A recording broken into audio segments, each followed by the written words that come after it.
Chapter 9:30. The reports Yifan saw on Earth had come true. There were ancient rivers on Mars, and related researchers even believed that there were great lakes and oceans. Now, it was confirmed. There was a demonic sea eye at the North Pole here. It was so mystical that even the heaven and earth were collapsing and being swallowed inside. No wonder the Black Sea came and went so suddenly. However, now was not the time to think absent-mindedly. That was because a heaven-overflowing demonic aura rushed over from the Black Sea eye. Blood energy rolled about, startling the stars and shaking the moon. The peerless demonic saint rushed out. Its angry roar caused the sky above to collapse. The stars in the sky seemed to be swaying and trembling as if they were about to fall. Yifan was horrified. He didn't know how powerful this demonic saint was. If it wasn't for the human race's divine physique and profound cultivation, he would have been turned into meat paste by this roar.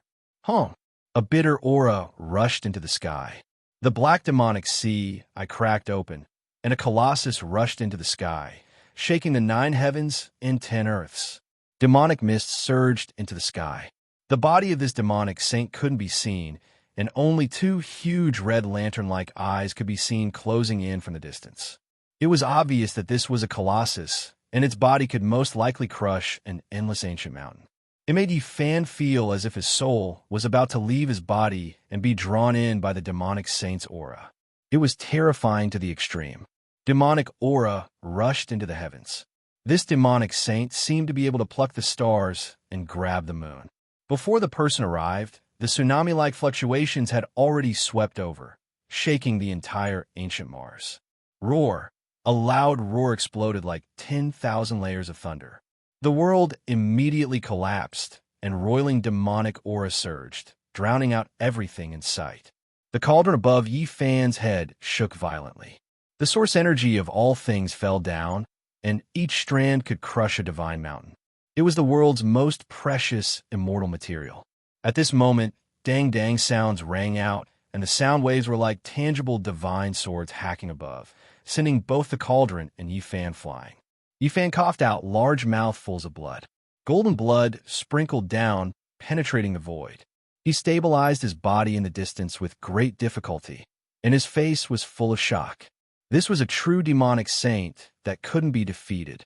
The Sakyamuni Buddha traveled far away, and now, on this ancient star, who could oppose him? Even in the Beidou star domain, who could stop him? This was because Yifan sensed that this demonic saint's vitality was too vigorous. It was even vaster than the Black Sea from before, submerging the entire heaven and earth. He felt that it was even more terrifying than the ancient ancestral kings he had seen before. Black mist surged, blotting out the sky and covering the sun. It was boundlessly vast as it surged into the sky, and every single inch of space in the world was covered in it. It was as if a stellar domain was shaking, but also as if a silver river was dyed black and then fell. This was endless divine might. In the midst of the monstrous demonic chi, a gigantic silhouette stood in front of them, looking down on them. Apart from a pair of gigantic red eyes that resembled red lanterns, there was nothing else to be seen. However, Yifan immediately knew who he was. Crocodile Ancestor. It was just like what they saw back then. When he broke free, it was also like this. Today, it was even more so. This type of bitter aura was enough to shake the world. Mars has become the world's greatest bitter sea. The entire life source star has become an immortal burial ground, and all of the historical remains have been swallowed into the eye of the demonic sea. This one is guarded bitterly for more than 20 years, and now that I am about to enter and obtain the immortal burial that will be used to verify the Tao in the future, I was disturbed by you in an instant. Everything became nothing. A rumbling, angry voice tore through the sky, raging between heaven and earth. It was like deafening thunder. Even though Ancestor Crocodile was angry, his voice was calm and cold to the extreme. He stared fixedly at him, his 2 blood-red eyes filled with cruelty and ruthlessness. Crocodile, old demon. Yifan also shouted loudly, his heart full of hatred. Not to mention that many of his old friends had died here back then. Even if they escaped to the Beidou star domain, they still wouldn't be able to live in peace. This filled him with sorrow. There was a great enmity between them. The source of all life energy, truly blessed by the heavens. Could it be that the heavens are making up for it, sending me the most precious, immortal material? Great ripples appeared in Ancestor Crocodile's ice-cold eyes, and then they slowly melted. He released thunderous laughter. Facing this demonic saint, Yi Fan felt a deep sense of helplessness. He wanted to kill, but he was powerless. He clenched his fists tightly. 20 years ago, you crossed such a long distance, yet you could still come back. This is really beyond my expectations. The ancient crocodile sneered, revealing a vague silhouette in the black mist. It was a huge body comparable to a mountain. Demon crocodile, you harmed so many of my classmates. Why did you do this? Yi Fan roared. Ancestor Crocodile looked at him as if he was looking at an ant, without a trace of emotion. He said, "Do I still need to scheme against a few insects? I just went with the flow." What he said was the truth. At his realm, how could he think highly of mortals back then? According to him, he just did what he wanted, even forming a strand of primordial spirit to enter the ancient bronze coffin. Yi Fan was bitter. Ancestor Crocodile didn't care about the deaths of his classmates at all. It only treated it as stepping on a few ants. It didn't count as anything. It didn't even leave a trace in its heart. Why didn't you personally enter the ancient bronze coffin? I didn't leave. First, it's because of the thing in the ancient bronze coffin. Second, I know Sakyamuni is on the way. I don't want to meet him again. Third, it's because I want to wait for the immortal fate of the bewilderment demonic sea that opens once in 1,000 years. At this point, Ancestor Crocodile's bloody eyes turned cold again. Yi Fan ruined his big plan, which made him want to kill him. Suddenly, 100,000 celestial swords rushed into the sky, clanging and shaking the heaven and earth. Those were crocodile scales, clanging and clanging, turning into an armor above the black water. Amidst the sound of metal, a black gold armor was put on Ancestor Crocodile's body. He turned into a human, tall and majestic, 2 meters tall, and descended. This was a burly middle-aged man with a threatening aura, like a demon god. He walked forward step by step, surrounded by ribbons of black mist, suffocating people. Different from the divine crocodile seen in the northern Dipper Star region, his armor was black, flashing with a cold metallic luster. Other than his thick black hair and bloody eyes, his entire body was covered.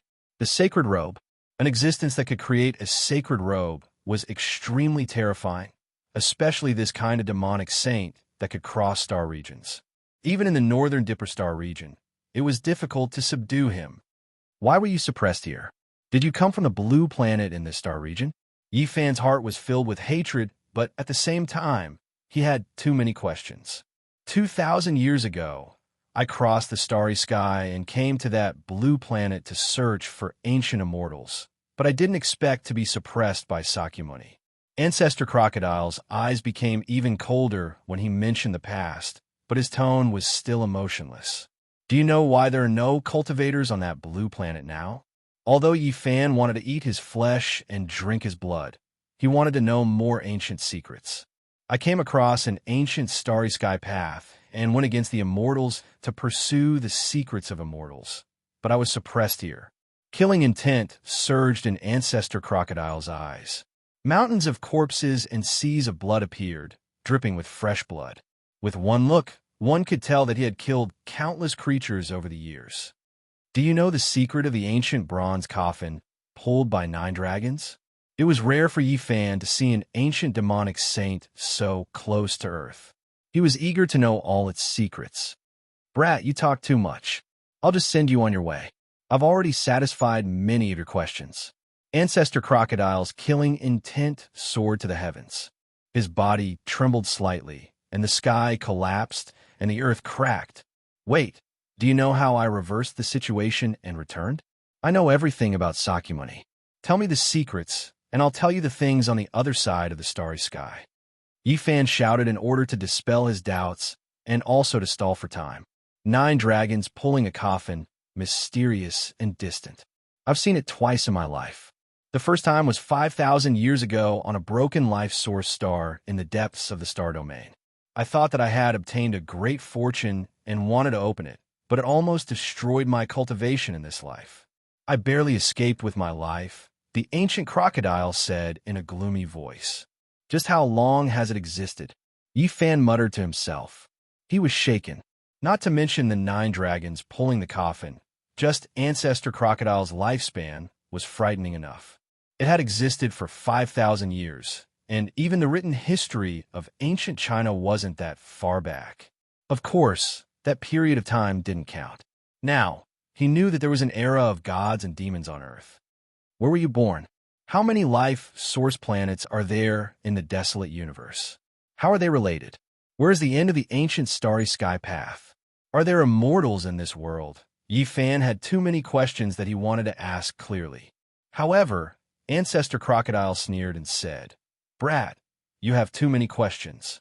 I'll shatter your primordial spirit and extract your memories. I'll know everything about Sakyamuni and the path ahead. I don't have time to listen to your nonsense." At this point, he stretched out a large hand and grabbed forward. With a rumbling sound, the sky collapsed, and the large black hand blotted out the sky and covered the earth. Yi Fan's expression changed. This was a demonic saint. Even if there were 100 or 1,000 of him, it would be useless. The difference in cultivation was too great. Even an immortal fetus would be useless. He quickly shook the cauldron.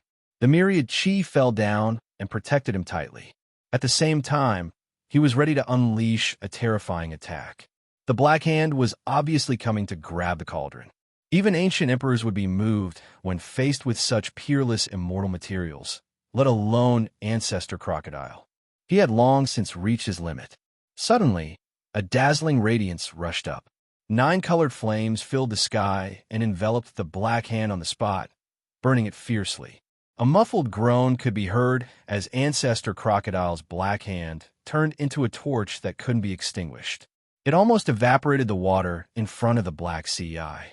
Yi Fan immediately took out the profound jade platform and wanted to cross the void to escape. However, the formation platform shattered on the spot and turned into powder. A puny human actually injured me. Ancestor Crocodile's words were incomparably cold. His hand was badly injured. He continuously used Tao laws and finally managed to extinguish the flames on his hand. You killed so many of my old friends. Today, I'll settle things with you. Yi Fan threw caution to the wind and was ready to take out a trump card. You are just a group of insects in my eyes. I casually set up a backup plan and sent a primordial spirit to Big Dipper. To be honest, I've never treated you as anything. I can kill billions of ants like you with one hand.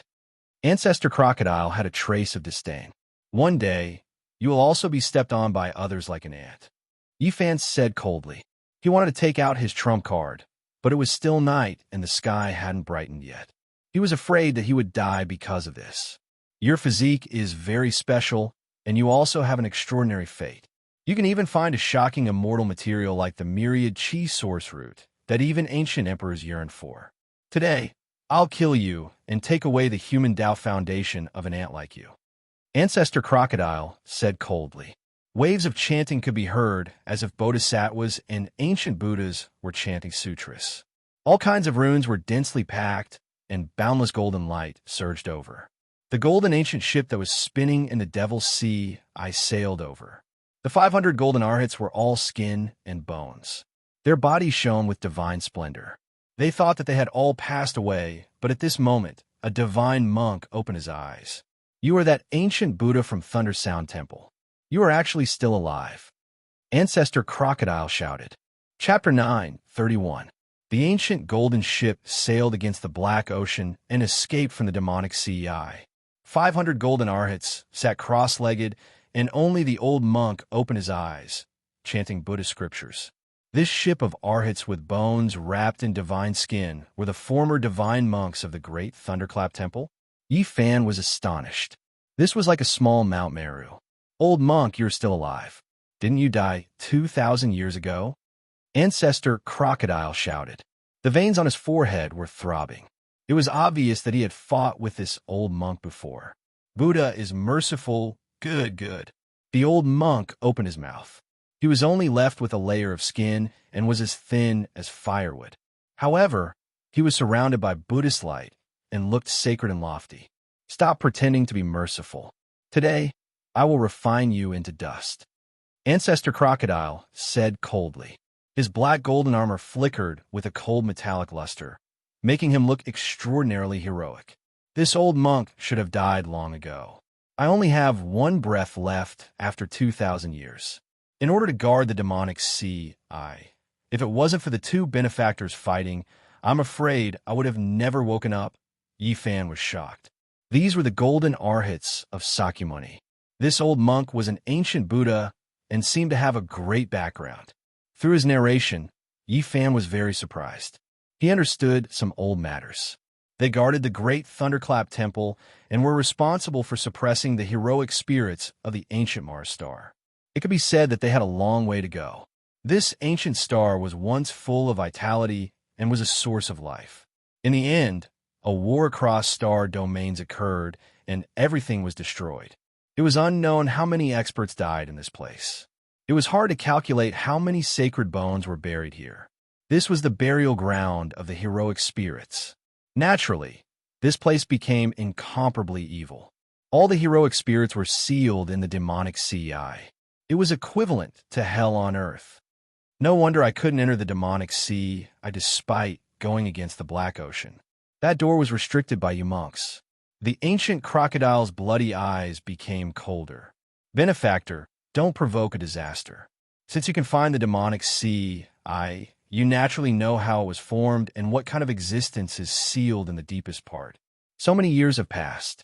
Even if there were immortals, they would have long turned into dung. What could be left inside?" Ancestor Crocodile said coldly. "Yes, things from that era can't live until now. But don't forget what this place is. Demonic Sea, Eye of the North Sea, a land of extreme een. You also saw the appearance of the ghost ship. Many things turned into een spirits, not to mention the existence sealed in the deepest point of extreme een. Now, there are definitely supreme een deities, as well as unparalleled heroic spirits. No matter who comes, they won't be able to subdue them." The old monk had a solemn expression on his face. Yi Fan was shocked.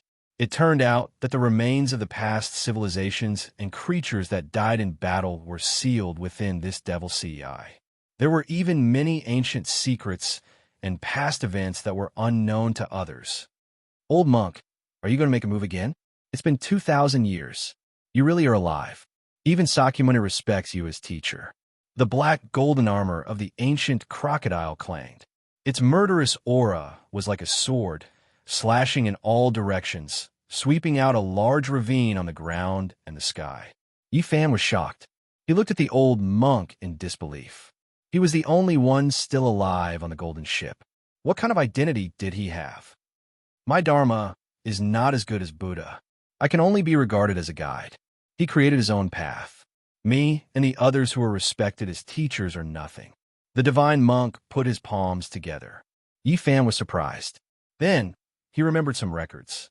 Buddha had several teachers before he was enlightened. Some were Brahmins, and some were sadhus. Then, he created his own religion. This old monk was at least an ancient Buddha. He was most likely the sadhus of the past. Before Buddha created his religion, Dharma also existed. However, it had declined on Earth. It was fragmented and loose. Even the Dharma was not correct. The old monk who had once guided Sakyamuni. This was an astonishing origin. Just thinking about it made people dumbfounded. Yi Fan was truly subdued and even a bit dumbfounded. How ancient was this person? He must have been a virtuous Buddha. He must know everything about Earth's ancient times. This was a true living fossil. If he could sit with him for a day, he might be able to solve most of the mysteries in his heart. Yi Fan was incomparably excited at the thought of this. "Old monk, who do you think you are? I admit that I'm not Buddha's match, but can I kill you? Even if you're half a teacher to him." The ancient crocodile was powerful and tyrannical. The black golden armor on its body hummed and emitted millions of sword radiance. It took a step forward and was about to board the golden ship. "Namo hinana dong na yi, namo ali yi palu jedi, shua bona yi puti sa tupi." The old monk started chanting the demon, subduing scripture. Golden runes jumped out one after another and imprinted in the sky. Each of them was extremely heavy. Clang, clang, Ancestor Crocodile attacked. Sparks flew in all directions with each strike colliding with the runes. At their level, any random attack was the law of heaven and earth. If it wasn't for the fact that Mars was a special ancient planet, their battle might have shattered half of the ancient planet. That was because the divine chains of order had already rushed up and penetrated the boundless void. This was a fierce battle. Both sides held nothing back and wanted to destroy the other. This was a battle between Buddha and demon. Namo Yaina Na Dong Nayi. Suddenly, all the golden arhats on the ancient ship began to chant sutras. These were the remnant thoughts and fluctuations from when they were alive. Their chanting resounded throughout Mars. Boundless light blossomed and confronted the ancient crocodile. The entire golden ship burst forth with all kinds of patterns that interweaved under the sky. Chanting. It was as if all the bodhisattvas were shouting in unison, or as if Buddhas were roaring in anger. It seemed to have come from ancient times and possessed boundless and immeasurable divine might. This ancient golden ship was a supreme magic artifact that was at least of the legendary grade. There were formations carved by Buddha himself on it. At this moment, they were all lit up with the intention of purifying all demons in the world. The might of Buddha spread for 80,000 li. The Buddhist Dharma was profound and unfathomable. It could purify all enemies, and at this moment, it displayed astonishing might. The chanting continued without end. It was like a great golden bell, so loud that even the deaf could hear. Golden ancient runes flickered one after another and submerged this place. Ancestor Crocodile was very powerful, but it was a bit weary to deal with Buddha's half-master. This ancient ship combined with the wills of the 500 golden arhats from when they were alive. Its might was unimaginable, and it was all activated by the old monk. Mars was the world's largest sea of bitterness. The Great Thunderclap Temple had once been located here. This ancient golden ship had a special meaning as it could help people cross the sea of bitterness. And now, taking action against Ancestor Crocodile was like purifying an ancient great demon. The chanting continued without end. It was as if the 3,000 ancient bodhisattvas and Buddhas were chanting sutras together. The divine might shocked the world and boundless light turned into eternity. Yifan watched from afar and didn't run away. There was no way out of this star domain, and rushing to Earth wasn't a good choice either. That was because if the flames of war were to be drawn there would be unimaginable consequences. Since he had already reached this step, he was going to throw caution to the wind and wait for daybreak. Even if the old monk was defeated, he still had to fight and take revenge for his classmate who died in vain. This was a holy war, a great battle between ancient saints. Complicated secret techniques and incomprehensible divine laws of order ran through this area. Finally, at daybreak, the chanting on the golden ship was no longer as loud, and the splendor had also dimmed quite a bit. Buddha is 1 foot tall, demons 10 feet tall. The ancient crocodile sneered and said, "Do you think you can purify me unless Buddha returns? This poor monk is old and his chi and blood have dried up. I should have left this world a long time ago. Indeed, I can't purify benefactor, but I can see your future. Your evil has come to an end." Nonsense. How could Ancestor Crocodile believe him? This ancient monk chanted Buddhist chants. The splendor on his body dimmed and slowly faded away. He was about to pass away and turn into Tao bones, becoming one with the golden ship. The body of the ship shone and filled in the demonic sea eye. At this moment, the seawater had already flowed in and there was no water left on the ground. Pedantic, you are about to die, yet you still haven't found a good place. You just had to block the demonic sea eye. Ancestor Crocodile sneered. If I don't enter hell, who will? The old monk's last words were transmitted over. He rushed into the burial ground of heroic spirits with the ancient ship and filled in the demonic sea eye. Ancestor Crocodile turned around. His black armor flickered with a cold luster, making him look as if he was cast from demonic gold. His divine might was unmatched. At this moment, the first ray of dawn shone over and illuminated him even more terrifying. He stood tall and straight, suppressing people to the point of suffocation. His long black hair scattered behind him as his bloody eyes stared coldly at Yifan. "Ant, you dare to have killing intent towards me? So what if your physique is special? I can trample people like you to death with 1 foot." He was full of contempt and didn't take Yifan seriously at all. After finishing off that ancient Buddha, he naturally didn't care anymore.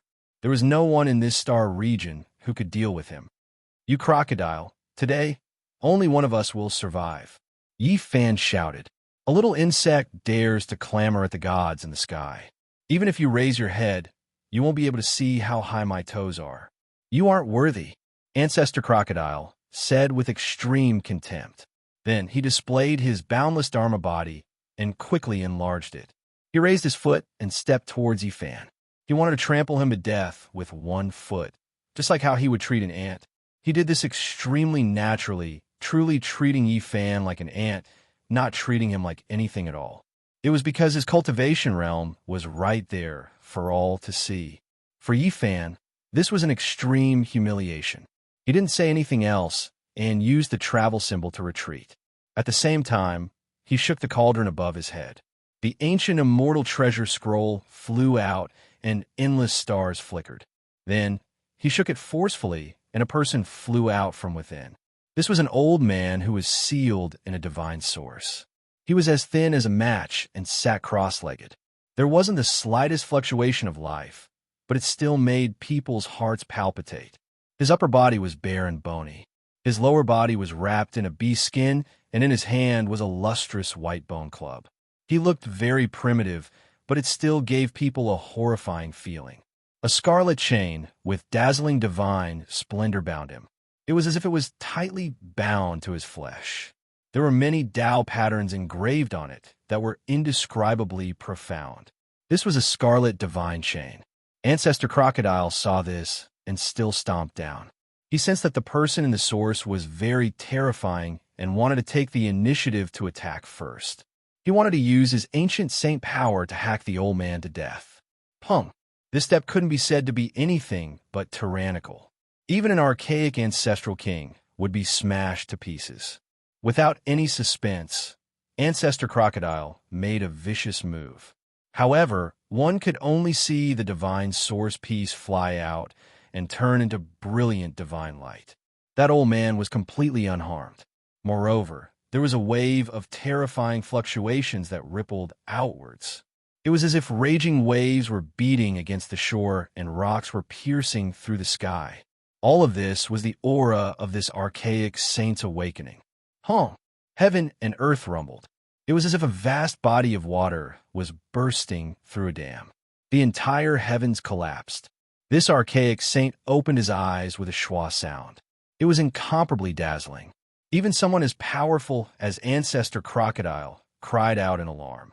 He flipped 3 times and flew out in reverse to avoid those 2 intimidating eyes. It was as if 2 streaks of lightning struck between heaven and earth. Those were 2 tangible streaks that rushed into the sky dome in an instant, shattering the heavens with a domineering aura. His pair of eyes were too terrifying. They were 10 million times more resplendent than the divine lamp. It was as if 2 suns had condensed and were embedded in his eye sockets. They burned fiercely, and no one could look at them face to face. "Senior, please punish this demon. He has gone too far in bullying my human race." Yifan transmitted sound in a loud voice.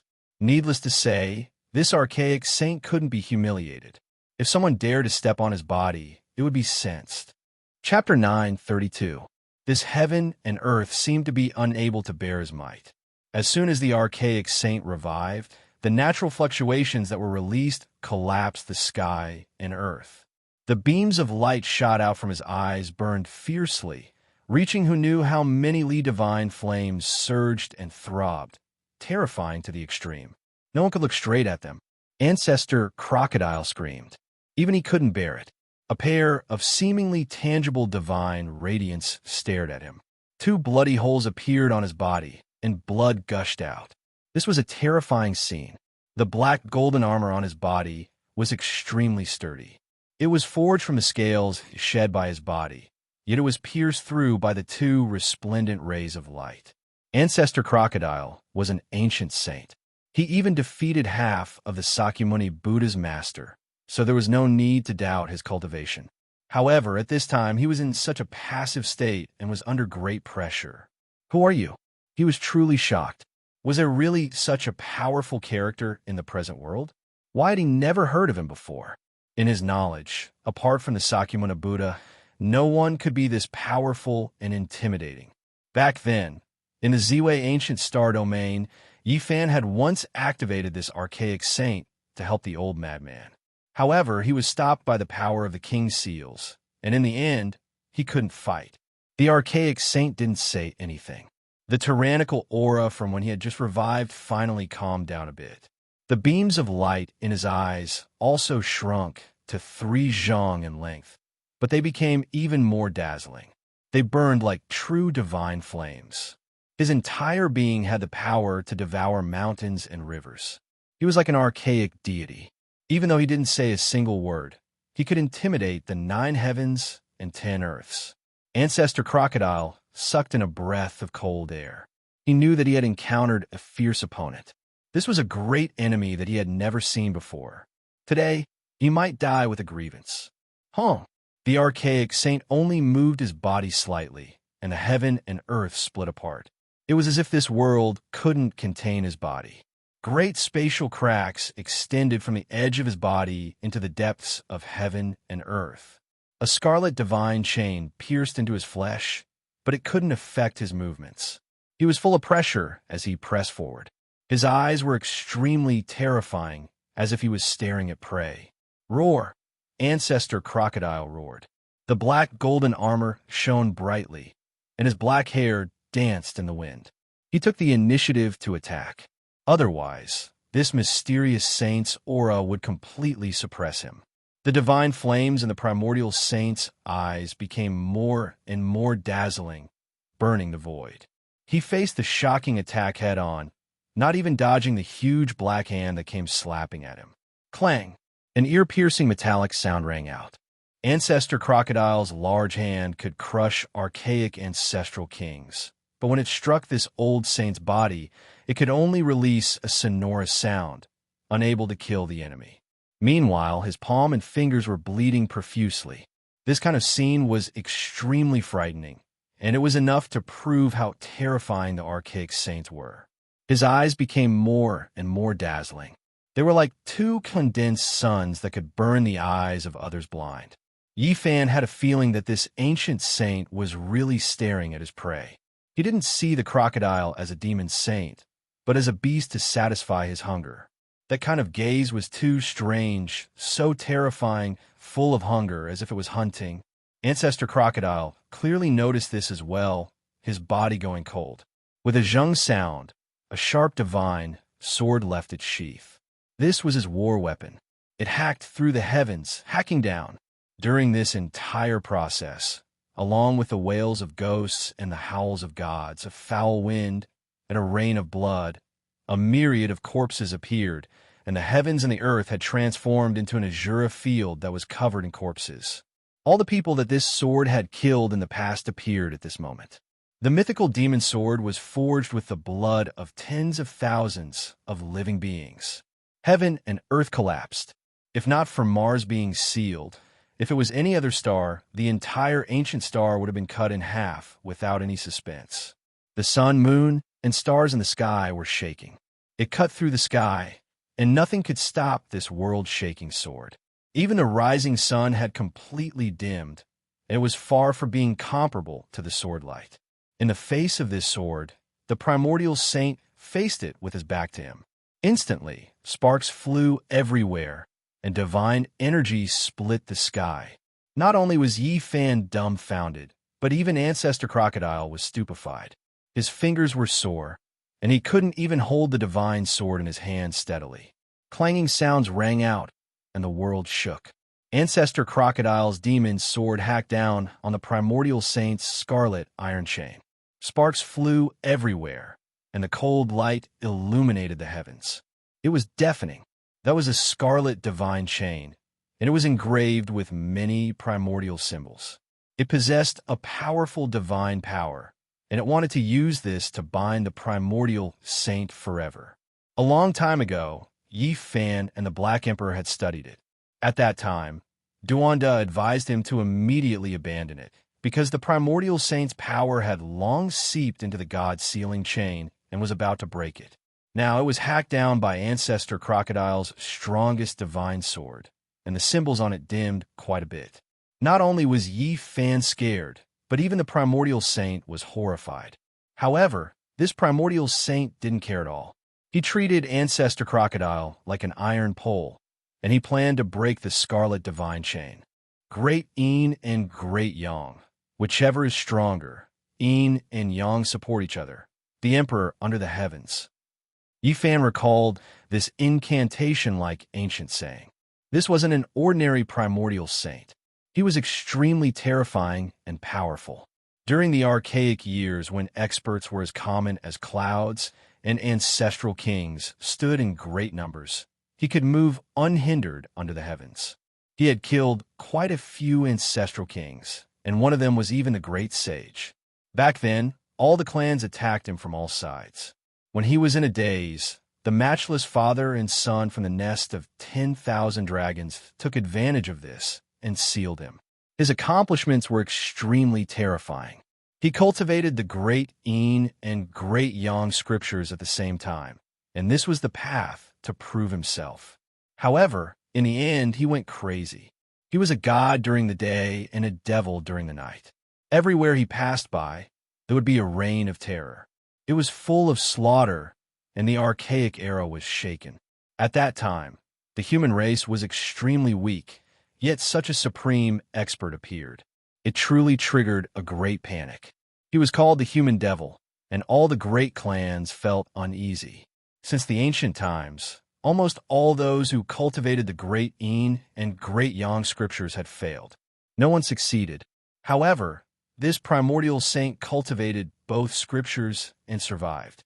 It couldn't be denied that this was a miracle. As a god during the day, he was filled with divine light. At night, he was a devil with murderous intent lingering around his body. He was incomparably crazy. Yi Fan and the others had speculated that this was at least a great sage.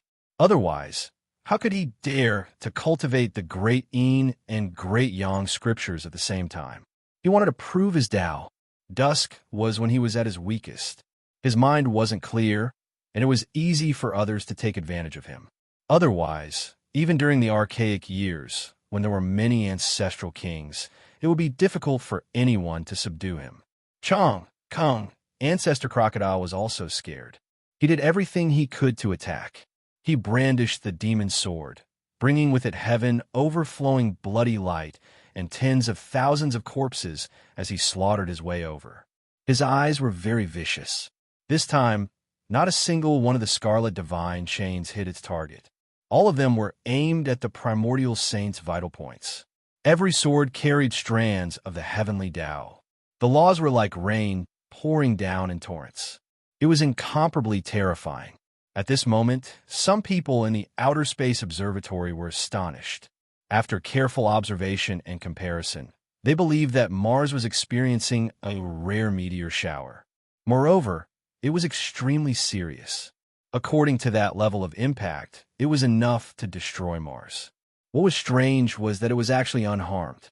Later on, this encrypted information was sent to several relevant countries and was classified as top secret. That was because after careful analysis, they deciphered the shocking truth that exceeded common sense.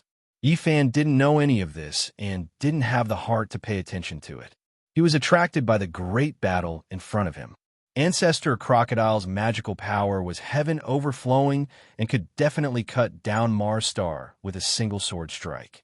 Unfortunately, he was obstructed by the seal here. The primordial saint was even more terrifying. He moved like a ghost and turned into a war god. He didn't take the initiative to attack and kept staring at Ancestor Crocodile. Most of his energy was focused on his own body, wanting to break the scarlet divine chains. Even if there was a sword radiance that hacked at him, it would only produce a string of sparks and produce a bloody scar. It was difficult to injure him to the core. He was like a demonic god. Chi, ancestor crocodile, rushed into the sky. He was terrified and wanted to escape from Mars. This demonic human was too terrifying. The more he fought, the more terrified he became. If he broke free from the chains, who in this world could subdue him? Shio. However, the primordial saint didn't give him the chance. He teleported and blocked his path. Within the morning multicolored light, his divine might was awe-inspiring like a heavenly deity descending to the mortal world. Hong. The demonic human opened his mouth and inhaled. It was as if the sun had been swallowed. Endless essence flames covered the sky and earth. It was millions and millions of times more terrifying than a meteor shower. All of Mars was enveloped by it. Kacha. He circulated his magical power, and his entire body went taut. In that instant, the sound of chains snapping rang out. Streaks of scarlet light flew in all directions. The Scarlet Divine chains were broken by him. He was like a demon king who had broken free of his shackles. He let out a long roar that shook the world. The sound waves rushed forward and formed a beam of light, blasting Ancestor Crocodile down. The great ancient crocodile was anxious. It wanted to tear open the void and cross into the starry sky, but it couldn't. This primordial saint stood on Mars star and locked down the heaven and earth. He couldn't break through it all. Wong. The old saint took the initiative to attack. Although he was as thin as a match, he had the strength to pluck the sun, stars, and moon. His divine might spread out for hundreds of thousands of miles. The white bone club in his hand was as heavy as 1,000,000,000,000 tons. Nothing could stop it, and it crushed the heavens and earth. Ancestor Crocodile screamed and fled for his life. He was originally an existence that could kill an ancient king and hack apart the ancient Buddha of the Great Thunderclap Monastery. But now he was scared out of his wits. Clang! The great ancient crocodile resisted while fleeing. The demon sword in his hand was smashed apart by the bone club on the spot. It broke into dozens of pieces and fell into the devil's sea eye. Hong! The primordial saint swung the bone club again. The pure white bone weapon contained an undying divinity. It turned into a beam of white light and fell down. The sun, moon, and stars in the sky all trembled. PFFF. A streak of bloody light surged.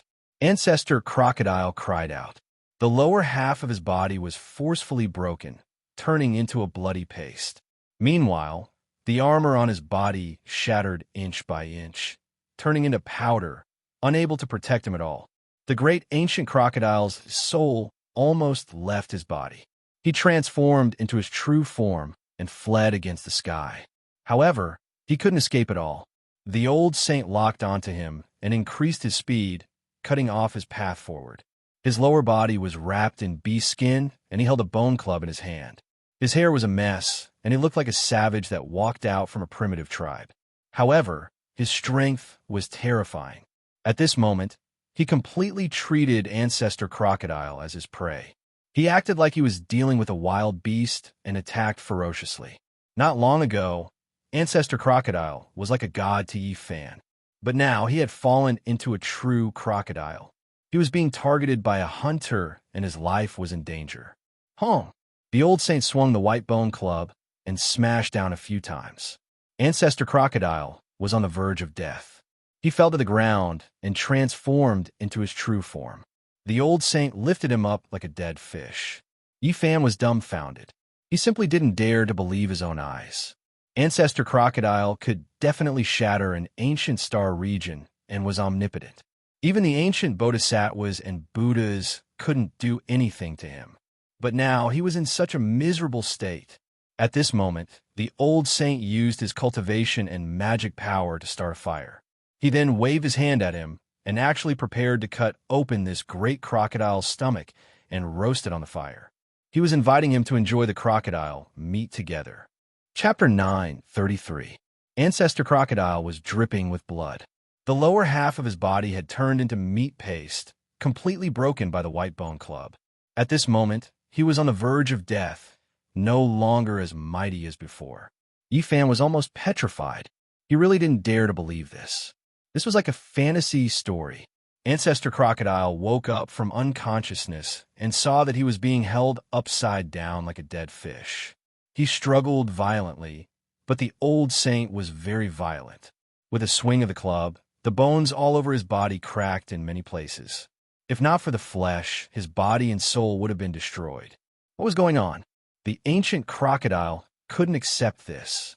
He couldn't accept this reality. There was actually someone so terrifying in this world that could treat him like this. In the past, he was all-powerful, able to split an ancient star with one strike. Even ancient bodhisattvas and Buddhas weren't his match. He was invincible, but now he had become a prisoner and his life was in danger. Ancestor Crocodile cried out. This was truly sullen. He was an unrivaled demonic saint. He had never thought that he would lose his dignity like this. It was too useless to die like this. After a long time, Yifan finally came back to his senses. He couldn't help but laugh towards the sky. Not long ago, this ancient crocodile was still looking at him like an ant. It was full of disdain and contempt, even wanting to trample him to death with one foot. But now, it had suffered such a disaster. This was truly heaven's justice and retribution. Roar! Ancestor crocodiles roar shattered mountains and rivers. Countless mountains on ancient Mars star collapsed and collapsed. The entire world was shaking, about to shatter. He really couldn't accept this. He had lived for so long and could look down on ancient star domains one after another. He was regarded as an outer realm deity. But in the end, this was the result. Ha! In response to his roar and struggle, the old saint was very straightforward. The club struck his head, almost splitting open his skull. Flames were already rising, burning more and more vigorously. That was the boiling of Tao and magical power. Otherwise, how could ordinary flames roast an unrivaled demonic saint? Yifan silently gazed into the distance, paying his respects to his dead classmates. Back then, on this ancient star, half of his friends had lost their lives. Great Crocodile, you deserve this day, he scolded coldly. Ancestor Crocodile was powerless and powerless, about to be refined alive. A slight struggle would result in a large club strike. It was extremely weak. It transformed into its original form, its red lantern-like eyes terrifying to the extreme. At this moment, the body of the divine crocodile appeared. It was like a mountain, and its entire body was covered in black gold scales. It had a metallic texture, and when the big stick hit it, it made a clanging sound. Yifan couldn't help but sigh. Ancestor Crocodile really had 8 lifetimes of bad luck. It was fine to meet a good-tempered Sakyamuni. At most, it would be suppressed. Encountering the old saint's temper was truly tragic.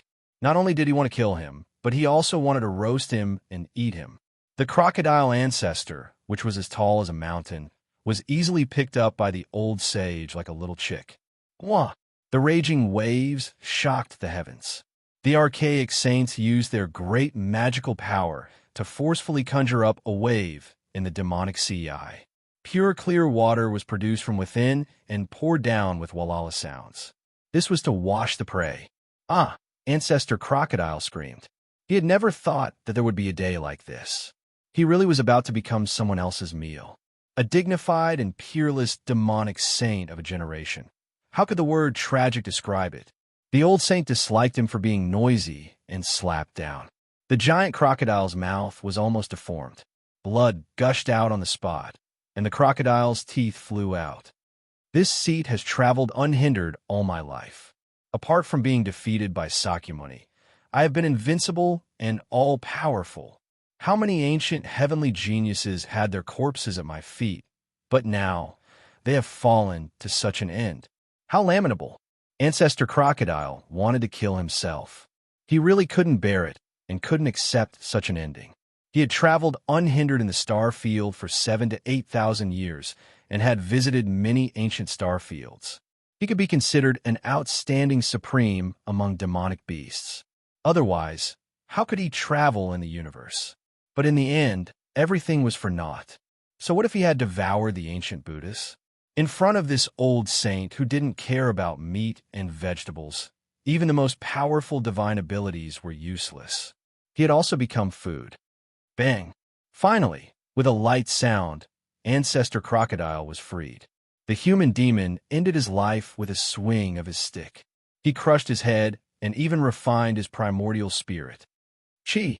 The old saint stretched out a finger and turned the useful information he had obtained from Ancestor Crocodile into a beam of light. He imprinted it between his brows, and his expression was greatly shaken. That was because he knew how many years had passed. The blue sea had turned into mulberry fields, and millions of years had passed by slowly. It was no longer the ancient era, and the entire world had changed. The following scene was a bit bloody. The old saint acted as if he was dealing with a wild beast in the mountains. He personally skinned the divine crocodile of this generation. The flesh was shining and essence energy was overflowing in all directions. It was incomparably threatening. Even though the lower half had been blasted into meat paste, the upper half was still like a small mountain. The old saint tore off a piece of essence meat that weighed 500 kilograms. It flickered with dazzling divine splendor because this was the divine flesh of a demonic saint. It possessed a mighty power that transcended the secular world. The old saint used the clear water that evaporated from the sea to wash this piece of meat clean. He roasted it with Tao flames. The flesh was enshrouded in mist and multicolored light. A refreshing fragrance wafted out, making one drool with desire. After a long time, the fragrance of the roasted meat wafted out for several kilometers. The old saint waved his hand again and called Yi Fan over. The divine crocodile meat was ready to be eaten. Yi Fan shook his head and waved his hands with all his might. To be honest, he was really a bit scared. The old saint was too fierce. He roasted a dignified demonic saint. If word got out, it would shake the heavens. The ancient saint insisted that he go over and share the delicacies with him. The meat was golden and glossy. From time to time, it would rush out with multicolored divine light. It was obvious that it was very nutritious. It was probably almost comparable to the legendary dragon meat. Senior, I really don't dare to eat this thing. A single drop of a saint's blood can kill a powerful being. This piece of meat is enough for me to die 1,000 times. Yi Fan said with a sullen face. To be honest, he really wanted to try it. After all, this was the spiritual meat of a demonic saint. For many people, it was almost the meat of a god. However, he clearly knew how terrifying the saint's might was. Even in death, mortals could not blaspheme it, especially a demonic ancestor who had just fallen. The old saint scratched his head, looking extremely honest and simple. He gestured to him that the demonic saint's meat had been refined by him and could be eaten without any problems. Really, Yi Fan moved forward. This fragrance had a special kind of magic. It actually had a kind of spirituality. Even the fragrance was divine brilliance. It was indescribably mysterious and dazzling. The ancient saint nodded and told him that this was the most delicious taste in the world. He could eat it without worry. As he spoke, he tore off more than 10 kilograms and chewed it in big mouthfuls. Divine brilliance overflowed and flowed out from the fragrant golden meat. Rays of multicolored light came one after another. It was gorgeous and dazzling. Yi Fan tore off 2 tails of meat. Compared to the old saint, it was quite delicate. He did not dare to take a big bite. He was really worried that his teeth would break. Obviously, his worry was unnecessary. The old saint had really used the flames to refine the essence, chi, and spirit of the crocodile ancestor. The meat was tender and smooth. It melted in his mouth and turned into rays of light that entered his body. At this moment, every pore on his body opened up. Essence chi gushed out, light overflowed, and divine power surged. Yi Fan almost soared into the sky. The demonic saint's meat was really extraordinary. It had an unfathomable power. He felt full of energy, and his whole body had endless strength. In the eyes of mortals, this was definitely divine meat. In fact, this was the case. Since ancient times, who could eat the meat of a demonic saint? Especially in his realm, It was impossible to even think about it. Especially in this era, it was difficult to see a living demonic saint.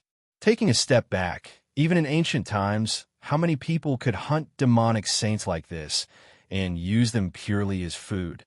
Probably only this old saint could do it. This could be said to be divine meat. For cultivators, it was a great supplement. If eaten for a long time, not only could it strengthen the muscles and bones, but it could also be reborn. After making sure that the old saint had completely roasted this piece of meat with the flames, Yi Fan also let go. He took out more than 10 jars of old wine and ate the meat and wine with this wild old man. Although there was only one ingredient, it was the most delicious and rare thing Yi Fan had ever eaten. He was especially happy. As he ate, he felt the holy power surging. Rays of divine light seeped out from his pores. He felt that he was about to fly to heaven. Yi Fan was drowned in the auspicious air. He emitted 5-color divine light from head to toe. He never thought that a meal could be so nourishing.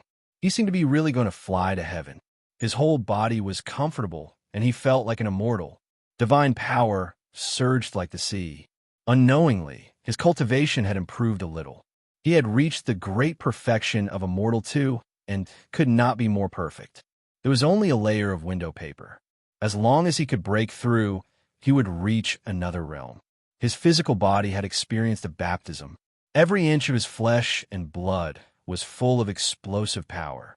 Yi Fan felt like he could smash a star with one punch. He felt like he had endless power.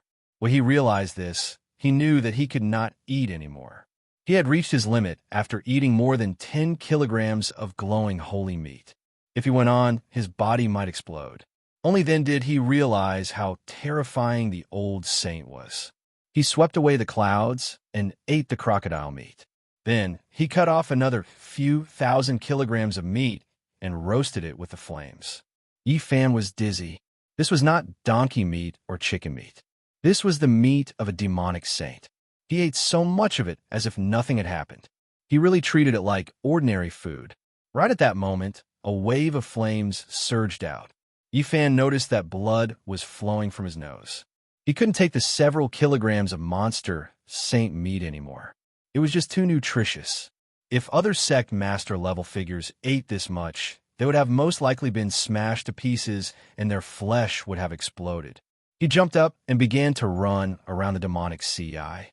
He ran thousands of kilometers in one breath. He finally felt a little better. Yi Fan did not stop and continued to run. He only returned after 2 hours, but the result left him dumbfounded. The body of the divine crocodile, which was like a small mountain, had lost a large piece of meat. It was estimated to be hundreds of thousands of kilograms, and it had all entered the old saint's stomach. Moreover, he was not satisfied. He cut off another few thousand kilograms of meat and continued to roast it. Divine splendor rose and dense smoke lingered. Not long after, he finished eating it all. Only then did he wipe his mouth and stop. Although the immemorial saint could hold a mountain in a mustard seed, this way of eating was too frightening. The essence of the demonic saint meat was enough to tear apart the mountains and rivers. How terrifying was his appetite to be able to digest such a huge amount of essence. Even a true dragon would be stuffed to death. The crocodile ancestor's body was full of treasures. Would it all be eaten by the old saint? No matter what, he had to refine a few holy weapons. Moreover, if this spiritual meat was eaten sparingly, it would also be a supreme life-saving tonic. Yi Fan felt like he was going crazy. At the same time, he had many questions to ask this savage old man. Chapter 9:34. The old saint didn't speak much. He didn't open his mouth from start to finish, apart from when he was eating the crocodile meat. Yi Fan had many questions he wanted to ask, but this old man seemed to feel that silence was golden. Voila! A wave of ink rushed out from the demonic sea eye. The ancient saint washed the crocodile skin. It was as if it was cast from black gold. Every time it moved, it would produce a sonorous sound.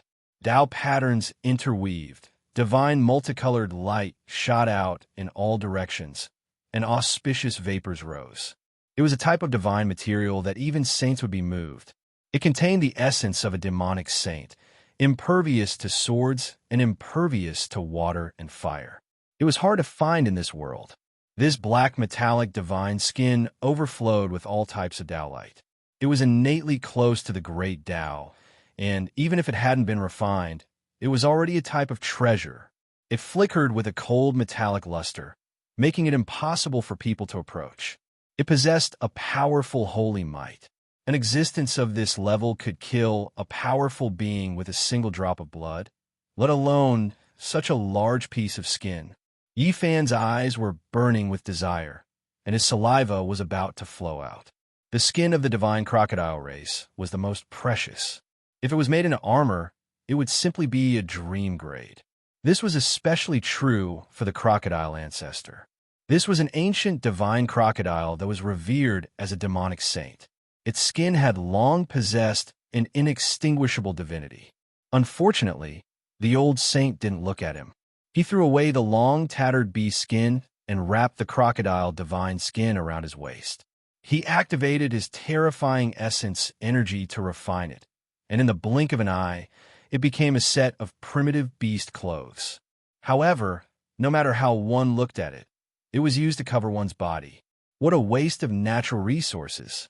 Yi Fan actually wanted it very much, but the ancient saint had already wrapped around his body, so he was too embarrassed to ask for it.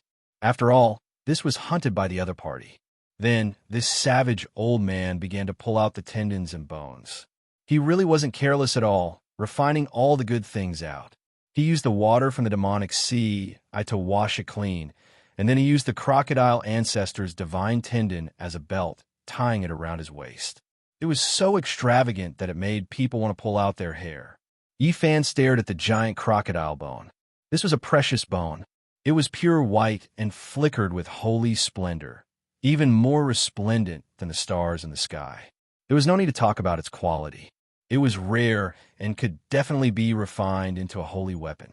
However, Old Man Savage did not plan to refine it at all. He placed his white bone club on top of it. Dazzling light radiated, and Yi Fan had no choice but to retreat.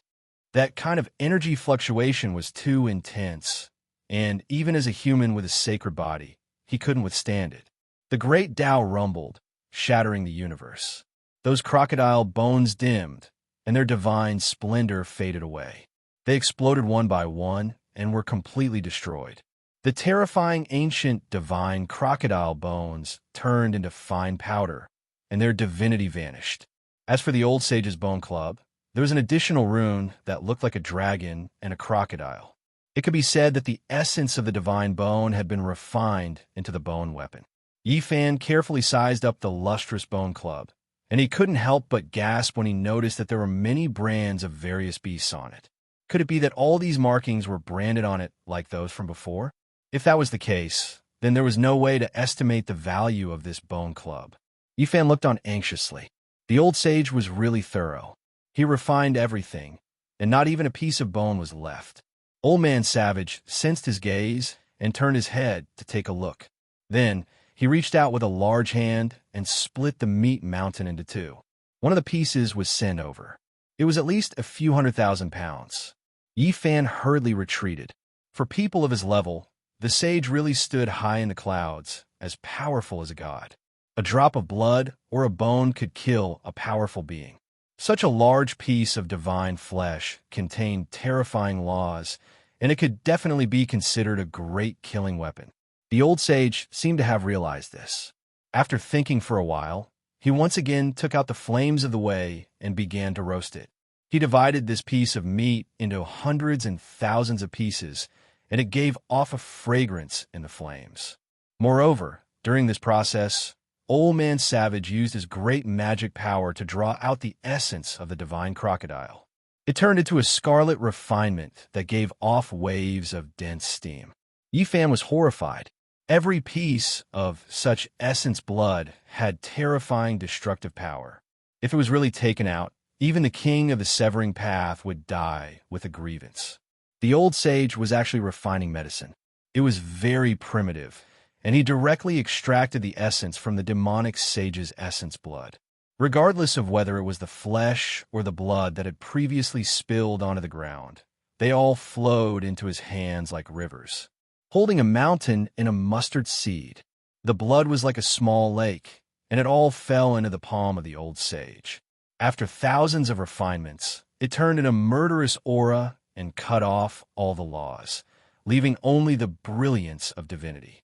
Finally, there was a loud crash, and a large amount of dirty blood fell from the old sage's palm like a waterfall. It was a vast expanse, like a sea of blood falling into the demonic sea eye. In the palm of his hand, rays of scarlet light rushed up and surrounded this auspicious aura. In the end, only 6 scarlet pills the size of longan fruits were left. They were sparkling and glistening, as bright as red agate. The old sage handed 4 of them to Yifan. A fragrance assailed his nostrils, making him feel like he was about to ascend. His pores relaxed as if he was bathed in celestial light. Yifan knew that this kind of precious pill was hard to find in the world. Only the old sage could go against the heavens to refine it. He really did not know what kind of magical use it had. He carefully put it into a jade jar. At this time, the hundreds of thousands of kilograms of divine crocodile meat had been roasted. The murderous aura and laws within it had been completely melted away. The old sage handed it over. Yifan felt like he was in a dream. This was a demonic sage, and now it had become his food. If this kind of great supplement were to spread, it would scare people to death. He had many questions to ask, but the old sage was very silent. He almost did not say anything. He walked around the demonic sea twice, looked up at the sky, and was lost in thought. Seeing him like this, Yifan really did not want to disturb him. The other party seemed to be thinking about some important matters. At noon, the old sage finally moved. He actually borrowed his cauldron and used the Tao fire to boil the divine crocodile's heart and liver into a pot of soup. He called them to drink it together. Yifan was a little stunned. It was a pity that the ancient divine crocodile had died so miserably. It had really become a delicious soup, and not a single bit was wasted. This old sage really knew how to enjoy life. If the news of him eating these things got out, it would definitely shock everyone and frighten a group of sect masters and almighty people. His cauldron had become a real soup pot. It was really a little different. The source chi of all things flowed, accompanied by the fragrance of the divine soup. Other people would definitely be dumbfounded if they saw it. Should it be said that it was extremely luxurious or too extraordinary? Any cultivator who saw it would probably be speechless. Yifan persevered and nagged at the old sage nonstop, wanting to communicate with him.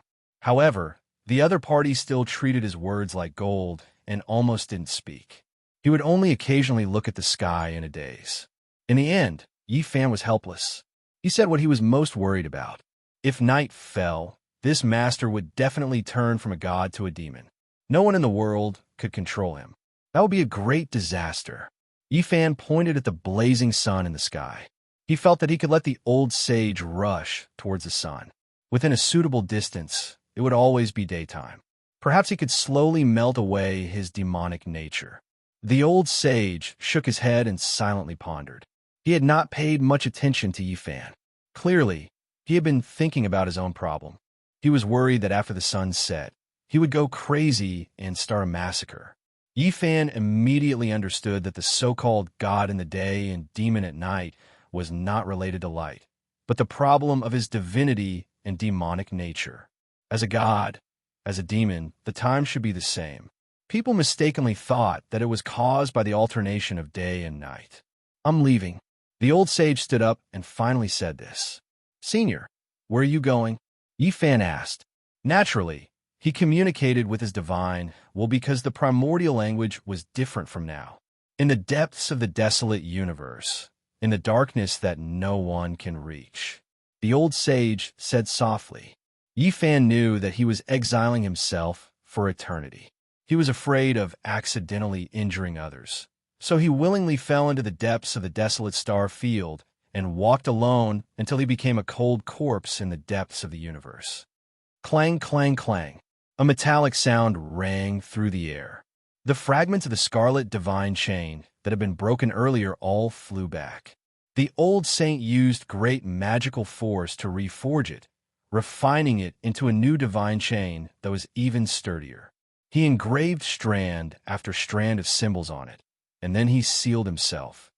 Senior, it has its own shackles. When my life is in danger, it will break. If nothing happens, it will imprison my demonic nature. Yi Fan sighed softly. He did not know if they would meet again after this parting.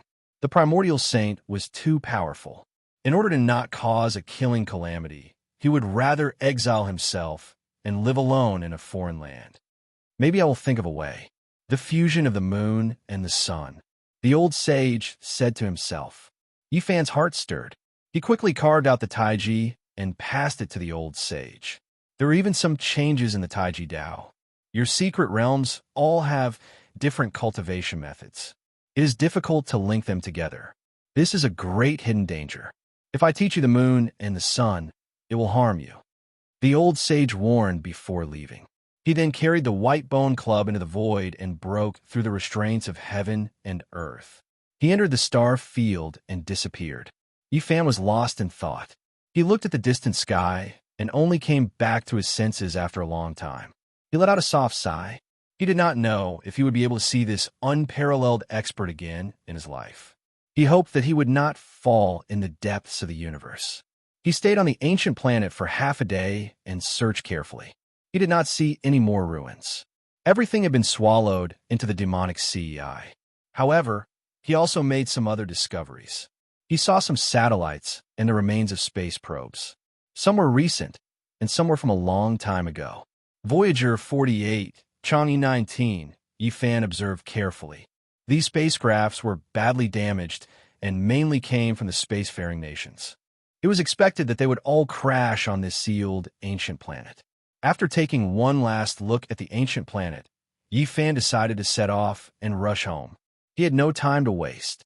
Although he did not return to Earth directly after crossing the star field this time, the ancient planet was not far from his destination. Of course, this was relative to the Big Dipper star field. In terms of the actual distance, it was enough to scare people to death. The ancient planet was the closest to Earth during the Big Rush, 55 million kilometers away, and the furthest during the Unity Day, about 400 million kilometers. One had to know that the ancient planet belonged to the solar system and was a planet that was close to Earth. Yet, there was still such an astronomical distance. One could not help but sigh at the insignificance of humans. Yi Fan continued on his way. He quickly rushed out of the thin atmosphere of the planet and finally got rid of the gravitational pull. He then took out the mysterious jade platform and began the long and repetitive crossing process. Relying on him to fly back would probably consume all his divine force. Moreover, he did not know how many months it would take. If there was any deviation, it might even take a few years. He constantly adjusted the coordinates and crossed toward the homeland where he was born and raised. He did not know how many mysterious jade platforms he had destroyed. Finally, he saw the blue planet clearly. Yi Fan's tears almost flowed out. He had been away from home for so many years. He was afraid that something bad had happened to him after so many years. In the past, he had experienced all kinds of life and death battles, but he had never been so nervous. But now, he was panicking and his body was trembling. Earth, I'm back. Yi Fan's eyes were brimming with tears as he constantly approached. His heart was extremely excited. He had been away on the coffin, pulled by 9 dragons for more than 20 years. Now, he had returned with his own efforts. He could not help but tremble. Chapter 9:35. I'm back. I'm finally back. Yi Fan's spirit was like a raging wave, surging in outer space. Looking at it from outer space, the aqua blue star looked very beautiful. It was like a blue diamond, sparkling and translucent. It was almost dreamy. Yi Fan continued to cross, abandoning one mysterious jade platform after another. Finally, he approached it. This consumption was huge, but fortunately, he had prepared for it. His homeland was below him. The aqua blue star wasn't very big, far from being comparable to the Big Dipper star region. It couldn't even be compared to the vital ancient star region of the Ziwei star region, but it had an indescribably vast aura. Relatively speaking, it was very exquisite, but it made people revere it. It was as if there was a living great emperor lying dormant, making people tremble uncontrollably. It's a very strange feeling. Why do I feel like it's many times bigger than what I saw? It's even more vast than the Big Dipper and the Z-Way star. Yifan stopped in his tracks, bewildered. He looked at the distant outer space and felt that the Earth was far more terrifying than he had imagined. It had a frightening power. He thought about what was on the blue star. After returning, he sensed it carefully. The Earth was different from what he had imagined. There seemed to be something and power beyond his understanding. Suddenly, a planet streaked across space. It wasn't very far away. Yifan was surprised at first, but then he understood. It was the moon. There were many craters on it, and they were very close to each other. It was completely different from the moon on Earth. Huh? What's going on? There seems to be something on it that makes me feel uneasy. Yifan was surprised. He pondered for a while and descended. Not long after, Yifan landed on the moon. The temperature was very low, and the rocks were cold and hard. It seemed like they could freeze people. It was nighttime on the moon. Yifan was moved. He felt a trace of lunar holy power hidden in the crevices of the moon rocks. However, when he tried to capture it, he found it was almost negligible. The moon was the essence of the lunar. There were records of it in ancient books. Could it be related to cultivators? Yifan felt a headache coming on. He searched again and again. There was indeed lunar holy power, but there were only a few strands left. It was almost negligible. The moon was known as the moon in ancient times. If you think about it carefully, this place is too particular. Yifan felt cold all over. He hadn't really returned to Earth yet, but he had already sensed a few mysteries here. The lost history and the truth of annihilation stirred his heart. Yifan used his heart to observe, using his hands to touch every piece of rock, savoring the vicissitudes of time, feeling the lunar holy power. He had a strange illusion. In ancient times, this place seemed to be the source of extreme een, but countless years ago, it had disappeared for some unknown reason. He walked forward, touching the cold, hard stone with his hands. Earth, there are too many secrets. Yifan muttered to himself. He thought of Jing Wei filling the sea, Quafu chasing the sun, and Ho-E bending bow. And these were definitely just a small portion of it. The true ancient secrets that had been destroyed were the true foundation. Yifan placed his hand on a piece of rock and actually heard the clanging of swords. It sounded like the sounds of ancient battles. The battle intent in his bones and the blood in his body immediately boiled. There was a sword scar on this piece of rock. It couldn't be wrong. He could clearly recognize the vicissitudes of history and the boundless killing intent contained within. An ancient sword scar. Yifan muttered to himself. That was an era where heroes came forth in large numbers. If he had the chance to see it, then his cultivation wouldn't have been in vain. I wonder if I can find the ruins of the moon palace on this moon. Yifan strolled on the moon aimlessly, searching for the ancient ruins and feeling the mysteriousness of it. Suddenly, he sensed something and raised his head. Something was rapidly approaching from afar, sweeping across the sky. Yifan's body was glowing, and his conjured form was concealed. A satellite flew across the sky. He didn't want to shoot it down, nor did he want to escape because of it. He only concealed his true appearance. At this moment, a group of people at a famous satellite ground station on Earth all stood up in shock. Coffee sprayed all over the screen, and their eyes almost popped out. God! The satellite flew across the sky. Yifan walked calmly on the moon, causing a certain group of people on Earth to exclaim and then be completely petrified. God, what did I see? Is Satan on a journey? Or is God descending to the world? This kind of exclamation sounded in several places, and finally it was listed as a national secret, causing panic in a small area. Yifan walked on foot, looking for the ancient traces. Unfortunately, he released his powerful divine sense, but found nothing. The so-called Moon Palace couldn't be seen and didn't exist in the world. There was nothing on the moon. Except for the rock with the sword scar, he didn't see anything related to cultivators. I can't see it, but it doesn't mean it doesn't exist. The remaining Taiyin holy power is enough to explain everything. Yifan was relieved. He didn't have to find a reason. He crossed more than half of the moon and came to the other side. He saw a metal shell. It was a base built on the moon. More than 20 years had passed. With the current technology of human beings, this was no longer a problem. If Mars wasn't so strange, there would have been a human space station long ago. Yifan walked to the front and looked carefully. This metal shell covered a large area, and there was even a piece of green vegetation, which was used for experiments. And when he was observing, people in the space station also found him. They were so shocked that they almost fell to the ground.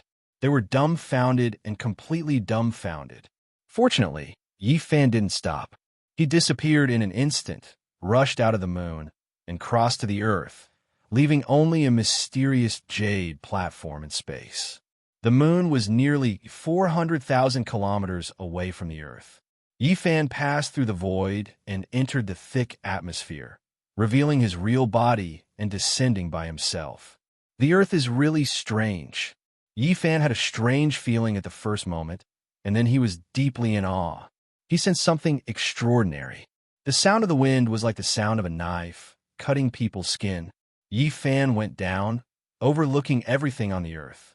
The mountains and rivers gradually became clear. The great way of heaven and earth was very special. It was incomparably high and difficult for Yifan to capture, which made him both shocked and afraid. A bad premonition came to his mind. Something extremely terrible must have happened on the Earth. The whole world of the great way of heaven and earth gave people a feeling that it was incomplete. Yifan descended from the expanse of white clouds. The scenery below became clearer and clearer, revealing the magnificent mountains, rivers, and great earth. However, his heart sank more and more.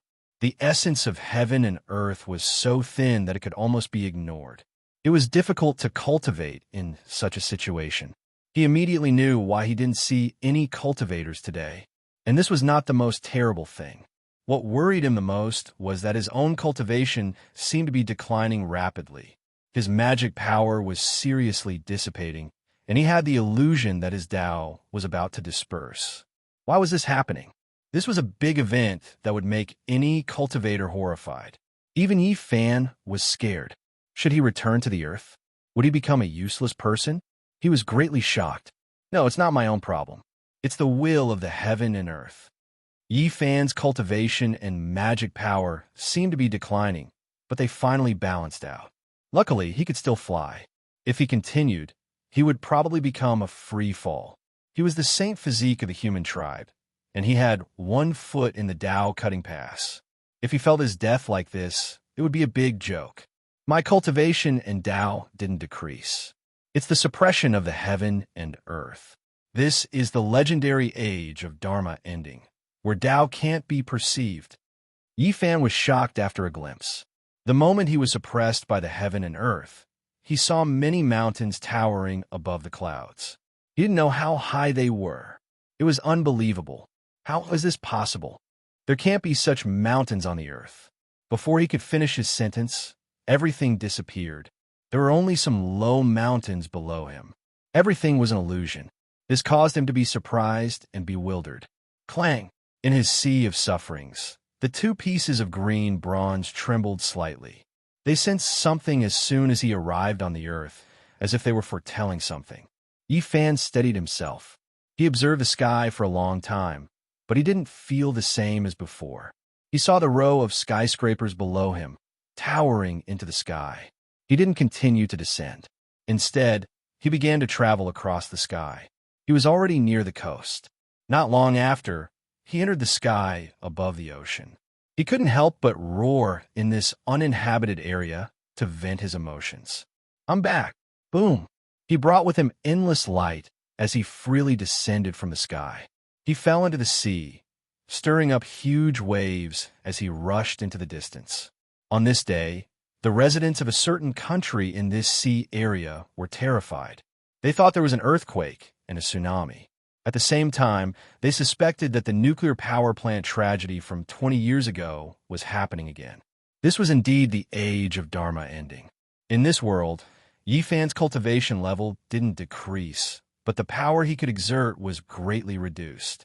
No wonder there were no more cultivators in the world after the pre-Qin Shi practitioners. They all fled. What exactly happened on Earth? Yifan's heart was filled with endless questions. It was one thing for the vitality to be dried up, but how could cultivators survive if they couldn't even sense the Grand Tao? I wonder if the preaching Qi practitioners and those powerful ancient inheritances left anything behind. Perhaps I can even find some cave abodes.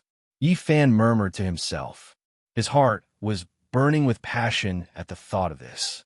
There were too many places waiting for him to explore. He walked on the surface of the sea at an extremely fast speed. He was a bit moved as he gazed at the boundless ocean. Was there the Eastern Sea Dragon Palace? However, nothing could compare to his parents. Nothing else was important. He turned into a ray of light and rushed toward the city he used to live in. He had worked hard to cultivate for so many years and didn't want to come back at any time. After experiencing twists and turns and several life and death situations, he finally ascended the five-colored altar. He resolutely abandoned everything about the Big Dipper, but now he was afraid that it would all be for naught. Yifan had been gone for more than 20 years. Now that he had returned, he felt uneasy as he looked at the unfamiliar cities along the way. Time flew by, and he had finally returned. However, would he still be able to see his parents? Would all his efforts be for naught? At this moment, he was incomparably apprehensive and afraid. In this world, time was the most terrifying thing. It could erase everything and change everything.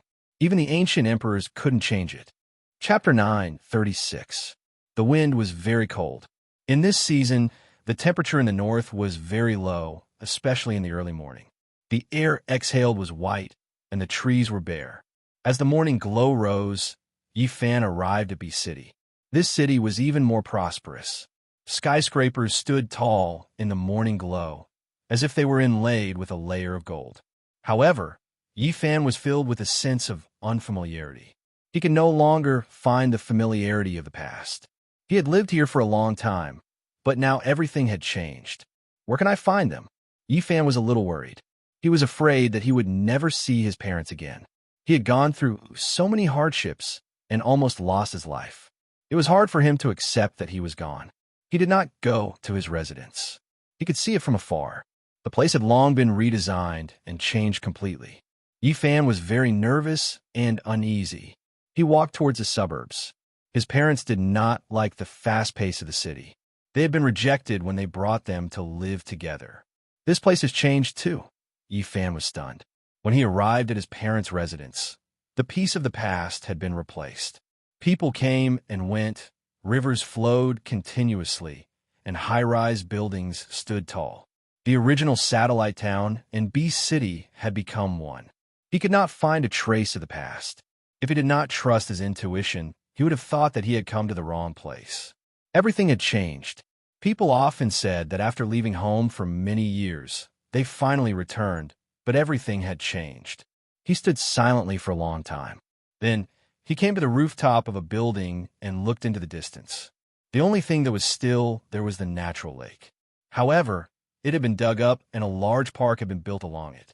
In the past, Yifan's father liked to fish there to kill time, but now it was impossible. Some people were doing morning exercises, but they could not see a familiar figure. They could not even ask if they wanted to.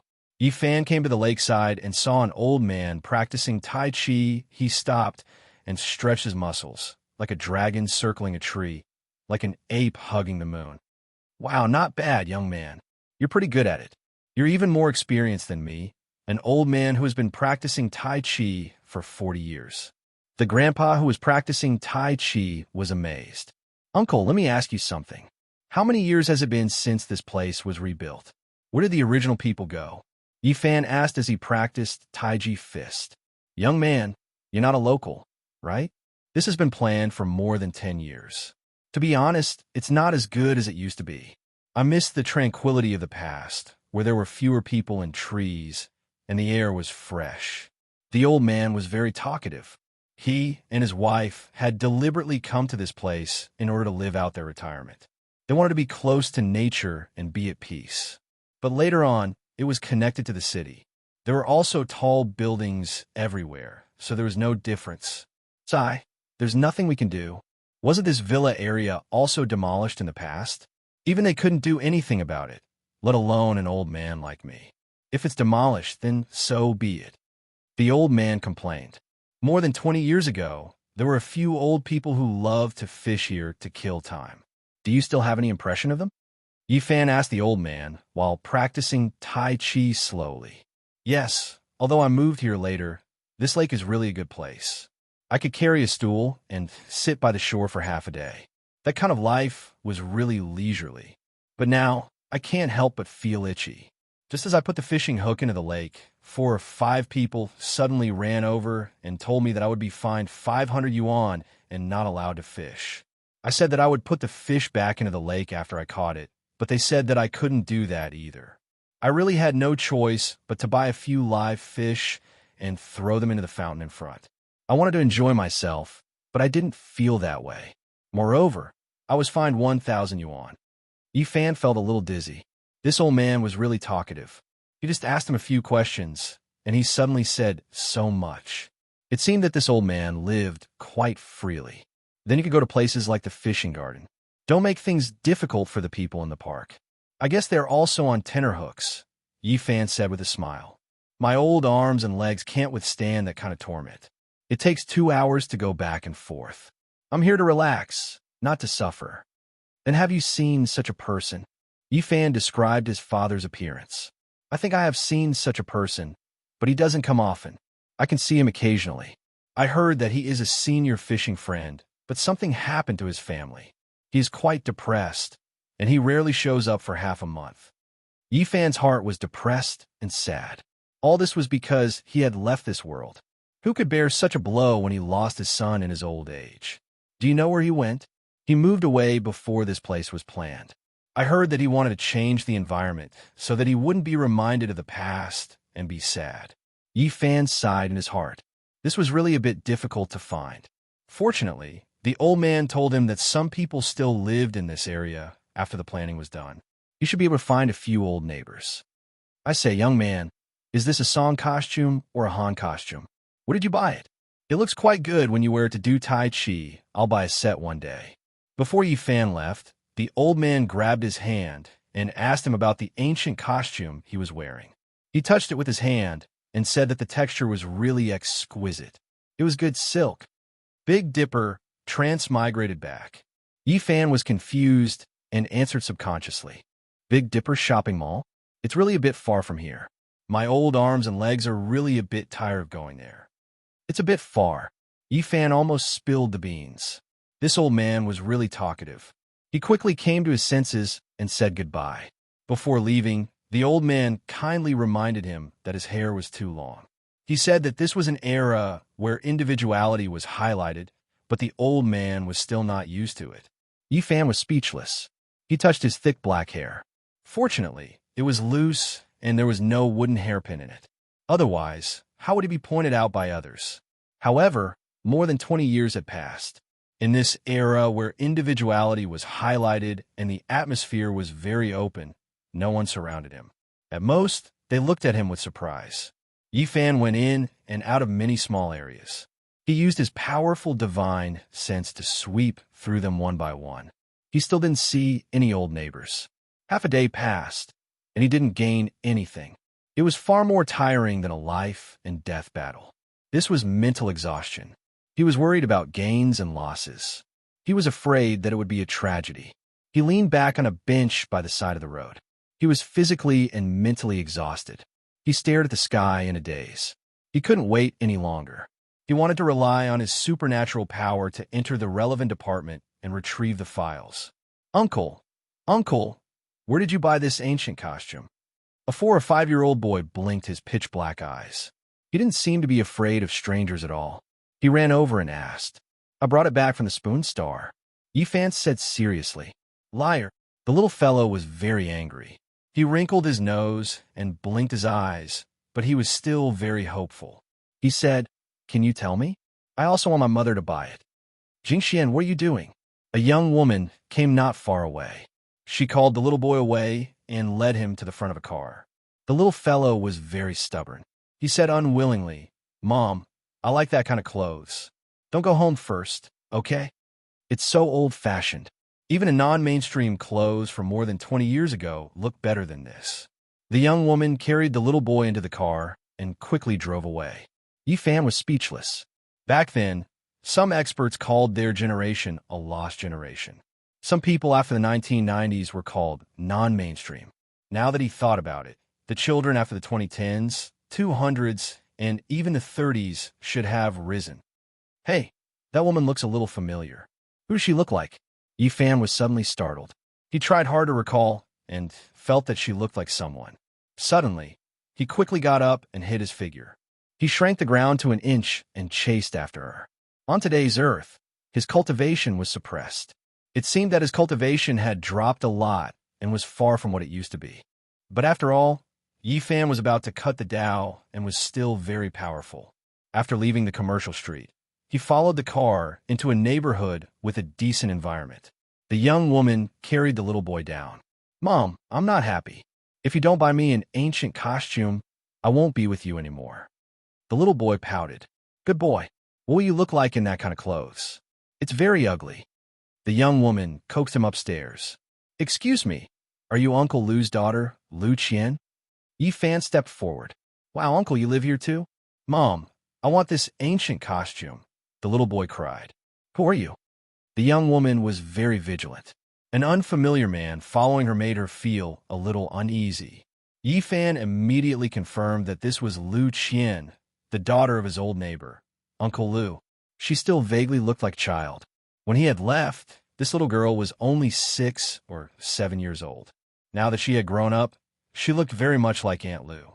Back then, the old couple had a daughter in their later years and treasured her very much. When he had left, the little girl was still bouncing around and extremely lively.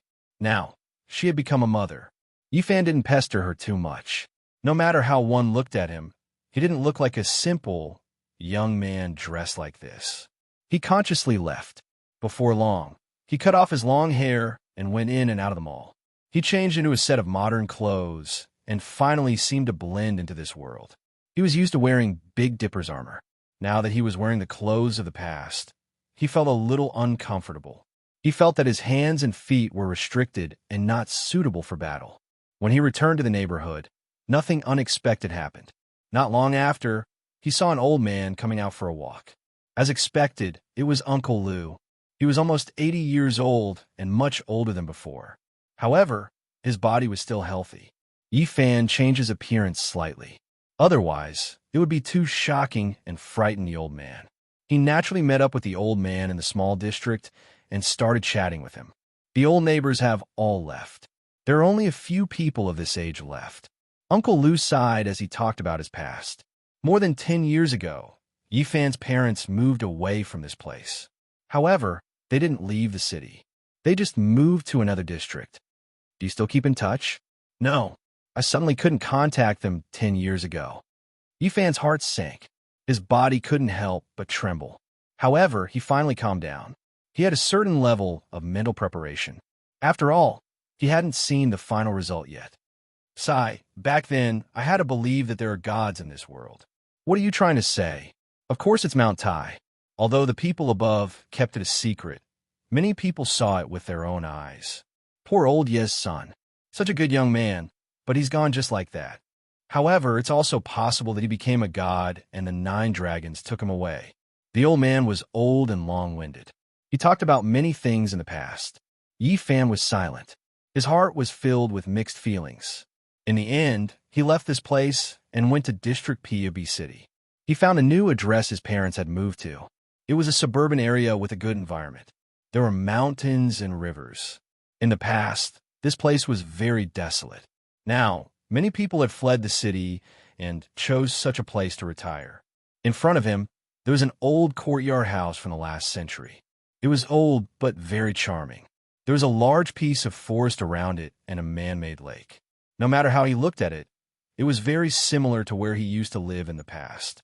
Thinking about it, his parents wanted to change to a new environment and were still nostalgic. Yifan found the address and descended from the sky. He landed in a courtyard and shouted, "Mom, Dad, I'm back." However, there was only silence. No one responded to him. Yifan trembled. Looking at the tightly locked door, His whole body felt cold. He entered the room. It seemed that no one had lived in it for a long time. There was a layer of dust on it. This made him even more afraid. This place lacked people. It had been a long time since someone cleaned it or came in. Finally, he found a notebook in the bedroom. He casually flipped it open and saw a sentence that worried him. I saw Lil Fan again in a daze. I saw him come back. However, when I woke up, I found nothing. There were only some cold tears on my face. Mom, Dad. Yi Fan shouted, tears flowing out of his eyes. Chapter 9:37. It's rainy again. My joints hurt a little. I'm really old. It's cold at home. Hearing the cries of the neighbor's children, I'm reminded of Lil Fan when he was young. The old man doesn't say anything, but I know he misses Lil Fan more than I do. I often call his name when I sleep at night. Every time I turn on the lights, I see tears on his face. We're really old. The diary had already turned yellow. Every time Yi Fan turned a page, tears rolled down his cheeks. It was filled with longing for him and their love. Dad, Mom. Yi Fan couldn't help but cry. He had experienced so many hardships in Big Dipper, but he had never cried. Now that he was back, he couldn't hold it in anymore. Tears rolled down his cheeks. The dusty diary felt like it weighed a ton, causing his hands to tremble nonstop. His heart ached. His aged parents, his miserable old age, his dreams were calling his name. But when he woke up, there were only cold tears. It's the new year, and it's still just the two of us. If Lil Fan suddenly came back and appeared by our side, how great would that be? It's the 15th, and the Lantern Festival is here. We should be reunited, but the house is so cold. We went to bed early, but we couldn't sleep until dawn. Our waist and legs hurt, and our bodies can't take it anymore. I don't know how many more years we can wait for Lil Fan. Yi Fan cried and knelt on the ground. He held the diary that was filled with tears and longing. His body was trembling. Every word pierced his heart, making his heart ache. How did the two old people get through all these years? Tears blurred his eyes. The yellowed pages carried too much, heavier than a mountain. The last page of the diary was from 10 years ago. There were only a few sentences. Their bodies couldn't take it anymore, and they were in a trance when they thought about him. The two old people couldn't speak for a few days, and they fell sick from depression. Yi Fan's heart hurt like a knife. He grabbed his hair and knelt on the ground in pain. He wished he could turn back time and go back to that moment, just to see them smile. This was a diary from 10 years ago. What was left of it now? There was only dust. There was no life. Yi Fan's mind rumbled, and he felt as if he had lost his soul. He knew that there were some things that couldn't be changed, but he was still unwilling. He roared like a wild beast, releasing a sorrowful cry of pain. Dad, Mom. He roared towards the sky, tears pouring down like rain. He forcefully grabbed at the void, wanting to redeem something, but he couldn't do anything. He searched crazily, searching every corner, but everything only made him more sad.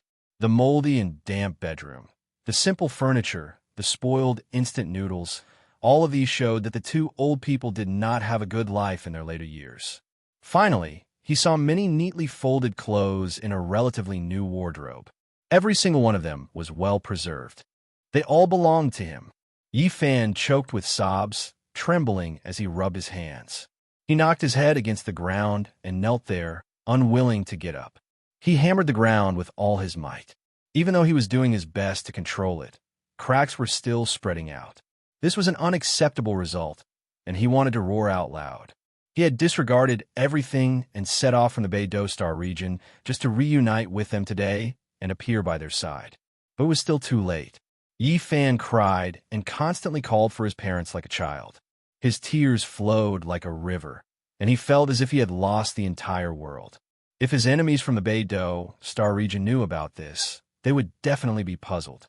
How could such a cold-hearted and ruthless person have such a side to him? After an unknown amount of time, Yi Fan's heart was empty. His eyes were lifeless, and he sat there motionlessly, hugging his knees. After reading the diary and looking at everything in the house, he could already deduce that his parents' bodies couldn't take it anymore 10 years ago. He could guess the ending. Yi Fan was like a wounded child, curled up in a corner and didn't move for a day and night. His eyes were empty as he stared blankly at every item in the house. It wasn't until the next day that he stood up. He wanted to open the last scar in his heart and face the cruel pain of bloodshed. He slowly walked out and looked at the sky. He felt that everything was gray, and even the sun had lost its luster. Everything was so depressing. Looking at the old courtyard house, he was speechless. He had left a lot of money for his parents back then. After Mount Tide disappeared, the house, car, and savings should all belong to his parents. Why didn't they live a good life? Based on the standard of living at that time, what he had left behind was enough for an ordinary person to live comfortably for several lifetimes. Was the price inflation? The purchasing power of $10 in the 100s was similar to that of $1 in the 90s. But even after more than 20 years, the price of goods was outrageous, and inflation was even more severe. The property should be enough for them to enjoy their old age in peace. Yi Fan shook his head. They were already gone, so there was no point in looking into this. He was almost desperate to face the final result. He wanted to find out where his parents had gone during the last days of the diary. He wanted to see their last moments. For this, he decided to show his magical powers and enter some relevant departments. He didn't care if it would shock the world to read everything. First, he released his powerful divine sense and searched through the memories of some people in this courtyard house.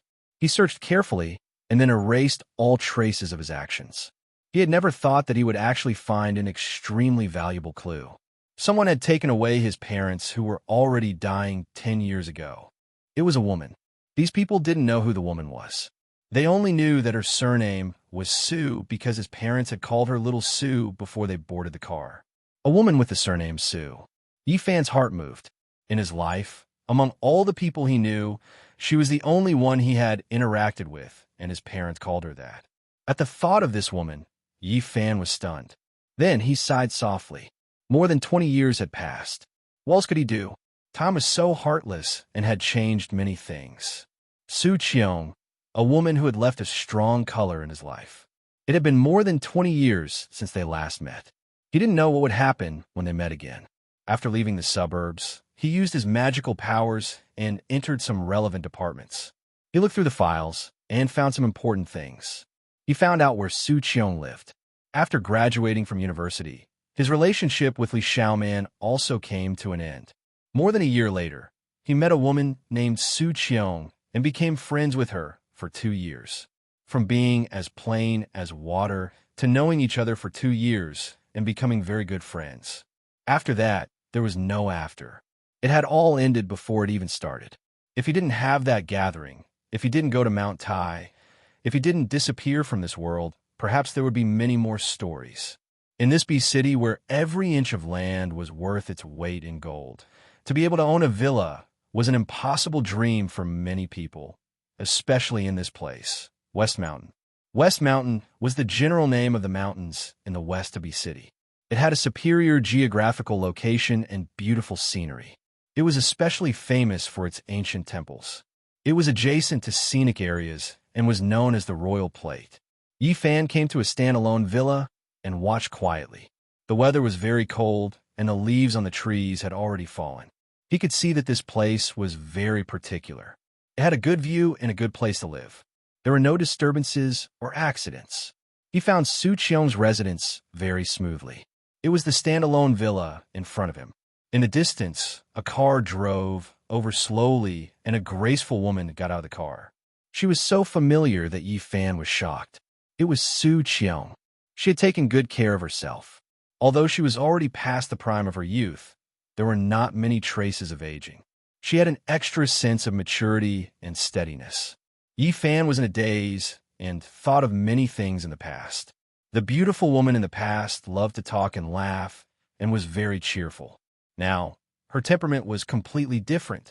The years that had passed and the youth that had passed had changed a lot. If he didn't meet her here, he wouldn't have dared to recognize her. "Mom." The door on the other side opened and a girl around 16 or 17 years old got out of the car. She was very lively and beautiful. She looked very much like Su Qiong from 20 years ago. In the distance, Yi Fan was stupefied. So many years had passed, the girl from before already becoming a mother, having such a big daughter. This made him feel all types of emotions, silently standing there. Time. He slowly spat out these 3 words. In the distance, Su Qiong happened to look over. When she saw him, her handbag fell to the ground. Her expression froze as she looked over in shock. Then, she became extremely emotional. She stretched out her hand and pointed at Yi Fan. She muttered, You are? Mom, what's wrong? The girl quickly went around the car and ran over. She hugged her mother's arm and shook it worriedly. Then, she followed her mother's gaze and looked over. After so many years, Yi Fan's appearance hadn't changed. In fact, he was even a few years younger than before. He walked over silently and looked at her. Is it really you? Su Qiong asked with a trembling voice. It's me. Yi Fan nodded. Such a meeting made it hard for them to say many things. The 2 of them looked at each other silently, and their emotions fluctuated. Let's talk inside, Su Qiong said after calming down. Mom, who is he? The girl beside her asked softly. After entering the living room, Su Qiong said, Su Yi, go to your room. I have something to say to this uncle. What uncle? He's only a few years older than me. Su Yi wrinkled her nose in dissatisfaction. She playfully and provocatively said, Hey, brat, who are you? Her tone was joking, but it did not make people feel disgusted. Go back to your room. Su Qiong put on a stern face. Oh, all right. The living room became quiet. The 2 of them did not speak. To Su Qiong, Yi Fan's appearance was too shocking.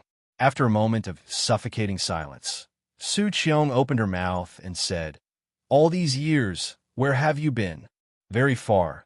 So far that I've risked my life and risked my life to come back. Yi Fan said bitterly. Su Qiong sighed and said, I didn't wait for you for too long. We've known each other for 2 years, and that's all I've waited for. People have to live, don't they? Yi Fan nodded. Reality was not a novel. People had to survive and live.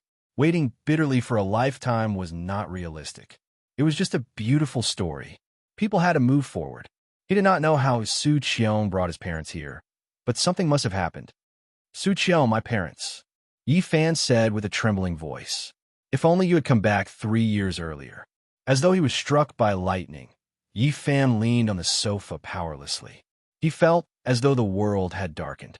Although he had already expected it, when he heard it with his own ears, he still felt as though he had fallen into a bottomless abyss. His vision turned black, and tears rolled down uncontrollably. Su Qiong stood up and brought him into her room. She told him that this was the last place the 2 old people lived. 3 years ago, they passed away one after another in less than a month. Yi Fan knelt there and cried silently. He grabbed onto the bed sheets tightly, wanting to feel everything about them and capture their presence. They truly missed you. Every night, they would gently hum the songs they used to coax you to sleep when you were young, and caress the pictures of you when you were young. Especially when their bodies could no longer move, they would hold on to the yellowed photo album tightly, afraid that they would lose it. In their last days, they would use their rough hands to caress it and use their turbid eyes to stare at your picture. Yi Fan could not take it anymore. He knelt on the ground, pressed his head against the bed, and cried out loud. All his efforts over the past 20 years had come to nothing. In the end, he could not see his parents. His heart felt like it was being stabbed by a knife, filled with sorrow and endless regret. The heart-wrenching pain and tears gushed out like a fountain, blurring his vision. Yi Fan's fingers were about to break. He could not accept this result. Su Qiong left, leaving him alone in the room. In a daze, Yi Fan felt a kind of warmth and calling. Xiao Fan, are you back? Yi Fan was heartbroken. He murmured, and with every word, he cried blood as he recited the salvation scripture. He had never thought that he would be reciting it for his parents. Every word was branded in the air, carrying his sadness and sorrow imprinted in the room. Chapter 9:38. The Sorrow of the Wind Tree.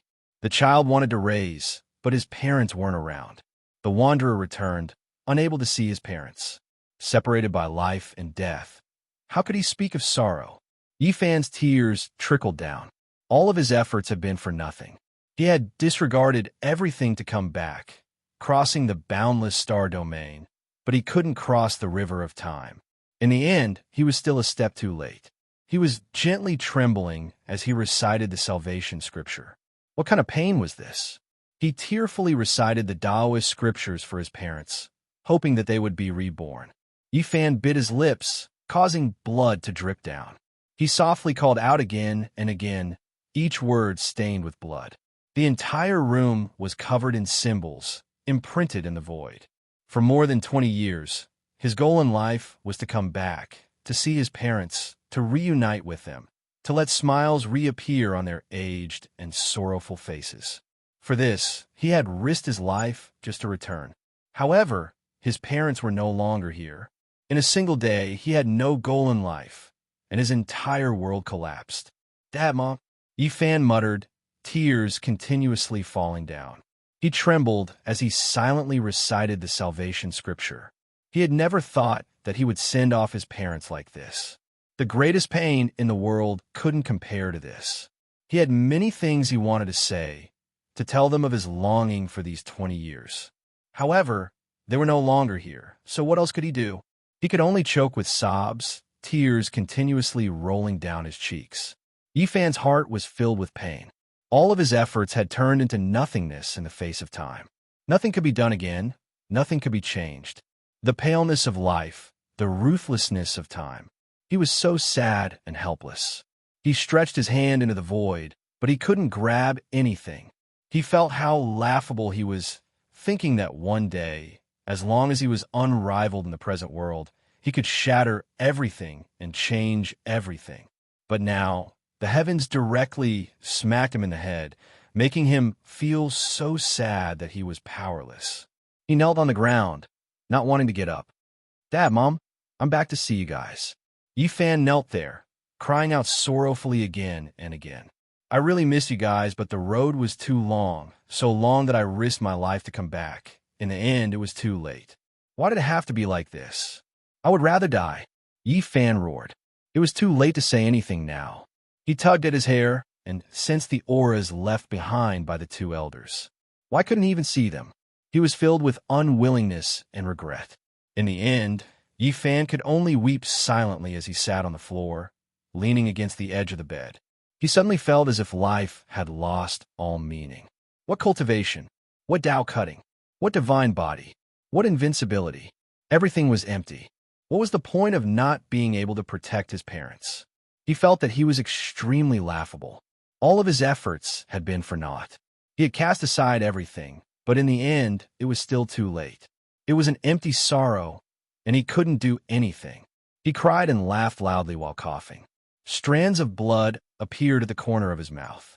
He suddenly felt that he was nothing, that he was pathetic and laughable. "I can't change anything. I haven't even seen my parents for the last time. I'm useless." Yifan cried for a while, then laughed for a while. He was completely disheartened and did not have a shred of nostalgia for this world.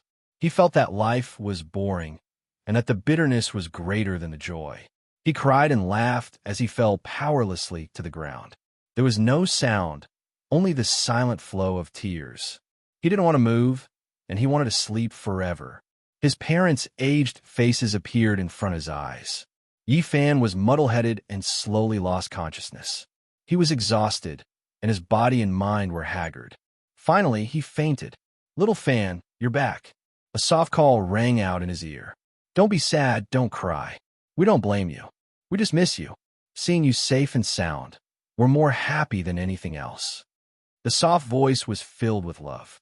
"Your mother and I always believed that you were still alive, and that one day you would come back to see us. We waited for a long time, but we were really tired and couldn't hold on any longer. Now that we know you're safe and sound, everything is fine." The old voice was filled with relief and gratification, but it also made one's heart ache. Like a dream, Yifan was in a coma. Tears kept flowing from the corner of his eyes. It was as if he saw two balls of light. He tried his best to grab their hands, but he couldn't do it no matter what. "We're leaving. You have to live well and take care of yourself." The voice became weak. The two balls of light slowly dissipated, and the old face became faint. Then, it turned into a rain of light and completely disappeared. Yifan screamed and struggled with all his might. He tried his best to chase after them and make them stay, but he couldn't grab anything. Bang! He woke up with a start. There was nothing in front of him. He had lost the warmth from before, and his parents' aura was gone. It was empty. "You're awake." Su Qiong sat beside him and passed him a cup of water. "My condolences. People have joys and sorrows, and the moon waxes and wanes. What did you see just now? Did you hear it?" Yi Fan grabbed her hand and shook it forcefully. The water in the cup spilled onto the ground. Su Qiong frowned. Yi Fan was extremely strong. Even though she was carefully controlling it, she still felt pain. She said softly, "You miss them too much, and your mind is too tired. Don't think too much and have a good rest." You really didn't see or hear it. Yi Fan stood up and released his divine sense. He wanted to find that familiar aura that moved him and made him feel close to it. Everything just now was too real. It was as if he had experienced it himself. It was right in front of his eyes. He wasn't sure if it was a dream or reality. He opened the curtains. The night sky was dark. A meteor shower was fading away and disappearing into the horizon. Yi Fan suddenly trembled. It was like a rain of light that dissipated in a dream. His body couldn't help but tremble. Tears flowed down his cheeks as he stared at the pitch-black sky. Strange, there was no announcement of a meteor shower. On the other window, Su Yi held her chin and blinked her eyes curiously as she looked at the sky. Yi Fan opened the window and soared into the sky. He quickly chased after it and turned into a ray of golden light that disappeared into the distant sky. In the room, Su Qiong's mouth opened wide in shock. The teacup in her hand fell to the ground and released a crisp cracking sound. The water splashed all over the ground. She couldn't believe it. Even though she was mentally prepared, she still couldn't accept the truth. Yi Fan was like a golden pung that streaked across the sky. Was he still human? Seeing Yi Fan suddenly return, in her knowledge, she thought that it was related to an extraterrestrial civilization. The first thing she thought of was a UFO kidnapping. But now, she was petrified. Was that the god and devil civilization? In the other room, Su Yi screamed and shouted for her mother. She shouted that a meteor had crashed into her house. The young girl was not afraid of anything. She quickly ran into the room and said, "Mother, did you see that just now? A meteor seemed to have streaked past our house. It's too magical." Su Qiong covered her chest with her hands and stopped trembling. She didn't want to lose her composure in front of her daughter. She tried her best to calm herself down. Everything that had happened was too shocking. Su Yi was about 16 or 17 years old. She was very lively and active. She ran to the window and looked out.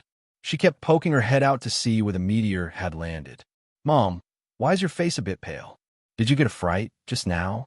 "Don't be afraid. With your precious daughter here, no matter what kind of demon or ghost comes, I will beat them away. Hum hum ha." She made a Tai Chi fist gesture in a lively manner. But when she saw that her mother's expression was still unnatural, she quickly retracted her playfulness and said, "Mother, what's wrong? I'll go get you a cup of water." Where's that uncle? Why is he gone? Where'd he go?" Su Qiong calmed herself down and said, "He had something to do, so he left first." At the end of the horizon, Yi Fan stood alone in the night sky in a daze. He couldn't have caught up to anything. The meteor shower had long since disappeared. Why? Was it you guys? Where did you go? He felt that perhaps there really was a mysterious power in the world. Were his parents saying goodbye to him just now? But then he shook his head. He was a cultivator, especially when he had reached such a powerful realm. He was very sensitive to primordial spirits and knew their nature. What was gone was gone. It was impossible for it to appear again. There was no way for it to be reborn. This was the nature of the world that couldn't be changed. Everyone would die one day. Even the ancient emperors were no exception. Maybe it's my own subconscious that's healing my heart. Yi Fan sighed. He used his hand to grab at the night sky, but he couldn't grab anything. He didn't believe in fate or reincarnation. There was no such thing as reincarnation in the human world. But what he had just experienced was both real and illusory. He thought back to when he went to the Western Desert and the words of the old monk who transformed into the Tao. In the next life, if you believe in it, then it exists. If you don't believe in it, then it doesn't. The years are long and endless. In the end, two identical flowers will appear in the world. After thousands of years, One will wither and the other will bloom. Whether or not they were the same flower, no matter how much later generations thought about it. Not even that ancient Buddha could say it clearly. Was it my own subconscious that was lying to me? Or were they really saying goodbye to me? Yifan's tears silently fell. He would rather believe the latter. After crossing through the star regions and returning, he was still a step too late. He didn't even get to see his parents one last time. Just now. Were they trying to make up for his regrets? Yifan mumbled. No one could hear what he was saying. He continuously muttered to himself as he stood in the night sky, wanting to stay there forever. He didn't want to continue thinking rationally. That was because if he looked deeper into it, the ancient sages had long written about reincarnation. It was impossible for it to exist. Yifan strolled alone under the starry sky. He didn't think. His heart was empty. At dawn, he landed on the ground. After the sun rose high in the sky, he arrived at the West Mountain Villa district. Su Qiong welcomed him in. Wow, little uncle, why did you suddenly disappear yesterday? I don't remember seeing you go out. Suyi was drowsy and liked to laze in bed. She hugged a big wombat and got up. Be good. Go wash your face, brush your teeth, and eat breakfast. Su Qiong pushed her. Although Suyi was only 16 or 17 years old, she was as tall as her mother. She obediently nodded and said, Oh, all right. This was the biggest blow that Yifan had ever suffered in his life. He really wanted to leave this place and avoid this mortal world. Everything that he had seen made him feel sorrow and pain. However, he couldn't just leave like this. He wanted to know the last moments of his parents and wanted to know everything that had happened in the past. Eat something first. I'll tell you later. Su Qiong combed her long hair and comforted him softly. I can't eat anymore. You go eat. I'll wait for you. After that, bring me to their graveyard. Yifan felt his entire body become heavy. He fell onto the sofa and didn't want to move. His eyes were dry, but his tears had already dried up. Su Qiong sighed. She didn't have much of an appetite. She brought Yifan out and drove far away. After an hour, they arrived at the graveyard. The graveyard was huge. It was filled with evergreen grass. It was built along a small hill. There were even some green pines and cypresses. It made the place look solemn and dignified. It's here. Suddenly, Su Qiong revealed a strange expression. It was because there was a pure white flower in front of the gravestone. It was swaying in the wind. Its petals rustled and fell, emitting a faint fragrance. Will anyone else visit the graveyard? Yifan asked. I don't think anyone else knows. It's strange. Su Qiong was bewildered. Chapter 9:39. Spring hadn't arrived yet, and it was still the end of winter. It was still extremely cold in the north, and the cold wind felt like knives cutting at one's face. In front of the grave, a pure white flower swayed in the wind. The petals were blown away, and the names of 2 elders were carved on the grave. 3 years had already passed, and Yifan was powerless to defy the heavens. He silently knelt down. His lips trembled, and his hoarse words couldn't be heard clearly in the northern wind. He couldn't shed tears, and he could only mutter softly. Su Qiong walked to the side, giving him some time to be alone. She asked the cemetery manager who had just placed the pure white flowers here. Unfortunately, there were no results. There were quite a few people coming and going here every day, and no one would pay special attention to who it was. Yifan knelt in front of the grave. He wanted to accompany this place forever, never to rise again. He had lost his life's goal, and his heart was empty. His world was a leaden gray. Dad, this is a type of divine wine I brought back from Big Dipper. It's very difficult for the great sect masters to drink it. It's a pot of essence extracted from a 1,000-year-old wine cellar. Yifan opened a mutton fat jade gourd and poured out the wine. The refreshing fragrance filled the graveyard. Su Qiong was shocked. She turned around, and she just happened to see this scene. The wine fragrance was shockingly strong, and even someone like her who didn't drink white wine was moved by the fragrance. The cemetery manager saw this and quickly walked over, informing him that he had violated the rules. He had to put away the wine bottle, and he had to pay a fine. Su Qiong walked up, took out a stack of money, and handed it over. She didn't let him come closer out of fear of causing trouble. She knew that the current Yi Fan couldn't be measured as a mortal. "Mom, these are some small ornaments I brought back from Big Dipper." Some strange ornaments appeared in Yi Fan's hands. There was a long pearl necklace that had been washed clean, and there was also a protective talisman carved from a heavenly evil relic. They were all things that could prolong one's life. Every one of them was sparkling and glistening, and they released strands of essence energy.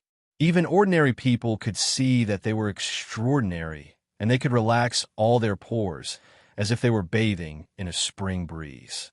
Chi, strand after strand of flames surged from Yi Fan's hands, igniting all of these items and a 1,000-year-old divine brew. They turned into brilliant light, turning into ashes that fell in front of the tomb. The caretaker of the cemetery was anxious and said that Yi Fan had seriously violated the rules. This place was not allowed to burn anything. When he saw the flame jump out of Yi Fan's palm, he stared blankly. "I say, what is that thing you're burning? Why is it even brighter than a magic lamp? It's shooting out rays of light as though it's some kind of treasure. Oh my, what kind of wine is this? It's so fragrant that I can't help but want to take a sip. Just smelling it makes me drunk." As soon as he got close, he fell to the ground with a thud and fainted. Su Qiong retreated in shock, afraid that she would be intoxicated by the wine. She had seen a lot of things and had long realized that the things in Yi Fan's hands were not ordinary and could not be judged by common sense. Not to mention those beads that were radiating divine splendor. Even that wine gourd was a flawless white jade. If it was auctioned, it would definitely cause a commotion and fetch a sky-high price. When the caretaker of the cemetery woke up again, he discovered that everything in front of him was pitch black and that a pile of things had been burned. He immediately jumped up and was flustered and exasperated. "Hey, what's wrong with you? Did you burn a truck full of things? How are you going to clean this up?" His eyes were wide open. With such a pile of things, not to mention burning them, it would be troublesome just to transport them over. Su Qiong hurried forward and handed over a thick stack of money again. No matter when, this situation had never changed. Once the money was in place, it could even turn the millstone upside down. In life, there are too many helpless things. We are powerless to resist. My condolences. Uncle and Annie won't blame you. As long as you return safely, it will be the greatest consolation for them. Because before they pass away, the only thing they care about is your safety, Su Qiong consoled. "I know. I want to be alone for a while. You should go back first." Yi Fan sat there with his back facing her and said. The red sun set in the west. In the blink of an eye, a day had passed. Finally, the sky was filled with stars. He sat there silently without moving. The caretaker of the cemetery was scared, but he didn't dare to bother him. Before leaving, Su Qiong stuffed a lot of money into his hands. Early in the morning, the sun shone down and rose high. Yi Fan was still there, not moving at all. He sat there for a day and a night, silently recalling everything from when he was young to when he grew up. Every scene of his parents floated up in his mind, and it was difficult for him to walk out of his heart. The happy, the sad, the unforgettable, the unforgettable, the unforgettable. The past was like smoke, occupying his heart. He really wanted to sleep here. At noon, he sighed softly and stood up to leave. His back view was bleak as he walked out of the cemetery. Although he didn't return for a day and a night, Su Qiong wasn't worried. She saw with her own eyes that he could soar into the sky. She believed that no one in this world could hurt him. Perhaps only he could. Yi Fan returned. He sat on the sofa and quietly listened to Su Qiong's story. Every detail of the two old people's later years made his heart ache, but he didn't say anything from the beginning to the end. He just listened. Where there was light, there was darkness. Everyone would have happiness and sadness. There were happy memories, but there would also be unhappy memories. Su Qiong waited for him for 2 years, and then she got married. Just as she said, people had to live, right? And life was colorful. There would be wind and rain.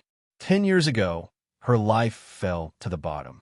Her marriage that lasted for many years came to an end, and she lost everything. When Su Qiong went to the suburbs to relax, she unexpectedly met his parents. She couldn't believe that it was the two old people who took them away. Uncle and Annie are good people. They donated the money you left behind to an orphanage, but their own lives are so difficult. They miss you, and like children. I think that the bouquet of flowers was given by the orphanage. The doorbell rang. Sui skipped out and went to open the door. She shouted that her father was back. My husband is back. He doesn't have much money. I bought the villa with the money I earned recently, but he's an honest person. Sui isn't his biological daughter, but he treats her very well. When she said her daughter's name, Su Qiong's voice trembled. Yi and Yi sounded the same. Yifan's heart ached. The 9 dragons pulling the coffin had changed many things. After a marriage, Su Qiong's choice was very careful. This was a university professor who was engaged in archaeological research. He was a really good person. Yang Xiao didn't look like a tactful person. He was a little stiff. When he saw that there were guests, he smiled kindly and greeted them after Su Qiong introduced him. Father, why did you come back so late? You don't know, but I saw a shooting star almost crash into our house. Mother was scared to death. Su Yi chattered happily like a little magpie. I was delayed in Jiangling for many days. There was a large tomb there, and I don't know what happened. Those who entered all died, so the archaeology was stopped.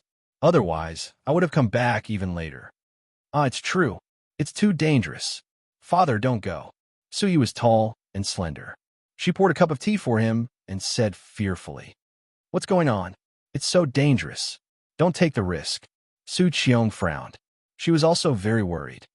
It's fine. There's no need for us bookworms to take the risk. Only after everything is dug up will we be allowed to study it. Yang Xiao explained kindly. Hubei's Jiangling County's Bailing Mountain? Yifan asked. This place was very famous and had a great history in the ancient times. There were many ancient tombs in the mountain, with the Chu tombs being the most and the Han tombs being the second. The terrain there was very special. It was formed by 8 mountain ridges that stretched out horizontally and vertically. It was like a group of dancing dragons and thousands of horses. It was majestic, and in ancient times, it was called the Dragon Mountain. Yang Xiao nodded and said that it was that place. This time, there was a tomb from the Warring States period. It was so mysterious that all sorts of equipment were useless. Many people died there, and only half of the tombstone was dug up. There were birds, fish, insects, and beasts carved on it. Yifan quickly became silent. His heart was like dead ashes, and it was hard for these things to pique his interest. His heart was desolate, and he didn't think about it anymore. Although the archaeology has temporarily stopped, it might continue after a period of time. Yang Xiao said, Father, don't go. It's too dangerous. So he hugged his arm. Even if you don't think for yourself, you have to think for little Yi. Don't run around and stay in your department. Su Qiong said, Okay, I won't go next time. I'll stay and be city. Yang Xiao smiled sincerely. It could be seen that this family was very harmonious, and Su Qiong had found a good home. Yifan finished asking about his parents and memorized every little detail before preparing to leave. Where are you going? Stay at home. Su Qiong looked at him in a daze and tried to persuade him to stay. No, I want to travel around. I'll treat your family to a meal some other day. Before Yifan left, he took out some small ornaments and gave them to her. Each of them was sparkling and translucent. Wow, so beautiful. What is this made of? It looks like a crystal, but it's not. How can it be more beautiful than a diamond? Su Yi was very lively. She took it on behalf of her mother and looked at it under the sunlight. Yang Zhao's face was full of shock. He stood up and moved closer. He adjusted his spectacles and said, These have at least 2,000 years of history. Yifan thought about it and took out some other small items. He gave a wooden bead bracelet and a protective talisman to Yang Xiao, telling him to bring them with him when he went out for archaeology. Just like the other sparkling ornaments, they were all rare treasures, even in Big Dipper. They could extend a mortal's lifespan and had formations inside to protect the wearer. Su Yi hugged one of Yifan's arms and called him Little Uncle is the best. Yang Xiao said that they were too precious and could not afford to keep them. They might be national treasures. Only Su Qiong knew the true value of these things. After seeing how Yifan could rush into the starry sky, she understood that these were not ordinary items. They might be the so-called celestial items in the eyes of mortals. Yifan thought about it and took out 2 jade bottles and placed them in her hands. He used his divine sense to tell her that if anything happened to her body, she could take them. However, 1 pill at a time was enough, and she must not take more than that. Yifan left and was about to disappear. When he looked back, Su Qiong was still standing there with tears in her eyes. She muttered to herself, "Time. I missed out on a lifetime. Mom, little uncle has left. Why isn't he coming in?" Sui called out. Yang Xiao took out a coat and walked out to help her put it on. He said softly, "Go in, it's cold outside." Amen. Su Qiong nodded. What was there for her to be dissatisfied about? Everything was going according to plan. As long as she did not think about the past, she would undoubtedly be very happy. Yifan walked on the streets alone in a daze. His parents were no longer around, and it was a huge blow to him. He felt that life had lost its meaning. He did not know where to go and could only walk aimlessly. He did not want to stop and wanted to keep walking. He did not know how much time had passed. It might have been 4 days, or it might have been 5. He stopped in front of a park bench and sat there. He was seriously thinking about where he should go next. In his right palm, a huge Saraira appeared. This was left behind by the Western Desert ancient Buddha who had transformed into the Tao. He was loyal and brought it to this side of the starry sky. In his left palm, a palm-sized stone coffin appeared. This was the taboo item that Qi Luo had asked him to throw into the starry sky. It was very likely that it was the ancient coffin of a divine being that was buried in the 9 heavens during the mythological era. Suddenly, specks of light overflowed from his hand and turned into a rain of light. This is Chapter 940. Specks of golden light revolved around his fingertips like golden butterflies. They danced gracefully and then flew into the sky. Yifan was startled. The infant fist-sized Saraira became smaller and smaller, turning into a rain of light that scattered in all directions. The scene was magnificent, holy, solemn, and respectful, transforming into the Tao. This was the first word that came to his mind, but he felt that it wasn't the case. That ancient Buddha had already passed away in meditation back in the Western Desert. Could it be that there really is reincarnation? Yifan immediately became excited. He was overwhelmed with emotions and immediately stood up. During these past few days, he was absent-minded and muddle-headed. He walked around aimlessly and almost didn't know where he was. His parents' figures always appeared in his mind, and he was unable to free himself from his grief. Reincarnation, resurrection, these words lingered in his mind from time to time. It was also because of this that he could think of the Saraira and the ancient coffin that should have been buried in the 9 heavens. Buddhism paid particular attention to the afterlife, and there was a saying of reincarnation. Meanwhile, the 9-layered coffin of the legendary era buried deities, and it was also a product of eternal life. Yifan's mind was absent-minded these past few days. He subconsciously took out these 2 items to search for eternal life and the method of reincarnation, all for the sake of seeing his parents again. This was a subconscious action, but it immediately woke him up. Otherwise, he didn't know how many days he would have been muddle-headed. The ancient coffin buried in the 9 heavens didn't change at all. It was still simple and unadorned, but the Saraira was melting bit by bit like a melting snowball. Yifan's essence energy was raised to its peak. He stared unblinkingly, and a divine flame throbbed between his brows. He was like a deity. He was using his heart to sense the Saraira and examine its changes. Even though he didn't believe in reincarnation, he still hoped for a miracle. His eyes were deep and unblinking.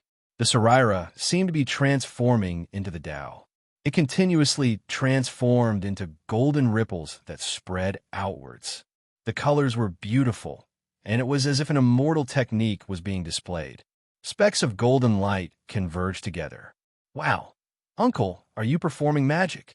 A boy ran over from the park. He blinked his eyes as he looked at the Saraira that had turned into specks of light in his hand. It's so pretty. Uncle, can you teach me how to change? It's so magical and beautiful. The little boy was not shy at all and begged Yifan to teach him. It's much better than witnessing the miracles that happen every year in the Spring Festival Gala. I've long been sick of watching it, a few young people next to him said, joining in the fun. Hey, Why is the space between your brows also shining? Is that phosphorus? Does it hurt?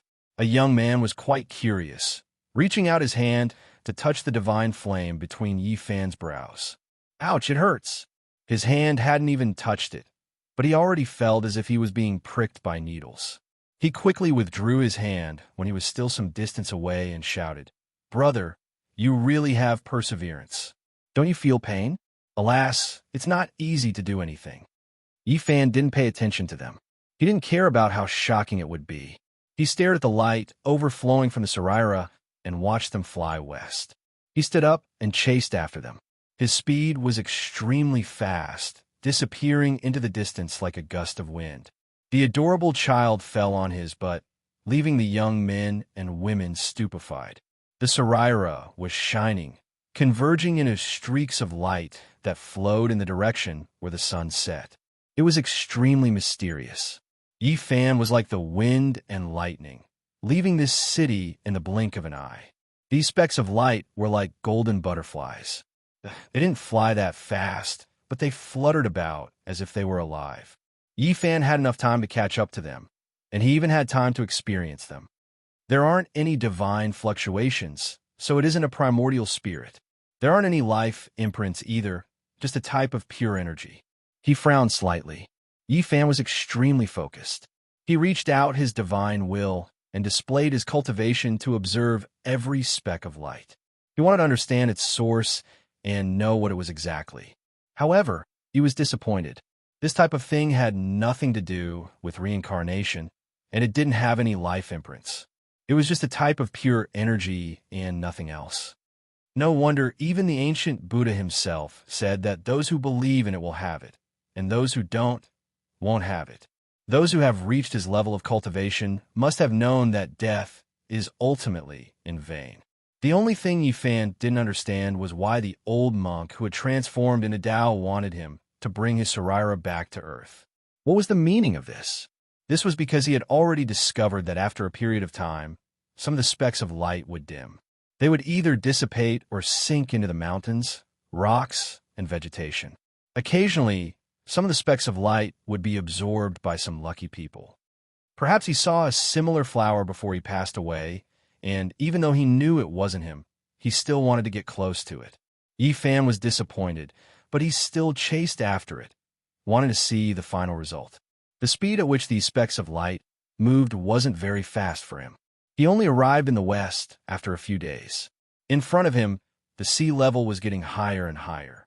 The vault of heaven seemed to have been washed by water. It was incomparably blue and sparkling like a sapphire. Occasionally, white clouds drifted by, clean and flawless. They were right above his head, as if he could touch them with his hand. It wasn't easy to find such a natural place in the modern era where tall buildings stood in great numbers. The Tibetan area was sparsely populated, and there were many areas that humans hadn't set foot in yet. However, just as he approached this high-altitude area, the Saraira in Yi Fan's hand was also exhausted. The last speck of light flew out and completely disappeared. Yi Fan watched this last rain of light and saw that it didn't fly very far. In the end, it fell into the mountains, sank into the vegetation, and turned into nothingness. He let out a long sigh. Although he knew that reincarnation was empty and impossible to exist, he still couldn't help but feel sad and disappointed. He had extinguished the last glimmer of hope in his heart. The ancient saints of the Western Desert had completely disappeared from the world. Buddhas were nothing more than this, let alone mortals. In the end, they couldn't leave any traces behind. Yi Fan knew that it was impossible for him to see his parents again. They were truly separated forever. Thinking of this, he was dejected and couldn't control himself. He stood there motionless, almost petrified. What should he do? His mind was in chaos. He had no direction and felt that everything he did was meaningless. After standing there for an unknown period of time, Yi Fan suddenly raised his head. He felt a faint fluctuation coming from the depths of the Tibetan area. There was a mysterious aura flowing. His eyes flashed as he looked at the land in front of him. This feeling was hard to forget. He had experienced it before in the Western Desert.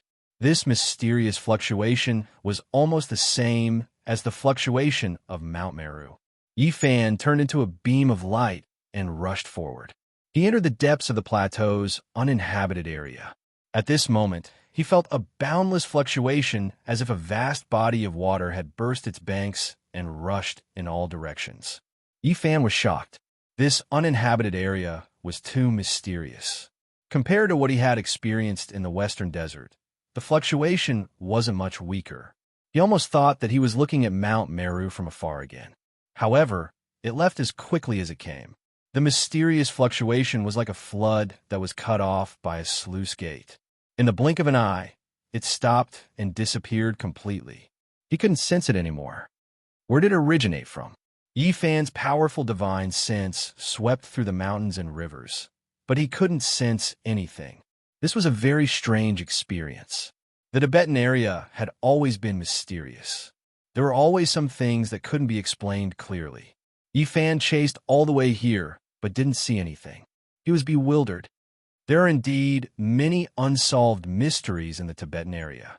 The birthplace of Gautama Buddha no longer worships Buddha. This place has become a pure land. Could it be that something is hidden here? Yifan stood on a majestic mountain and looked down at the vast and mysterious ancient land. Not only did Buddhism take root here, but even the most mysterious ancient Kunlun of China was also here. He moved forward and passed by many places. He passed through a large uninhabited area and finally arrived at a barrier between Tibet and the Darim Basin, a section of the Kunlun mountain range. Kunlun was the mountain of 10,000 ancestors. It was the #1 sacred mountain in China. The Queen Mother of the West and the ancient immortals all came from here. In ancient China, it had the most revered and incomparable status. However, after Yifan walked around for a while, he found that it was ordinary and there was nothing special. He didn't go deep into Xinjiang, but did he go to the section of Qinghai? He returned to the Tibetan area. This was because he didn't come to search for the secret of Kunlun. He only came to pursue Buddha. He didn't have any other thoughts. There was only sadness in his heart. How would he care about anything else? Yifan came to Sala. Even though he didn't believe in the afterlife, he still wanted to give it a try. The vast fluctuation not long ago made it hard for him to let go. He entered the Patala Palace. It was built against the mountain and had an imposing manner. Since ancient times, it had been the holy land of Buddhism in Tibet. It had an extraordinary status. Yifan went in and out of many palaces. They were all important places that were not open to the public. However, he was disappointed. He didn't sense that kind of breath and couldn't find it. Later, he entered the Jiakang Temple and the Xiaozhou Temple. He still didn't find anything in these two holy temples. There was only a trace of pure psyche power, but it couldn't be comparable to what he sensed not long ago. One should know that the vastness was awe-inspiring. It was really comparable to Mount Meru. It was like a boundless ocean surging. Not long after, he entered Siji Temple, Yeba Temple, Sasang Temple, Sanji Temple, and other places. They were all the most famous ancient temples and holy temples. However, he still didn't find anything. Yifan found that even today, there were people who worshipped Buddha. They had devout faith. They didn't burn incense, worship Buddha, or pray for peace. Unfortunately, he didn't see a single cultivator. Maybe there were some unknown ancient temples, but he didn't have the mood to look for them. Yifan walked through the vast, uninhabited area and revealed a strange expression. He occasionally saw some devout Tibetans. They were all very excited and said that Buddha was coming to the world. He was very puzzled and asked around. Some said that the pure land of Buddha was opened and he sensed the Buddha's power. Some said that the Buddha was revived in the Saha world. Some said that the Buddhism was opened and the Dharma was revealed to the world. Yifan shook his head and turned to leave. Although he was still very sad, he walked out of his inner world. He knew that there were still things waiting for him to do. He walked through a large area of the uninhabited area and saw some dilapidated ancient temples. They had long become ruins. He didn't expect to feel such strong waves in these places. Something's not right. Yifan suddenly felt that when he was sad like a mortal, he didn't feel anything. However, when he became a little more clear-headed and sensed carefully, there was something different in this land. It was actually suffocating him. It was targeting cultivators. He couldn't help but look up at the sky and muttered to himself, "Is it Spirited Mountain or Kunlun Mountain? I'll have to find out in the future." However, when he thought about how he couldn't even protect his parents after cultivating to this level, he became disheartened. Even if he could find a secret land, what use would it be? The path to immortality was rugged. Whether it was to cut the Tao or to prove the Tao, he had to give up too much. However, in the end, he couldn't even protect his family. In the end, it really seemed meaningless. Yifan walked back and was about to leave the Tibet area. When he passed by a stone mountain, he saw the ruins of an ancient temple. He suddenly felt that something was spying on him. He turned around and walked towards the ruins of the ancient temple. He stared at a stone Buddha and approached it step by step. He felt that it was a bit inconceivable. In this age of Dharma, he encountered a creature with Tao. Whoosh! Behind the stone Buddha, a purple light rushed out and entered the stone mountain. Yifan raised his head and climbed up the stone mountain that was over 100 meters in one step. He stared at a stone cave that was the size of a bowl. There was a palm-sized stone Buddha that blocked half of the cave entrance. Chapter 941. The cave was extremely dry and smooth. Animals often entered and exited, all of them polished until they shone. The small stone Buddha was placed at the side of the cave entrance, able to block out the wind and rain. Rumble! One could see a pair of large, bright eyes in the cave. They were a bit scared, but also a bit curious as they moved about. This was a small creature. For it to have such extraordinary cultivation in this cultivationless age, it truly exceeded Yifan's expectations. It couldn't be helped but be called a miracle. "Come out, I won't harm you." Yifan released a strand of his divine consciousness. The little thing in the cave had extraordinary cultivation, so it naturally developed intelligence and understood the intent of his divine consciousness. However, it was still a bit timid because it could sense how powerful this person was. He could actually stay in the air for a long time. This was something it couldn't do. In the end, it still stuck its head out, almost as if it was trying to curry favor. It blinked its large eyes and extended a pair of small claws, carefully standing at the cave entrance. What kind of race was this little creature? Yifan was astonished. He actually didn't recognize it at first. It was a foot long, and if its fluffy tail was added, it would be 2 feet. Its entire body flickered with purple light like satin. Its purple fur was long and supple, making one want to touch it. It was a bit excessively beautiful. It might even be able to kill a few young ladies who liked to raise small pets. A sable? Yifan was bewildered. He then shook his head. It didn't look like one, and it looked even cuter than a sable. Squirrel. In the end, he confirmed it. He was extremely astonished. It was truly rare for a squirrel to grow like this. Its entire body was translucent like amethyst, excessively exquisite. Its pair of eyes were like 2 black gems, and they were extremely large. They blinked pitifully, flickering with radiance. It really is a strange species. How did you cultivate to this level? Yifan sat on top of the mountain and picked up the small Buddha. It was unexpectedly heavy. He was quite astonished. The seemingly crude little Buddha was only the height of a palm, yet it weighed 1,000 jin. It was impossible for a normal person to pick it up. He knew that he made an error in judgment. This was definitely a treasure, or else how could it be so heavy? On the ground, the mystical Komatsu mouse stood upright and looked at the stone Buddha with some reluctance, as if it had lost its most beloved treasure. However, it did not dare to resist and looked down at its little paws. For the first time in many days, Yifan smiled faintly and said, "Do you think I would steal your treasure?" When the little thing heard this, it immediately became spirited. It blinked its big eyes in a flattering manner and bowed with its pair of small claws, as if it was bowing. There were almost no squirrels on Earth that were purple, except for a few mutated ones that had a light color. However, this one was sparkling like an amethyst, and every soft hair on its body was shining with purple light. Since it was so special, if it was sold as a pet, it would definitely attract everyone's attention. Just how powerful are you? Show me. Yi Fan sat on the stone mountain. This little thing's big eyes were sparkling like a child showing off a treasure. It worked hard and waited for him to praise it. Whoosh! It turned into a beam of purple light and rushed into the sky, about 100 meters away. Then it wobbled and took a dozen steps in the air before it could not hold on any longer and quickly fell down. The first secret plane of the human body was the Sea of Reincarnation. There were 4 small planes, namely the Bitter Sea, Life River, Divine Bridge, and Permitha. As long as one reached the Life River stage, they would be able to fly. In comparison, although the demon clan was different, there was not much difference in comparison. This little thing wobbled around. It was obvious that it had just entered Taoism.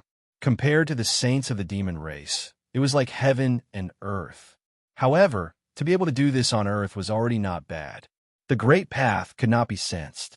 To be able to cultivate to this level, it could be said to be a shocking anomaly. Moreover, Yi Fan looked at it seriously. This little thing was far more mystical than he had imagined. It was far beyond the Life River stage and had already broken through the Sea of Reincarnation to enter the second secret plane of the palace. Of course, this was according to the human classification system. Earth is really scary. Even the cultivators of the palace are suppressed to the point that they cannot fly for long distances. They can only rush out 100 meters before they can't hold on any longer. At the same time, he could not help but be surprised. This purple squirrel was extraordinary. This was a heaven-defying little demon that had grown up in a situation where the great path did not allow it. Yi Fan tried to sense the essence of heaven and earth, but in a very large area, he could only capture a few strands. It was too thin. To be able to cultivate to this level under such circumstances, was it the son of the demon emperor? He immediately revealed a strange expression, wanting to see through this little thing. The purple Komatsu squirrel was immediately afraid.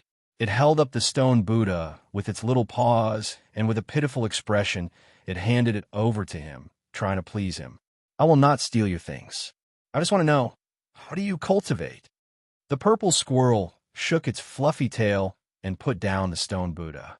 It pointed at the head of the Buddha and then at the sky. This puzzled Yi Fan. He had already seen the stone Buddha. Other than its sturdiness and weight, he did not find anything else. Not long after, the sky darkened and stars dotted the sky. A silver plate appeared. At this time, something strange happened to the stone Buddha. A halo of Buddha light appeared behind its head, formed by the essence of the moon. I see. You rely on it to cultivate. Yi Fan nodded. The purple Komatsu squirrel breathed in and out to the moon. After being transformed by the halo behind the head of the stone Buddha, its essence was filled with mysterious marks of the Tao. This was the reason why it could be close to the Great Path. The moonlight was originally very scattered, but after being guided by the stone Buddha, the light spots in this area multiplied countless times and were all absorbed by this little thing. This is really a strange treasure. I can't believe I couldn't see through it. Although the Qi practitioners have all left Earth, they still left behind some mysterious things. In the latter half of the night, this little thing pulled on the corner of Yi Fan's hair and timidly invited him to go with it, as if it wanted to do something.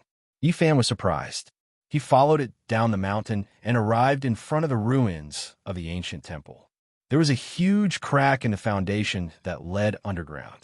The Komatsu squirrel jumped down with Yi Fan following behind.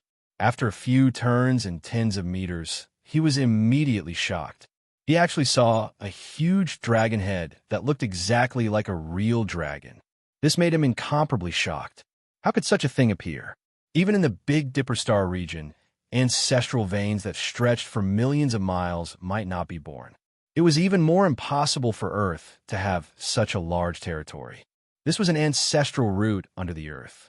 It had turned into the shape of a dragon and revealed a stone dragon head. However, it was already dead, which meant that this vein had lost its spirituality. Earth was in the degenerate age, so it was normal to have no spirituality. However, there shouldn't be a lifelike stone dragon. In such a limited territory, it was absolutely impossible for such a lifelike stone dragon to be born. Yi-Fan used his powerful divine sense to explore and was shocked to find that this dead stone dragon only belonged to this area and didn't extend far. What's going on? Could it be that Earth in ancient times was much vaster than it is now? In front of the dragon's mouth, there was a small broken earthen jar. There was a small amount of sparkling and translucent liquid inside, and wisps of refreshing fragrance wafted out. The little purple creature ran forward and carefully lifted it up. It raised it for Yi-Fan to drink, but it didn't live up to his expectations and swallowed a mouthful of saliva. It was obvious that it was also very hopeful. Yi-Fan picked up the small earthen jar and sniffed it. A strange expression appeared on his face. This was the spiritual milk of the earth. It was too rare to find such a thing on Earth today, but it was useless to him. This was the liquid that dripped from the dragon's mouth. It would take about half a month to accumulate half a bowl. He let out a light sigh. This dragon was completely dead, and this was the last of its dragon saliva. Yi-Fan returned the earthen jar to it. The little creature was a little confused, but then it blinked its large, black, gem-like eyes and still sincerely offered it to him to drink. During this process, it secretly swallowed a mouthful of saliva. It was obvious that this was very precious to it. I don't need it.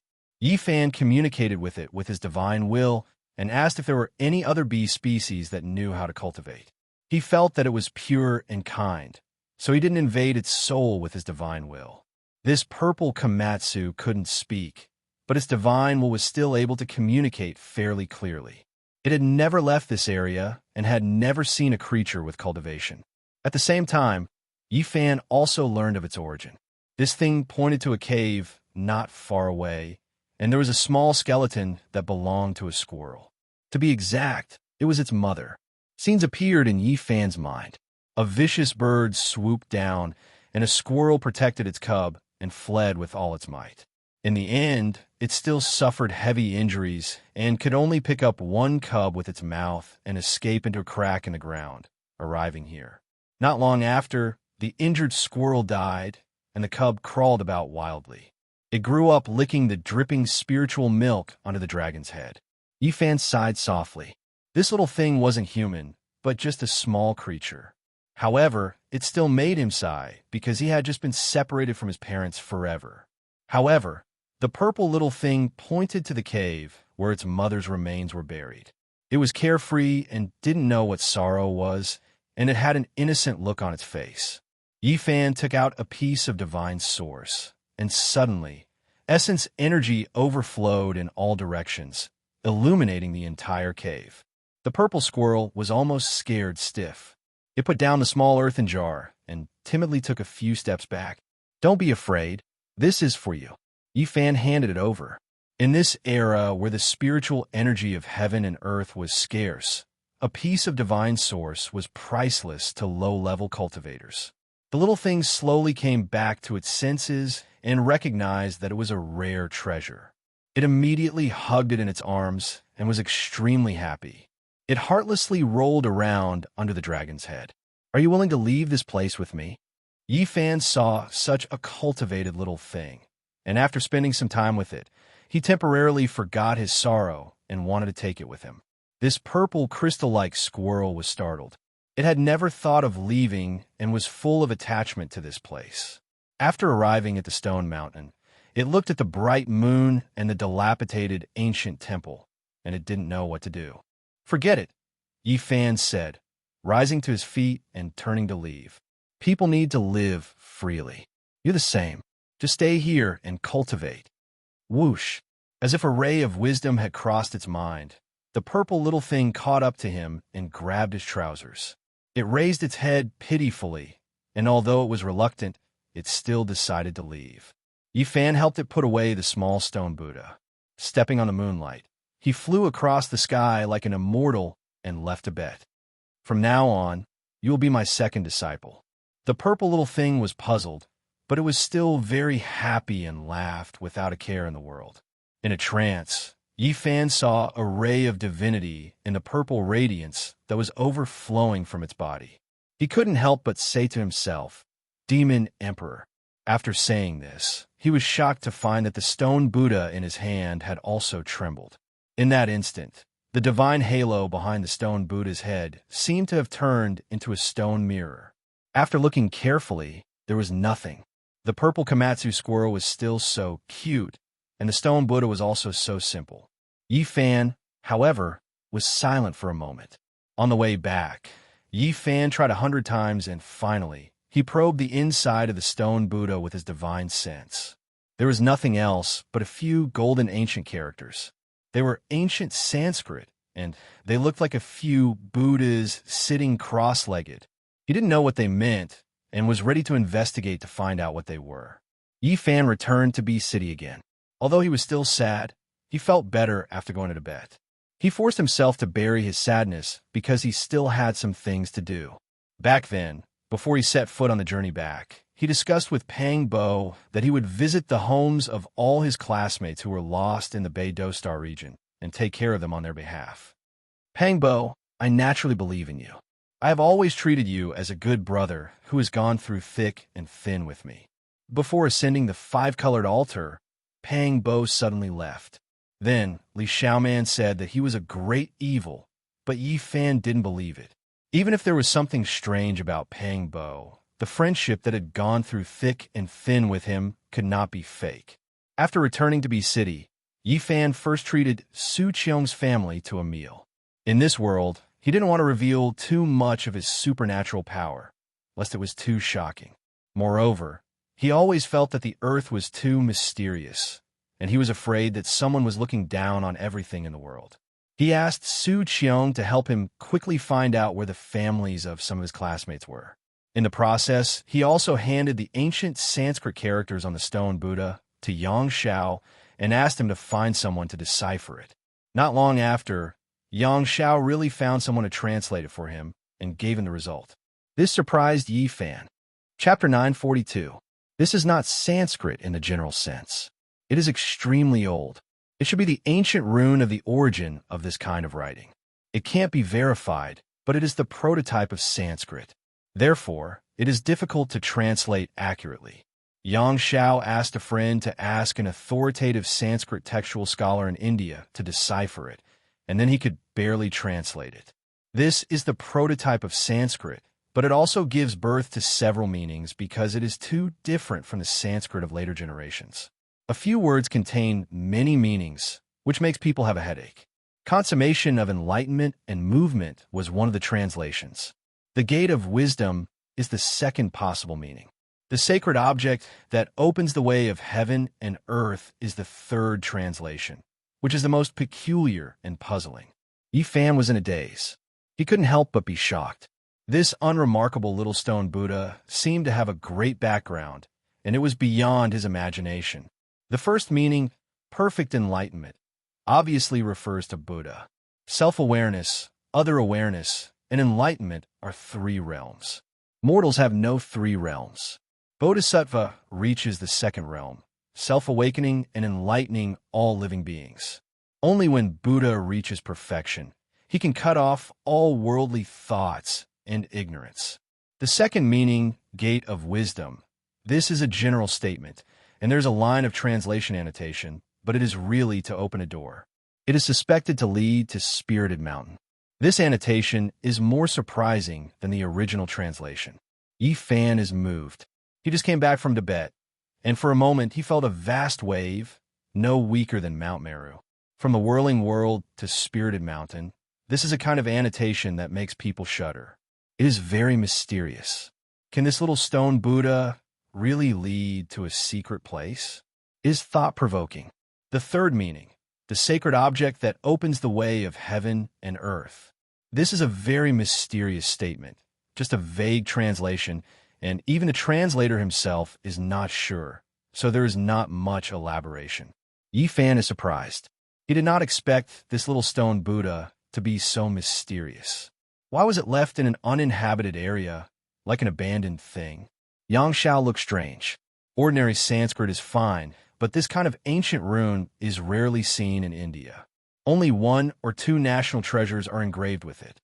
He asks him how he got it, and reminds him kindly and carefully that the country is very strict with the supervision of cultural relics. Yi Fan was helpless. Since he gave out a few small gifts, Yang Xiao judged that it had a history of more than 2,000 years. He probably regarded him as a reseller of cultural relics. Su Qiong gave Yi Fan a phone and helped him save her number. After so many years, Yi Fan was in a daze when he held this communication tool again. He was not used to it.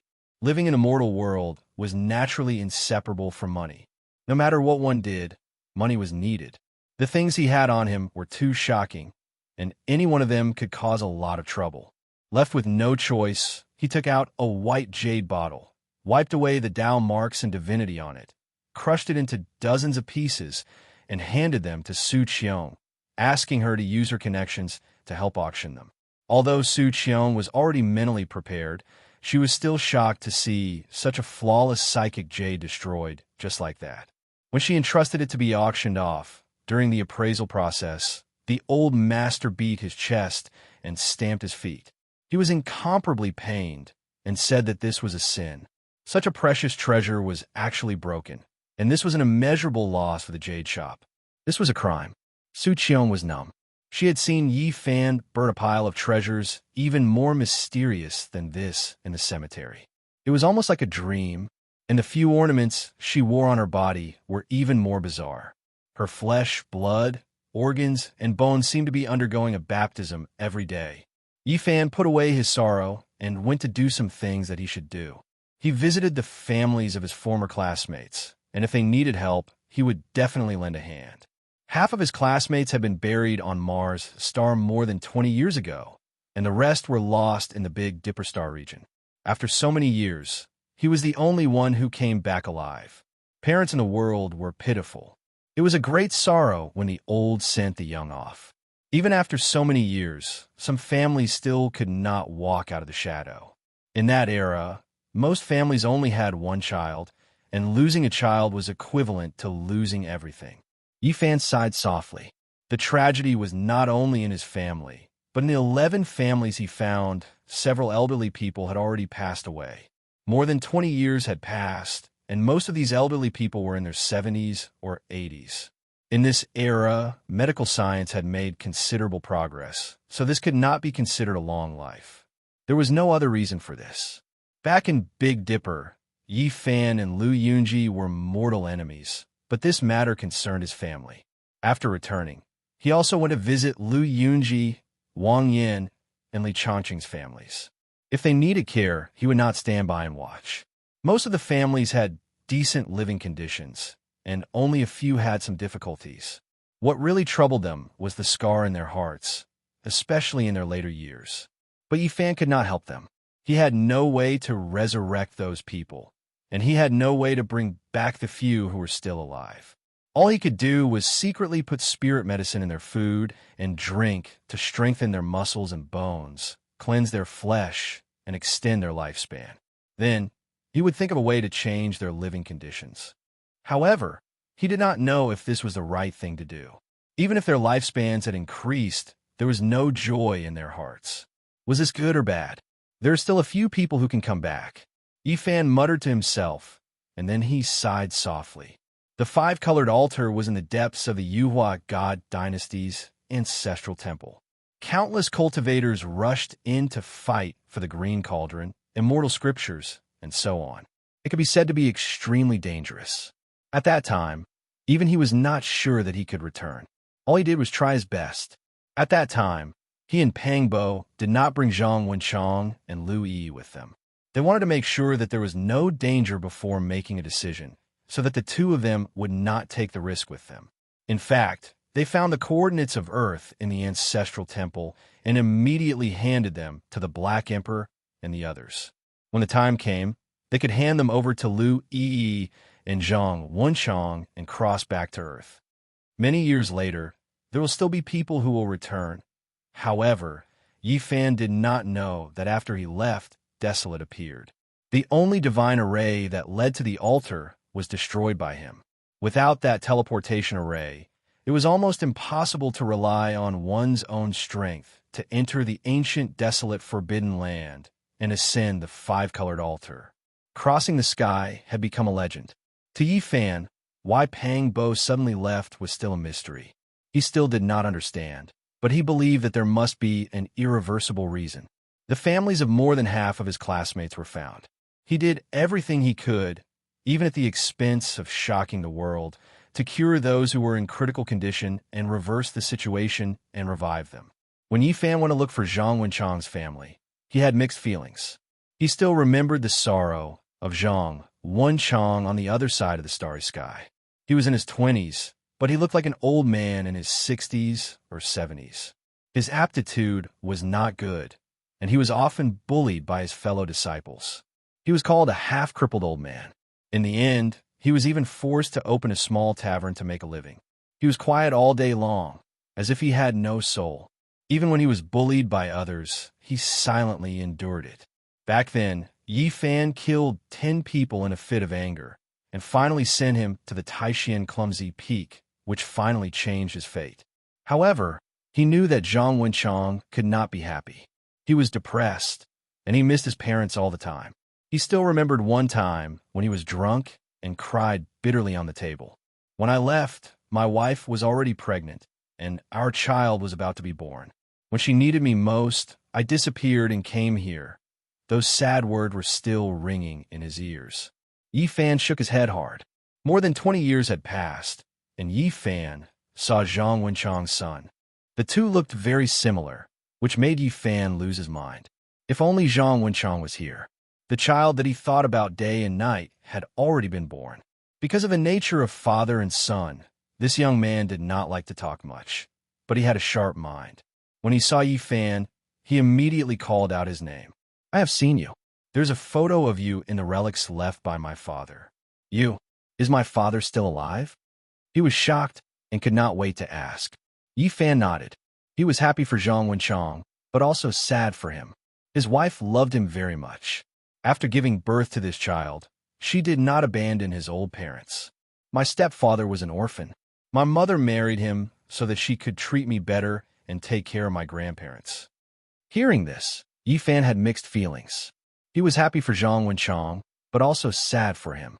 My father disappeared, but I know that my mother must have had a good relationship with him. She could not forget him for so many years, and sometimes she would be alone in a daze. There were too many helplessness in this world. Life could not be chosen again. Zhang Wenchang had left this world. These could only make people feel sorry and helpless. My stepfather was a good person. He treated me, my grandparents, and me very well. Our family could be considered happy. Zhang Yi cried, but he was very rational. He did not cry or scream. He asked about every detail of his father in that world again and again. When Zhang Yi heard Yifan talk about how his father was unhappy and how he cried after getting drunk, saying that he missed his wife and son and felt that he had let them down, Zhang Yi cried and choked. Although he didn't raise me, I don't blame him because he couldn't do it himself. He didn't abandon us on purpose. Actually, I also miss him very much, because my mother said that he was really good. What was wrong was only the starry sky, only fate. Yifan patted his shoulder and did not say anything. All he could do was to tell the truth. Are you an immortal? Can you bring me to see him? Zhang Yi asked hopefully. Yifan shook his head and said, I can't even go back myself. Today, I have said too much. Your life is very good now, and I should not disturb your peace.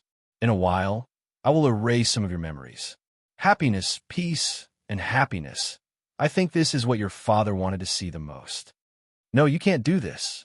A middle-aged woman walked over agitatedly. This was Zhang Wenchang's wife. Yifan raised his head. He had already sensed her arrival, so he was not surprised. You have no right to erase our right to know. No matter what happens in the future, no matter what the result is, this will always be a precious memory in our hearts. Zhang Wenchang's wife said with tears in her eyes. Yifan had seen her several times in the past, and had even attended their wedding banquet. In the blink of an eye, more than 20 years had passed, but the people had changed. Yifan, you and Wenchang are good friends. Can you really be so heartless to let us be ignorant and erase everything? You must know that these are precious memories to us. Zhang Wenchang's wife cried. Yes, these will not disturb our lives. We can't erase these memories. Zhang Yi retreated and supported his mother. Yi Fan did not know how he left. He walked silently along the way. He did not erase the memories of the mother and son. They were right. That would be too heartless. They had the right to know. When he left behind some small tools and 2 bottles of spirit medicine. He did not know what else he could do. A melodious ringtone sounded. It was Su Qiong calling. He pressed the answer button, and just as he placed the phone beside his ear, Yi Fan woke up with a start. His expression changed, and he said, "What? You were saying that Pang Bo..." Chapter 943. Pang Bo didn't leave Earth. When he heard this news, Yi Fan was as still as a statue. He was completely petrified and looked at the sky in a daze. Who had gone through thick and thin with him all these years? Who had fought alongside him? Who had swept across the world with him? Who had gone through thick and thin with him? Yi Fan's body turned cold. How could such a loyal friend be fake? If that was the case, who else could he trust in this world? His heart felt empty. If Pang Bo hadn't left Earth and crossed the starry sky with him, how terrifying and shocking would this be? If this was really the case, then who was the person who rode the coffin with him? Had they been there since Mount Tai? Did they set off together from this world? There's one more person. Yi Fan muttered to himself. He still remembered that scene clearly. During the head count, there was one more person in the bronze coffin. At that time, everyone was shocked, but he was the first to recognize Pang Bo. There was no other reason. He believed in Pang Bo. He believed in the feeling at that time and didn't feel that it was fake. All these years, who is he? What's the benefit of continuing to act? Yi Fan felt a chill in his bones. All of this was difficult for him to accept. How could a good brother who had gone through thick and thin with him be fake? There was a problem. I don't believe it. He has no ill intentions towards me and knows everything about me.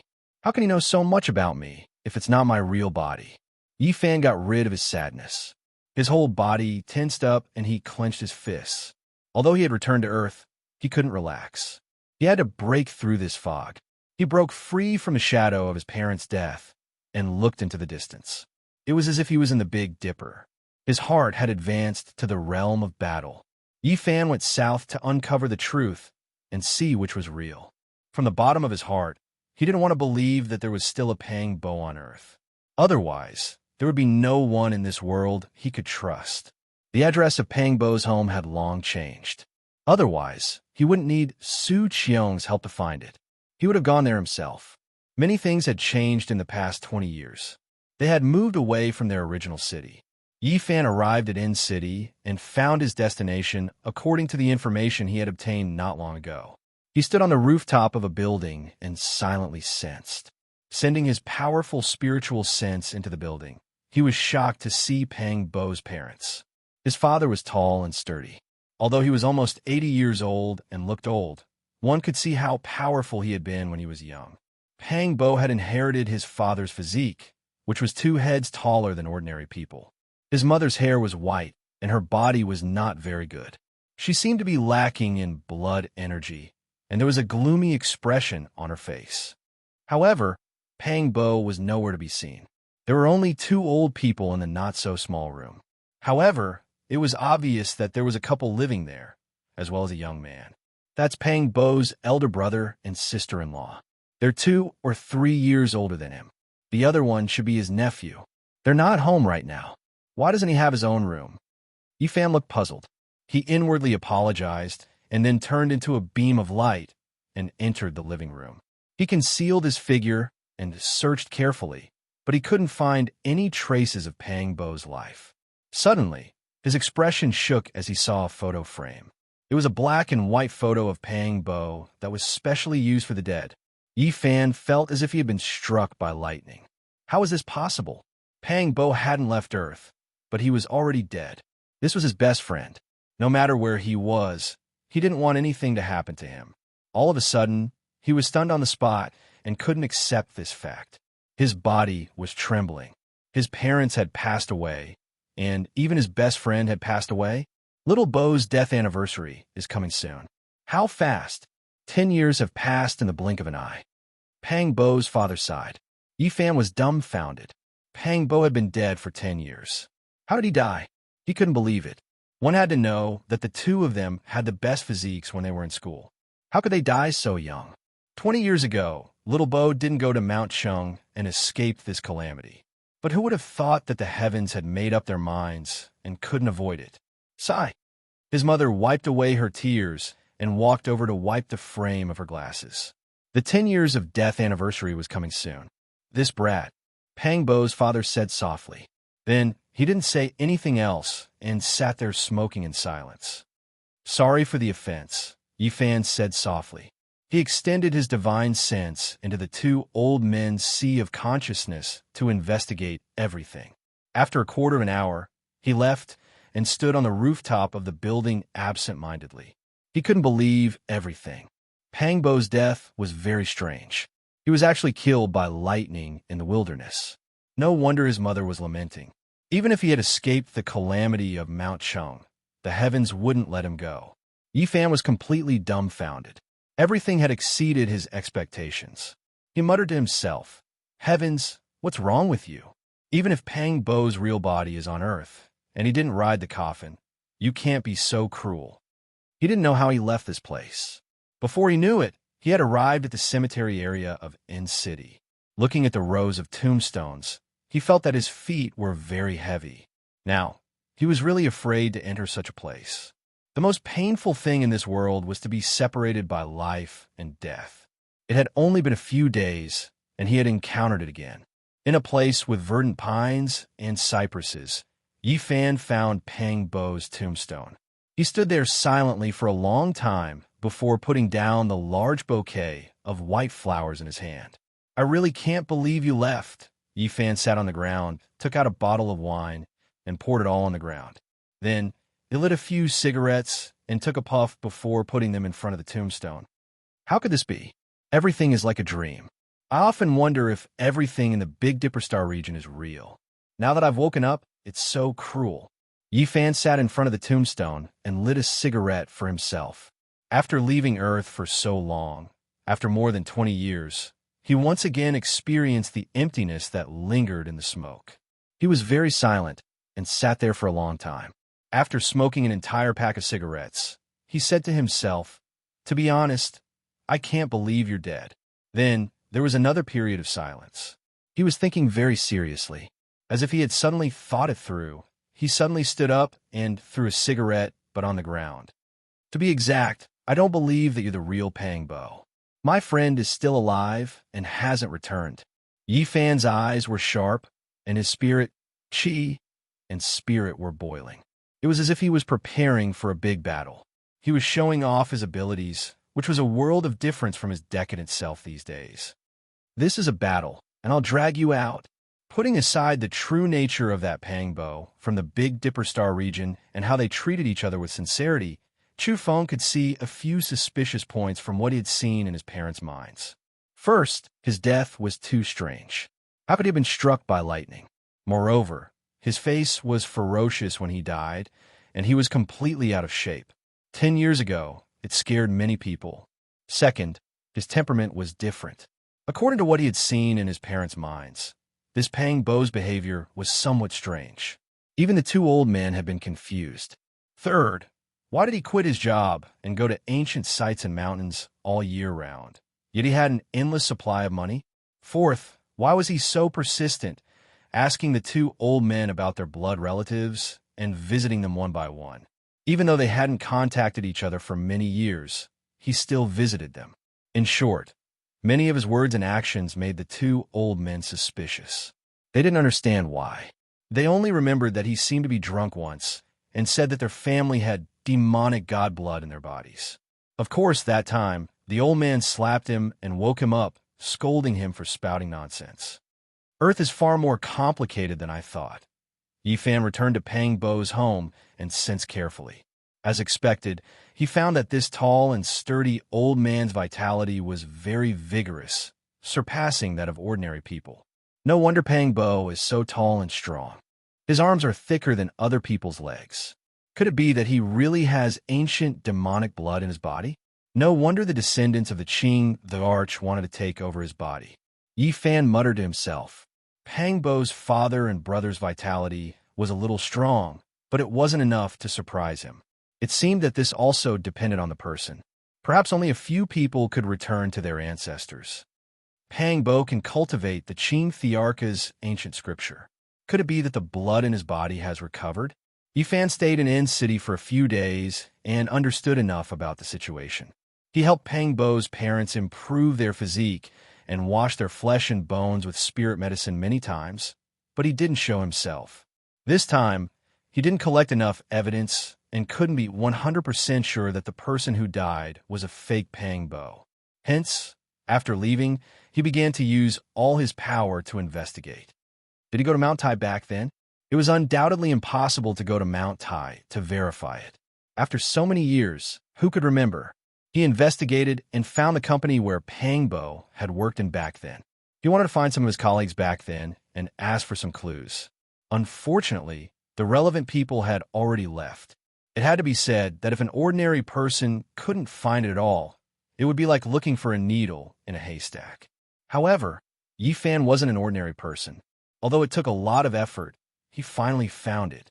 He secretly looked through their dusty memories and finally found out that Pang Bo went to Mount Tai back then. It was a colleague who helped him book the plane ticket. Back then, something happened to Pang Bo's family. The real and fake Pang Bo had said so. However, the dead Pang Bo returned home on the day of the incident and said that he didn't go. However, the colleague who helped Pang Bo book the plane ticket had a different memory. When Pang Bo got off the plane and took a long-distance bus to the foot of Mount Tai, he had called him to express his gratitude. Yifan smiled. Although it took a lot of effort, and the process was very troublesome and complicated, he finally found out that the dead Pang Bo was most likely fake. This was very meaningful to him. It was great news.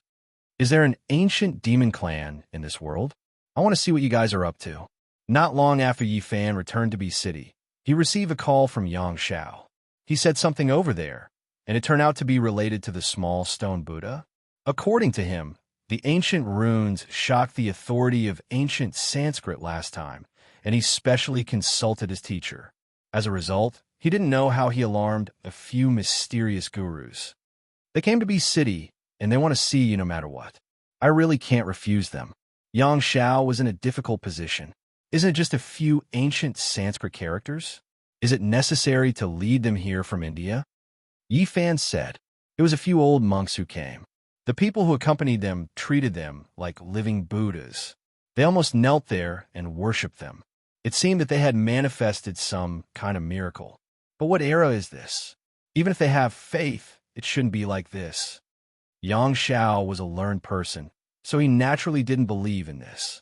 A thought came to Yifan's mind. Hinduism was respected on the other side of Mount Tai, and Buddhism had long declined in the land of origin. How could there still be gurus coming from thousands of miles away? Could it be that there were still people in the world who could cultivate? This was also good. He was about to investigate everything about the fake Pang Bo. If he was really a hidden master, he could just follow the clues and understand everything on Earth today. Chapter 944. Yifan readily agreed and arranged a place to meet in 2 days.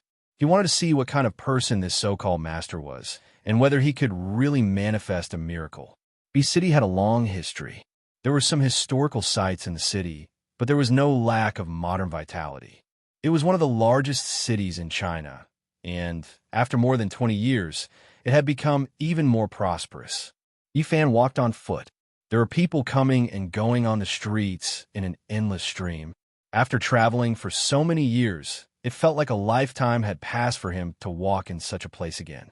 Although he had been back for a few days, he had always been immersed in his own world and couldn't extricate himself. He had never seriously experienced the hustle and bustle of the city. It had to be said that B City was developing very quickly. Row upon row of high-rise buildings were built, and this famous pedestrian street was even wider. All kinds of brand stores were connected to each other, and there was an endless stream of people rubbing shoulders with one another. Suddenly, Yifan saw a poster. On it was an exquisite mutton-fat jade bottle that emitted a mysterious halo. It was truly like a divine artifact, magnificent to the extreme. He was startled. This was a cultivator's artifact. After a closer look, he couldn't help but be dumbfounded. Wasn't this the artifact he had crushed into a dozen pieces and entrusted to auction? After careful observation, he discovered that this was the publicity done by the Jado auction house. In order to maximize their profits, they had really put in a lot of effort. They had assembled the pristine jade bottle, but Yifan didn't allow it to be auctioned as a whole and could only be auctioned off piece by piece. There was nothing to say about the quality of this jade. Each piece was very expensive, but after two were auctioned off, they were very unwilling to give up. They made this kind of publicity, telling people that if they collected all of them, they could reassemble them into a pristine jade bottle. It had to be said that the effect was excellent. These days, it caused a great sensation in B City and quickly spread to other places. Now it was hyped up like crazy, and there were posters everywhere. During these days, with the third and fourth pieces of mutton fat jade being auctioned off, the entire collection world was boiling over. This was a rare treasure, an astronomical price. Each piece of jade was auctioned off for a sky-high price, and the transaction amount was frighteningly high. All the major media outlets were reporting about it, and all the web portals were competing to expose it. This was indeed a rare mutton fat jade.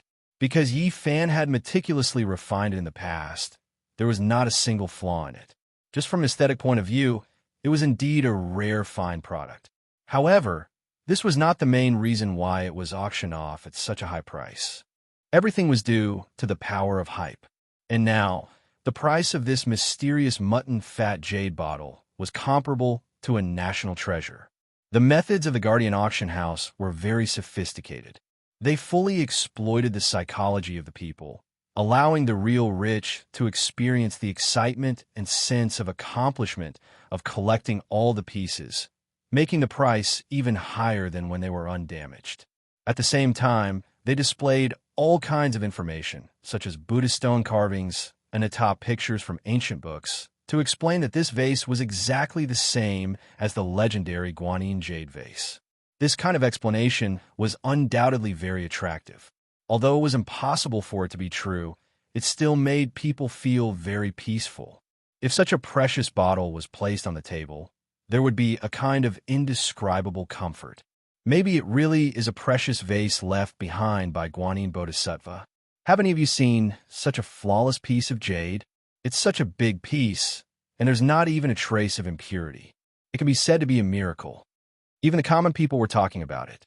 One could imagine how successful the hype created by the Guardian auction house was.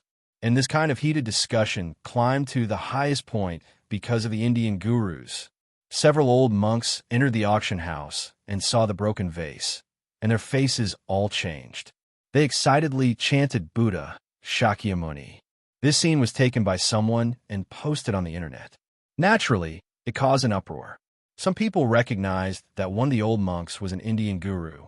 Nowadays, although Buddhism was declining in India and the number of believers was less than 1% of the population, it still had a certain base number. The precious vase left behind by Guanyin Bodhisattva in the human world was a new topic of hype. The price of the fragments of the mutton-fat jade bottle kept rising. Yifan was stunned and speechless. This was not his original intention. Otherwise, he wouldn't have crushed it. He didn't think that things would develop to this point, so he could only shake his head. 2 days later, Yifan met the 4 gurus in an antique tea house, accompanied by a group of people. This was the first time they met, and Yifan was a little dazed. He found that one of the Indian gurus was proficiently using a mobile phone to talk to someone. It was very difficult to communicate with a cultivator. The translator explained that the gurus had encountered an extraordinary event and was urging India to send a large sum of money. They were going to bid for a jade bottle. Yifan was petrified. Even the things he created were international. This was really unexpected. After a little probing, he could tell that the 4 gurus could barely be considered cultivators. They had already opened the sea of bitterness, and only one of them had stepped into the life-spring realm. He shook his head. They were already so old, and it was impossible for them to break through the first secret realm of the human body, the sea of reincarnation. Regarding this, he did not look down on them. On the contrary, he respected them, because in this age of chaos, it was really not easy to walk the path of cultivation. It was amazing to have such achievements. If it was in the Big Dipper Star region, these people would most likely have great achievements. They would be gurus in name and be respected by the people. Gurus, why are you interested in the jade bottle? Yi Fan asked casually. That is an enchanted item. Even though it is damaged and the technique is no longer there, it still makes us yearn for it, an old monk answered, and someone translated from the side. Yi Fan nodded. Even though these people's cultivation was not high enough, they still had the knowledge to recognize that it was an enchanted item. It seemed that the jade bottle might cause some trouble because of this. These old monks were already over 100 years old, especially the gurus who had stepped into the life spring realm. He was already 120 years old, but they were all hale and hearty. They were naturally different from the ordinary people. These people were very humble. They were monks in name and in reality. They did not talk about magical powers, but rather about Buddhist scriptures. The so-called miracle was said by the translator. He said that when he was in India, he once saw a guru single-handedly stop an elephant's leg and save a child. He also saw an old monk sitting cross-legged in the air, not moving at all, even though it was only for a short moment. Other than that, he once saw an old monk's mouth and nose emitting white light that penetrated a steel plate. Yi Fan nodded and did not say anything. The age of chaos was a sorrowful one for cultivators. These people could be said to be a few ascetic cultivators among millions of people. They had reached this step completely through great perseverance. He sighed lightly.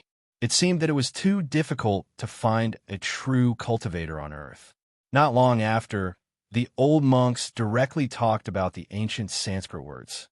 Their expressions were solemn and serious, and there was even a hint of piety. The authority of ancient Sanskrit also came. He turned out to be a disciple of a guru.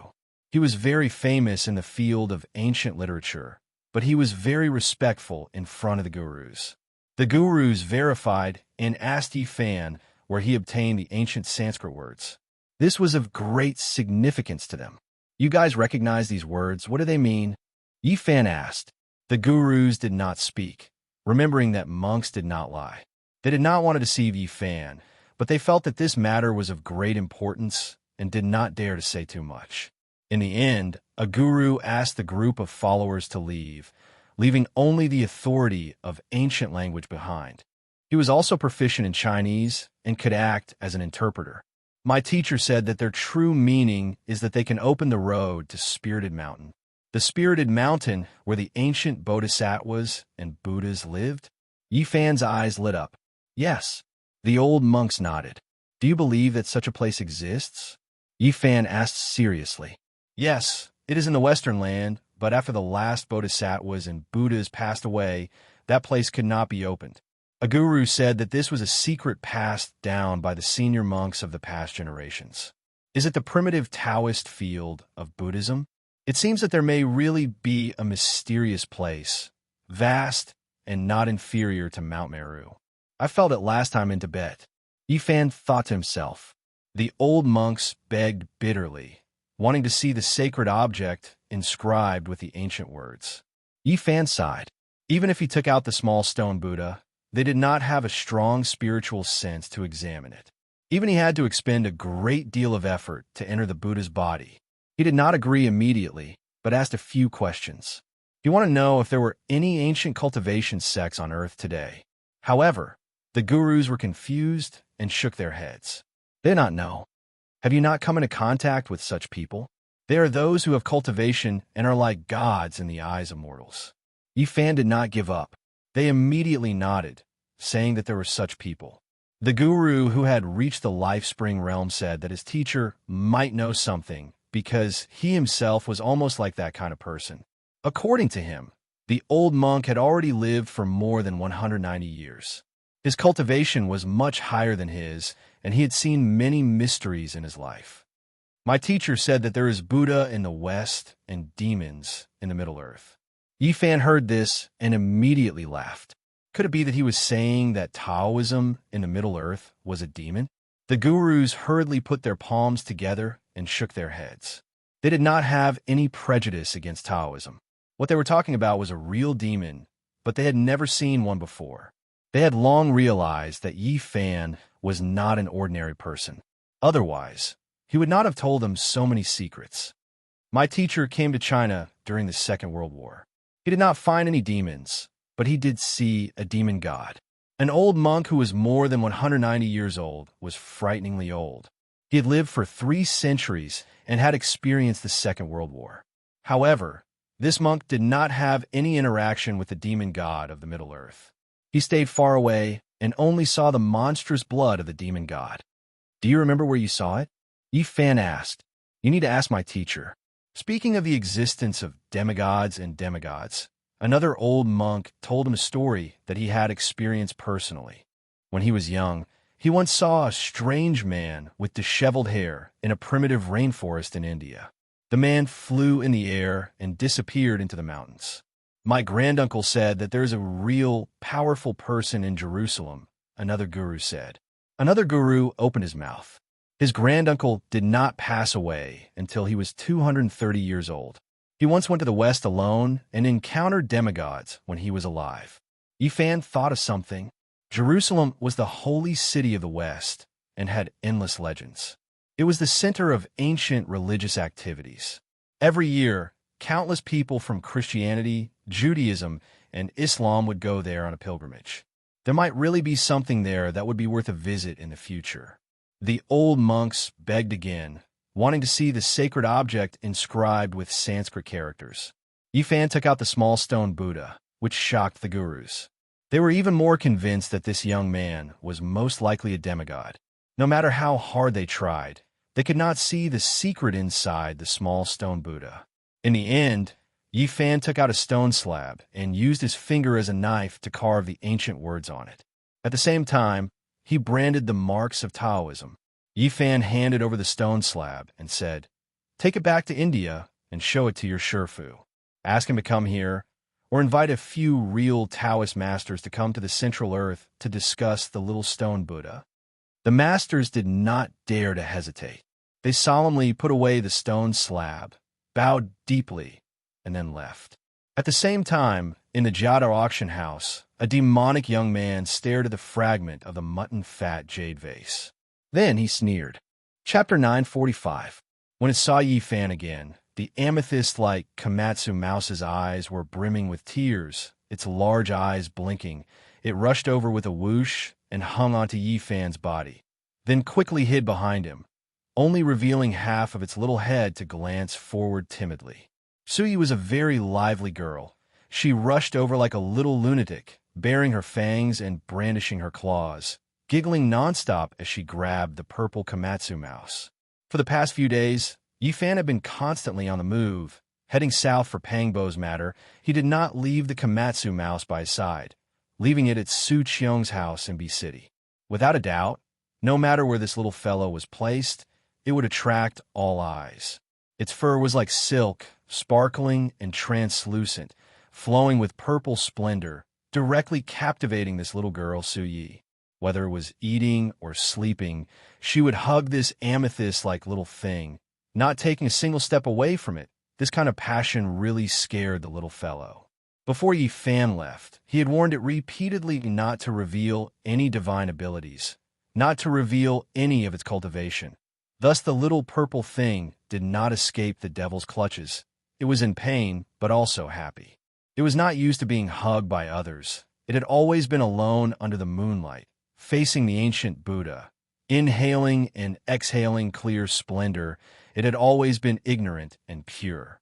These days, the only thing that made it happy was that it ate a lot of delicious food, better than anything it had ever tasted before. If not for that, the little fellow might have already escaped without a trace.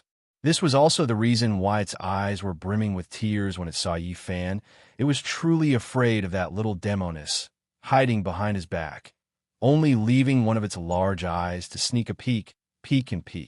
Little Yi Zi, how did you mistreat Komatsu? Why did you scare it to this state? Yi Fan said Komatsu was the name he gave the little purple thing. I treat Komatsu so well, but doesn't appreciate it. It really pisses me off. This little girl was not considered young, 16 or 17 years old. Her body was slender, almost taller than her mother, but she was still extremely lively, jumping around to catch Komatsu. To Komatsu, this delicate and beautiful face was no different from a horned demon. It felt wronged and asked Yifan if he could let it return to its little nest in the mountain. Seeing the little fellow so wronged, Yifan hurriedly comforted it, saying that he would not abandon it in the future. The jade vase fragment was a hot topic in the collection world. The Jada auction house managed it as a rare treasure, and every auction would attract a lot of attention. After Yifan received a portion of the money, he asked Su Qiong to help him buy a somewhat old villa in a quiet area. Now that he had returned, he naturally wanted to live, and he needed an environment where he would not be disturbed. Today, he needed to buy some daily necessities. Su Yi volunteered to follow her parents to help Yifan pick things. Yifan brought Xiao Song out, but not long after, he was stopped several times. Many people asked him what the little thing on his shoulder that was glowing with purple light was, which annoyed him greatly. Some people even said that they wanted to report him, saying that he was secretly raising an endangered animal. Such a rare treasure should be reported to the country and carefully protected. After a day, Yifan was really tired of dealing with it. There were really people who were overflowing with sympathy, calling the police, requesting to save the endangered species. Everything finally calmed down. Yifan carved a formation in the old villa, took out a dust-repelling pearl, and made it bright and clean. And Komatsu was finally free. But it was still a little afraid of Yifan, looking at him timidly, carefully peeling a hazelnut, using a pair of small claws to lift the nut, raising its head and fawning, handing it to him. Its big eyes like black jewels were very pure. You don't have to be afraid of me. People have to live freely. Don't put shackles on themselves. If you feel uncomfortable, I can send you back to Tibet. You can continue to live a carefree life. Yifan patted its head. He did not know why, but sometimes he felt that the little guy was very pitiful. Its innocence, ignorance, and timidity were the reflection of something in the deepest part of its heart. It was full of reverence for fate. Komatsu did not understand, but it finally relaxed a little, sneaking glances at Yifan while sitting there obediently peeling the hazelnuts, placing them on a small porcelain plate. You are still the same as before. Don't be afraid here, this is for you. Yifan took out a scarlet moon fruit, shaped like a crescent moon. Its whole body was red and crystal clear, its fragrance wafting into the nose. Rumble, the purple little thing's big eyes immediately lit up. Turning nonstop, it carefully asked, "Is this really for me?" "Of course. Don't be reserved in the future. I am your master. You can treat me as family," comforted Yifan. The uneasiness in the depths of its heart finally disappeared. It suddenly became lively, hugging the scarlet moon fruit and rolling around, laughing foolishly, its innocent appearance somewhat making people feel sorry for it. Clang! Yifan chopped off a small piece of Daluo silver essence, hammered it over and over again, using his own cultivation to forge it, finally casting it into a silver bell. It was not large in size, shaped like a small bell. The only difference was that there was something hanging inside, used to make the sound. He was very attentive, using the Daluo silver essence to make the silver bell wall, only the size of a knuckle. Then he shrunk the small stone Buddha, refining it into a pendulum, and placed it inside. The purple little thing had accompanied the small stone Buddha since it was young. It had long developed feelings for it. Now that Yifan had refined such a treasure for it and taught it how to put it into its body, it was naturally very happy.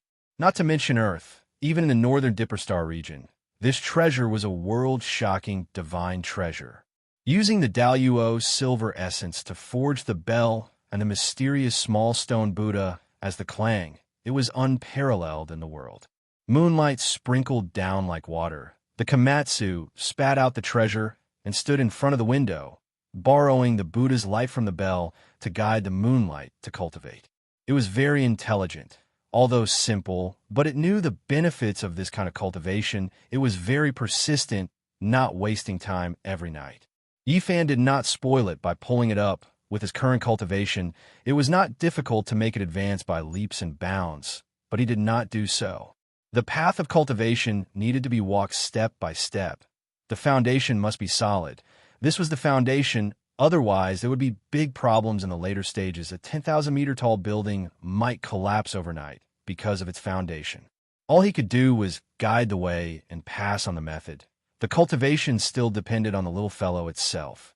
Tonight, I will pass on to you a section of the demon monarch's ancient scriptures. Yifan had once discussed with Pang Bo, comparing ancient scriptures, so he knew a lot about the Qing Emperor scriptures. He combined the Tao scriptures and the demon monarch scriptures to create a targeted method for the little fellow. It could be said that once the method was completed, it immediately triggered the sound of thunder. The great Tao felt it. This method is not weaker than any demon scriptures. The starting point is very high. The future depends on you. It had to be said that the little purple thing was extremely intelligent. It firmly remembered the method in its heart, and soon it was able to use this method to mobilize its own cultivation. Soon, there was news from India. A few masters went back to report in detail. The 190-year-old old monk was moved, and 2 other people of the same generation agreed to come east together. The bidding for the mutton-fat jade vase reached a climax. The Indian master won 2 pieces, and then the 3 fragments were won by a young man. Naturally, the mutton-fat jade vase became even more mysterious. Many collectors didn't have such extravagant thoughts. It was simply impossible to collect all of them. It was too expensive. It was difficult to form a perfect vase, and now they were proud to have one. Fine, I'll try with the vase fragments, see if I can draw out some people, Yifan said to himself. Time could make everything fade away. So many days had passed. Yifan's heart was still sad, but he was not as immersed in it as before, unable to extricate himself. These days, he would often make a cup of green tea, recite Huangding when he was free, and read Nanhua when he was lonely. His heart gradually became empty. He often looked up at the starry sky at night. Severing the Tao, he knew it was not far. If he was willing, he might be able to enter at any time, but after the recent ups and downs, he suddenly felt that erasing the obsession in his heart was not his Tao. Regardless of whether it is on this side of the starry sky or on the other side, I will not sever it, not even for a period of time. Although he had returned, his parents were no longer here, and the obsession in his heart was even stronger. And on the other side of the starry sky, there were so many old friends, so many past events. They were also unforgettable, but he could not return. If I sever any one of them, I can immediately enter the third immortal, but I will not do that.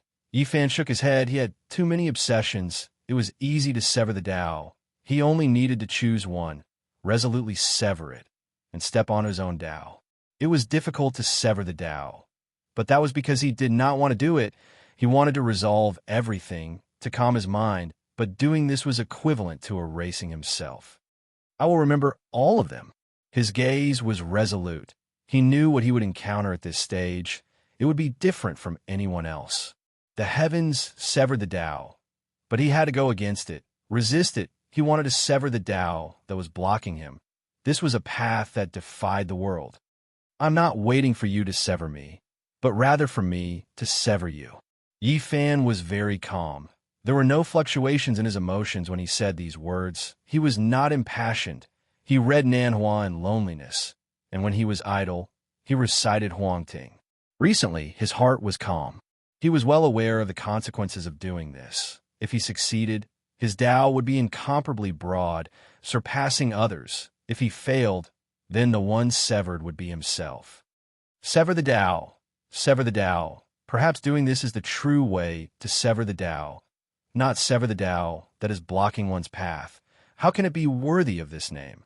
It was difficult to sense the Tao on earth. It was originally a difficult place to cultivate, even more difficult than the Big Dipper before the heaven and earth changed.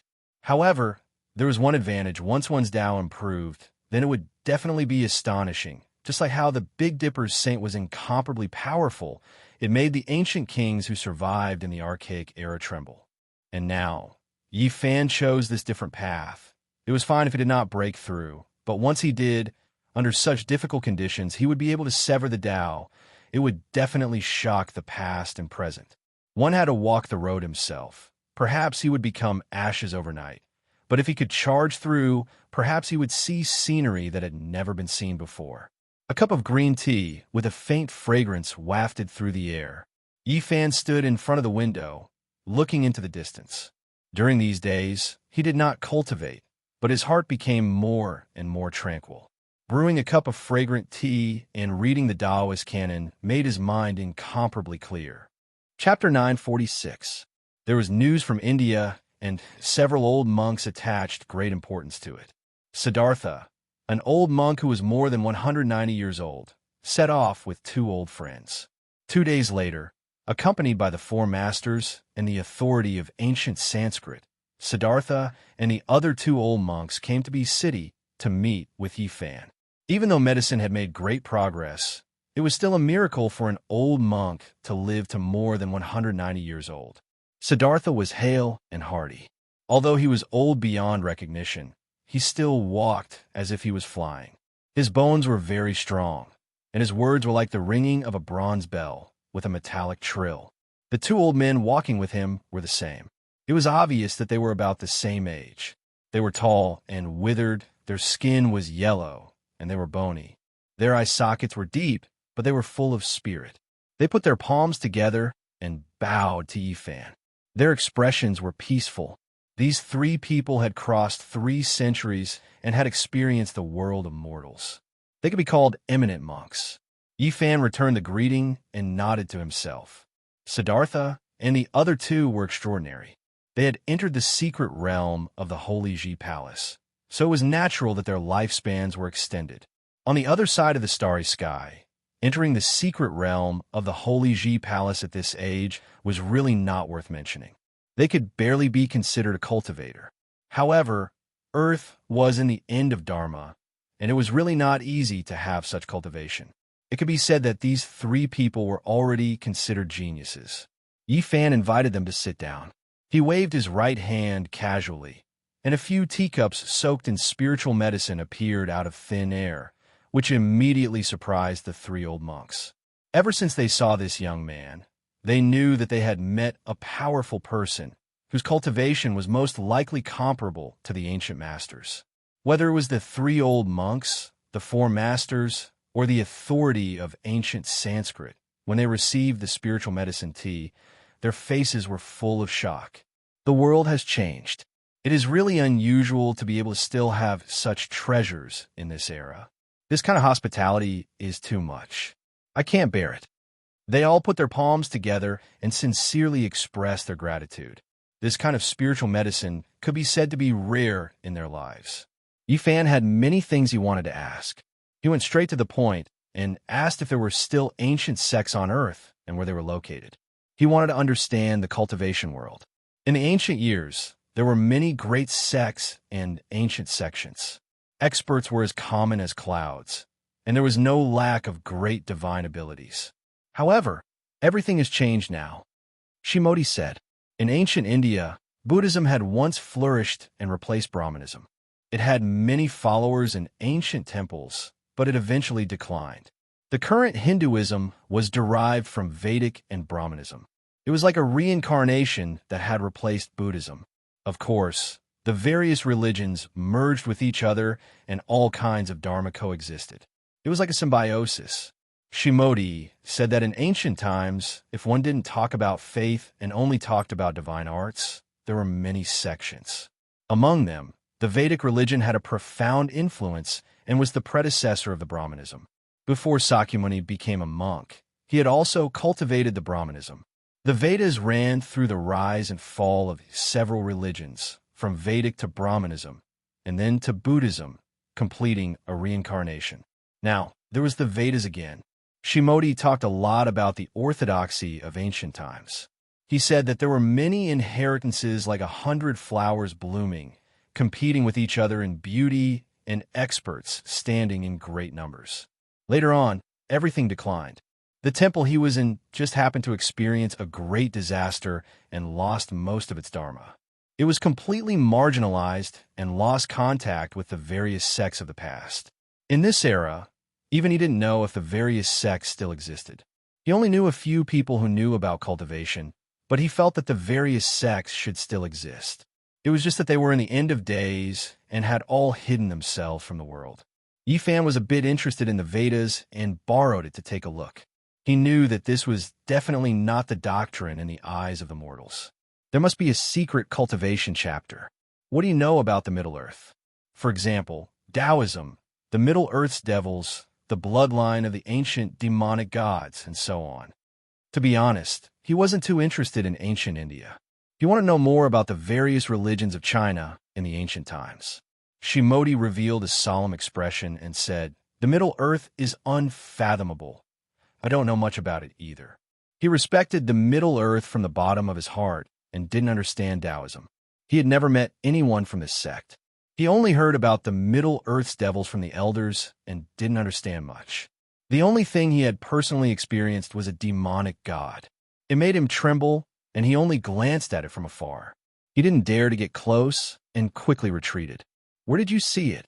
Shimodi said a place, and Yifan revealed a strange expression. It was actually a battlefield in the past, and many people died there. During World War II, Shimodi traveled to the east and saw a bloody light piercing through the sky.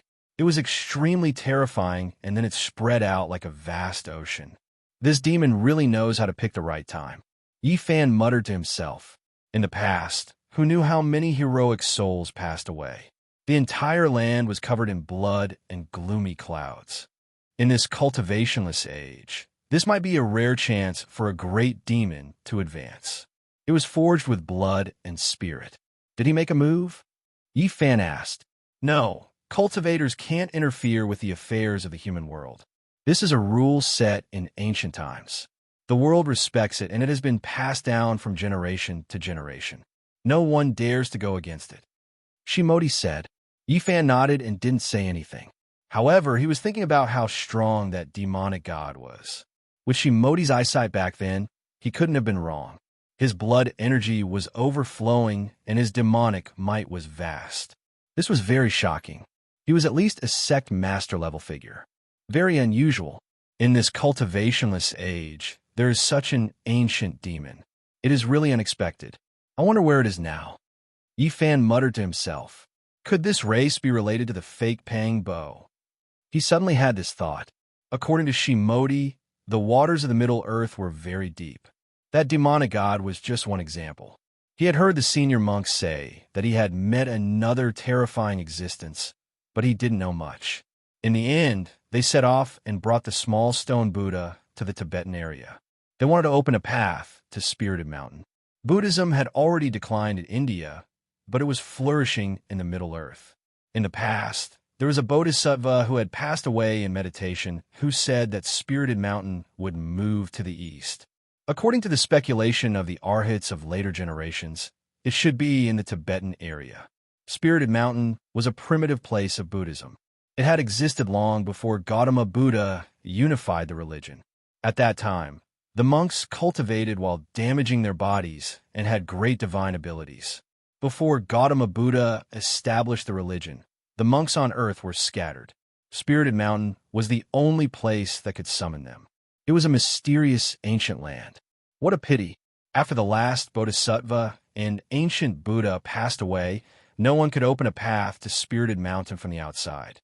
Shimodi said that this small stone Buddha might be a key sacred object.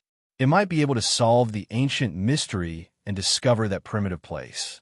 There might be living beings inside. Yifan didn't bring Komatsu with him. He only took the small stone Buddha for the time being. Spirited Mountain was not inferior to Mount Meru, so there might be terrible dangers. He didn't want the innocent little fellow to take risks with him. The group walked in the uninhabited area. It was tranquil. The sky was dark blue with the occasional white and flawless clouds. Both the air and the scenery were very pure. Perhaps this was the only pure land. Nowadays, there were human footprints everywhere. Tall buildings stood in great numbers, and concrete covered the fragrance of flowers and plants. It was a lack of primitive and natural scenery. Yifan held the small stone Buddha in his hand and supported it with his great magic power, causing it to burst forth with boundless light. In the end, several ancient characters appeared in its body while his own golden blood, chi, soared into the sky. These people were all trembling with incomparable reverence. This kind of great divinity almost never appeared in the world again, but today they had seen it with their own eyes. Shimodi and the other two old monks spoke a few Buddhist secret words, telling Yifan that it was left behind by an old elder. Perhaps he could use it to find the spiritual mountain. Yifan walked forward and silently chanted an incantation according to what they said. The small stone Buddha became more and more resplendent, and the divine halo behind its head completely materialized. Qingxiang sounds rang out as the pair of Buddha's eyes seemed like they were about to open. The heaven and earth are a bit different. Look, a few great mountains suddenly appeared in front of us. A master was astonished. This was an extremely strange scene. Quite a few great mountains appeared on the horizon. They were extremely tall and towered into the clouds. The pressure they gave off made it hard for people to breathe. It was a majestic sight. However, every single one of them was extremely indistinct and couldn't be seen clearly. They carried a type of faintness as they stood majestically at the end of the world. There's a path that has appeared, but it is disjointed. Another master was moved and pointed ahead. This was an ancient path that had never been seen before. Now, it suddenly appeared and led to the distant depths of the great peaks. This is the path to the spiritual mountain. Shimodi's entire body was trembling. It didn't match his appearance as a senior monk because he was too excited. Yifan supported the small stone Buddha with great magical force while chanting those incantations. A boundless Buddhist force surged over from a distance. That kind of fluctuation made people want to bow down and worship it. It surpassed everything else. It really is the spiritual mountain. Yifan's eyes shone brilliantly. This was exactly the same feeling he had when he entered Tibet not long ago. However, this time, it was incomparably long-lasting. An ancient path meandered over. Their group stepped onto this path and advanced step by step. This was extremely mysterious. There were many historical sites on the side of the road, and it didn't seem like the real world at all. The great mountain in the distance was too majestic. It was unknown which region it was hidden in the real world. Last time, when Yifan crossed the Tibetan region, he didn't even discover it. Now it gave off such an oppressive feeling. Ah, there's a corpse up ahead. A master quickly walked over. This path was very ancient, as if no one had walked it since ancient times. The rocks were engraved with the wind and frost of time. An old monk was all skin and bones. His entire body was yellow as he laid in front of them. What they saw wasn't an illusion. This was a real corpse. It was cold to the touch, and the monk's robes were very old. A light touch would turn into ashes. He's been dead for at least a few hundred years, a master said. There was a row of ancient words carved on the rock in front of him. It seemed like the last words. The brush was hastily put down, and it was written in ancient Sanskrit. Shimodi read it carefully and said the gist of it. This was a senior monk who wholeheartedly followed the Buddha, yet he couldn't see the spiritual mountain. Before he passed away, wisdom appeared in his heart. He walked a bitter path to find this place and saw the ancient path. However, his lifespan also dried up. They didn't delay and continued on their way. Yifan supported the small stone Buddha and continuously chanted incantations. The ancient path extended, passing through huge mountains that couldn't even be seen in the mortal world. A dilapidated palace hall. Not long after, they saw an ancient temple. It wasn't very big and only had a stone hall. An old monk passed away in a sitting posture. He also left behind his last words. The spiritual mountain path ended here. The road ahead was boundless, and there was no longer any hope. This was a great divine being. Even his skin was faintly golden. He almost became an arhat. A few masters put their palms together and chanted Sakyamuni Buddha. Yifan stopped. The ancient path ahead was getting more and more serene. It seemed like it was endless, and he didn't know where it led to. Was this still Earth?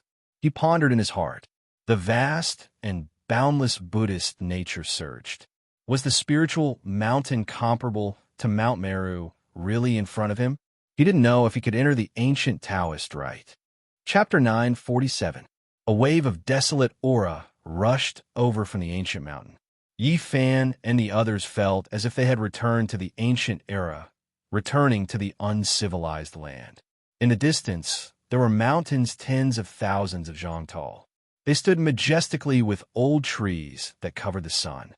There were some unknown creatures. When they got closer, the cries of eagles filled the sky and beasts roared across the rivers and mountains. It was like thunder, rumbling and terrifying. They didn't know where they were. When they looked around, it was a completely new environment. It was as if they had left Earth and entered a primordial great world. Where exactly have we come to? The ancient Sanskrit authority was a bit short of breath. He still couldn't be considered a cultivator and hadn't even truly activated his sea of suffering. He was only a bit stronger than ordinary people and felt anxious. We are most likely close to the spiritual mountain. Perhaps we can see the ancient bodhisattvas and the victorious Buddhas, a master said. An ancient path was beneath their feet. This was the only thing that made them feel at ease. Every once in a while, they would see some Buddhist traces along the way. There were even some ancient Sanskrit characters that were carved by those with great magical power. They released brilliance and condensed the rhythm of the Tao. When one calmed down and studied them, they could understand the Tao laws within. Yi Fan was very calm and didn't express anything.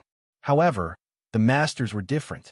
They were all incomparably excited and carefully observed, hoping to comprehend the Buddhist laws.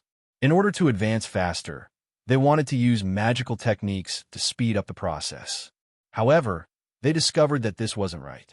The ancient path became indistinct and was about to disappear. In order to find the spiritual mountain, one must worship it with a devout heart.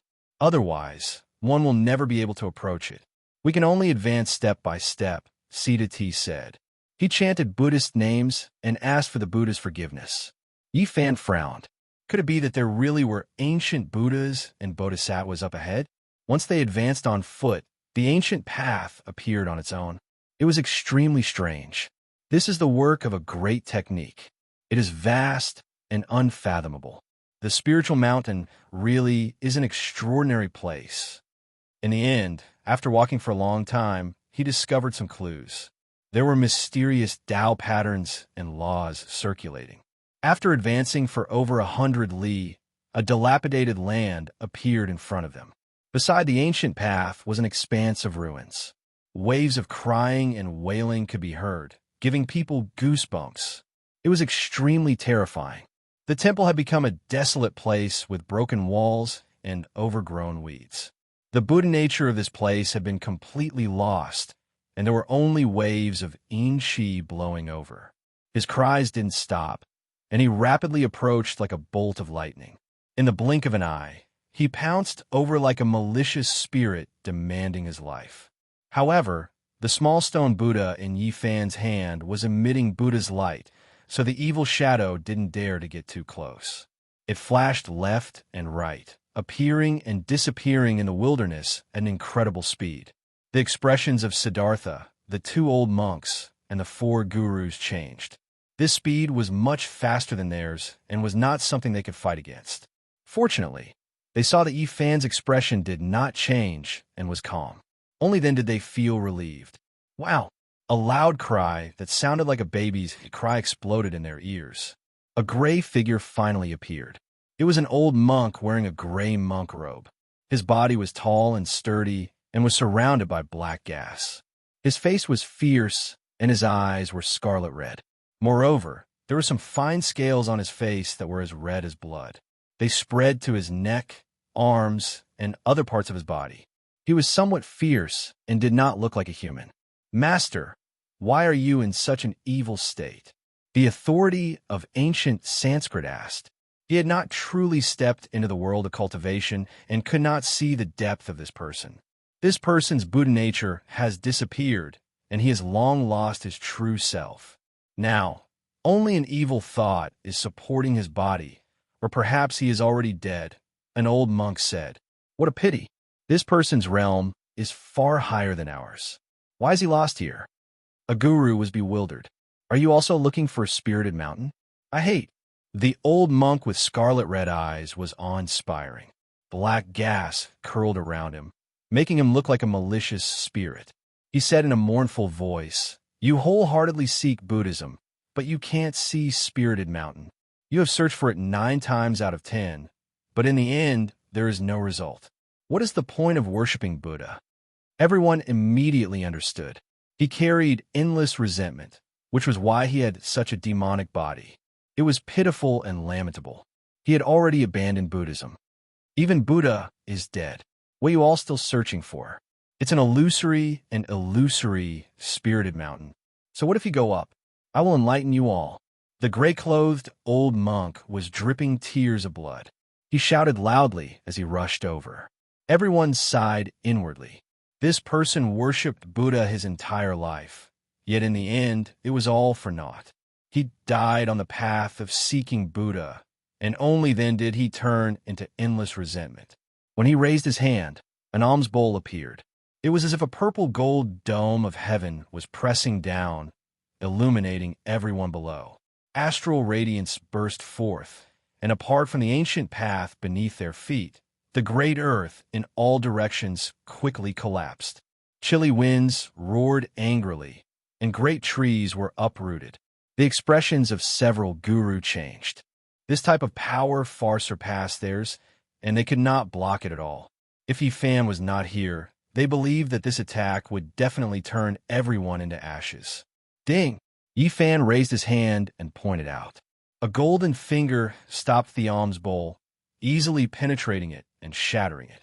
An expanse of fragmented light appeared in the sky. This demonized old monk cried out loudly as he flew out, smashing into an ancient temple. Ah! A mournful cry sounded. This old monk's face was sinister. Fangs grew out of his mouth, and blood dripped from his eyes. He roared loudly as he rushed over again. Yifan raised his hand and pressed forward. It was as if a large golden millstone was pressing down, pressing him onto the ground and making him unable to move. This was the embodiment of a great divine ability. On the side, the gurus' faces were all filled with shock.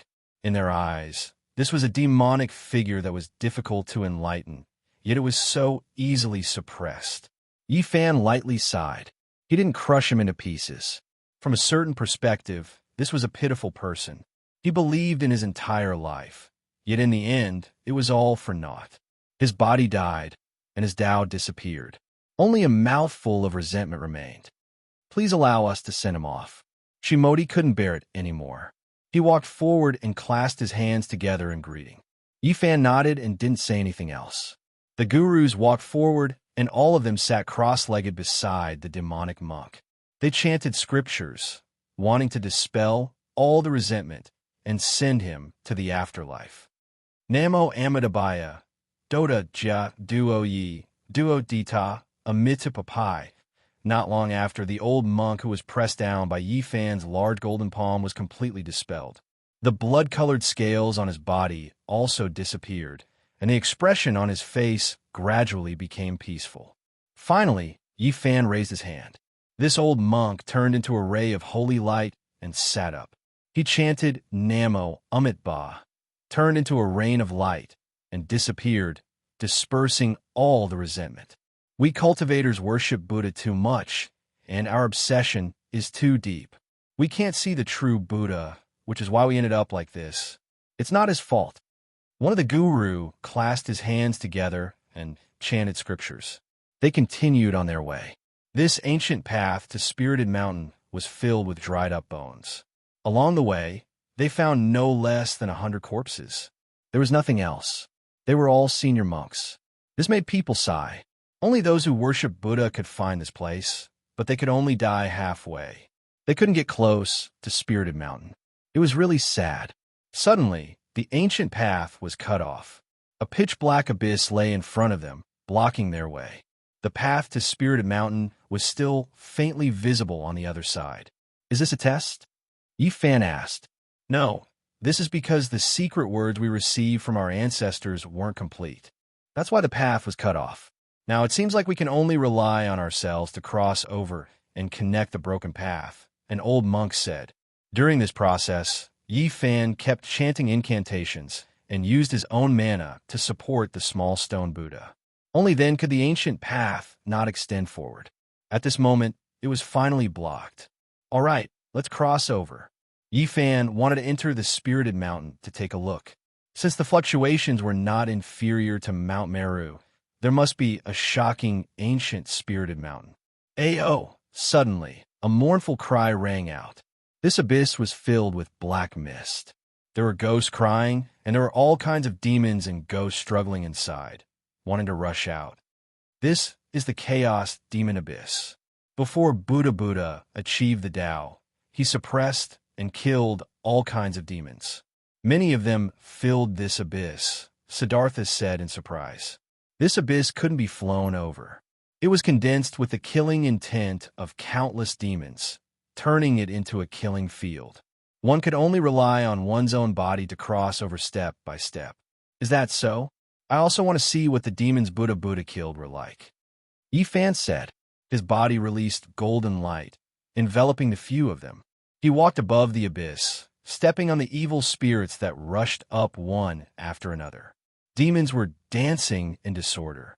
Countless great demons and demons were formed from resentment. They rushed up into the sky.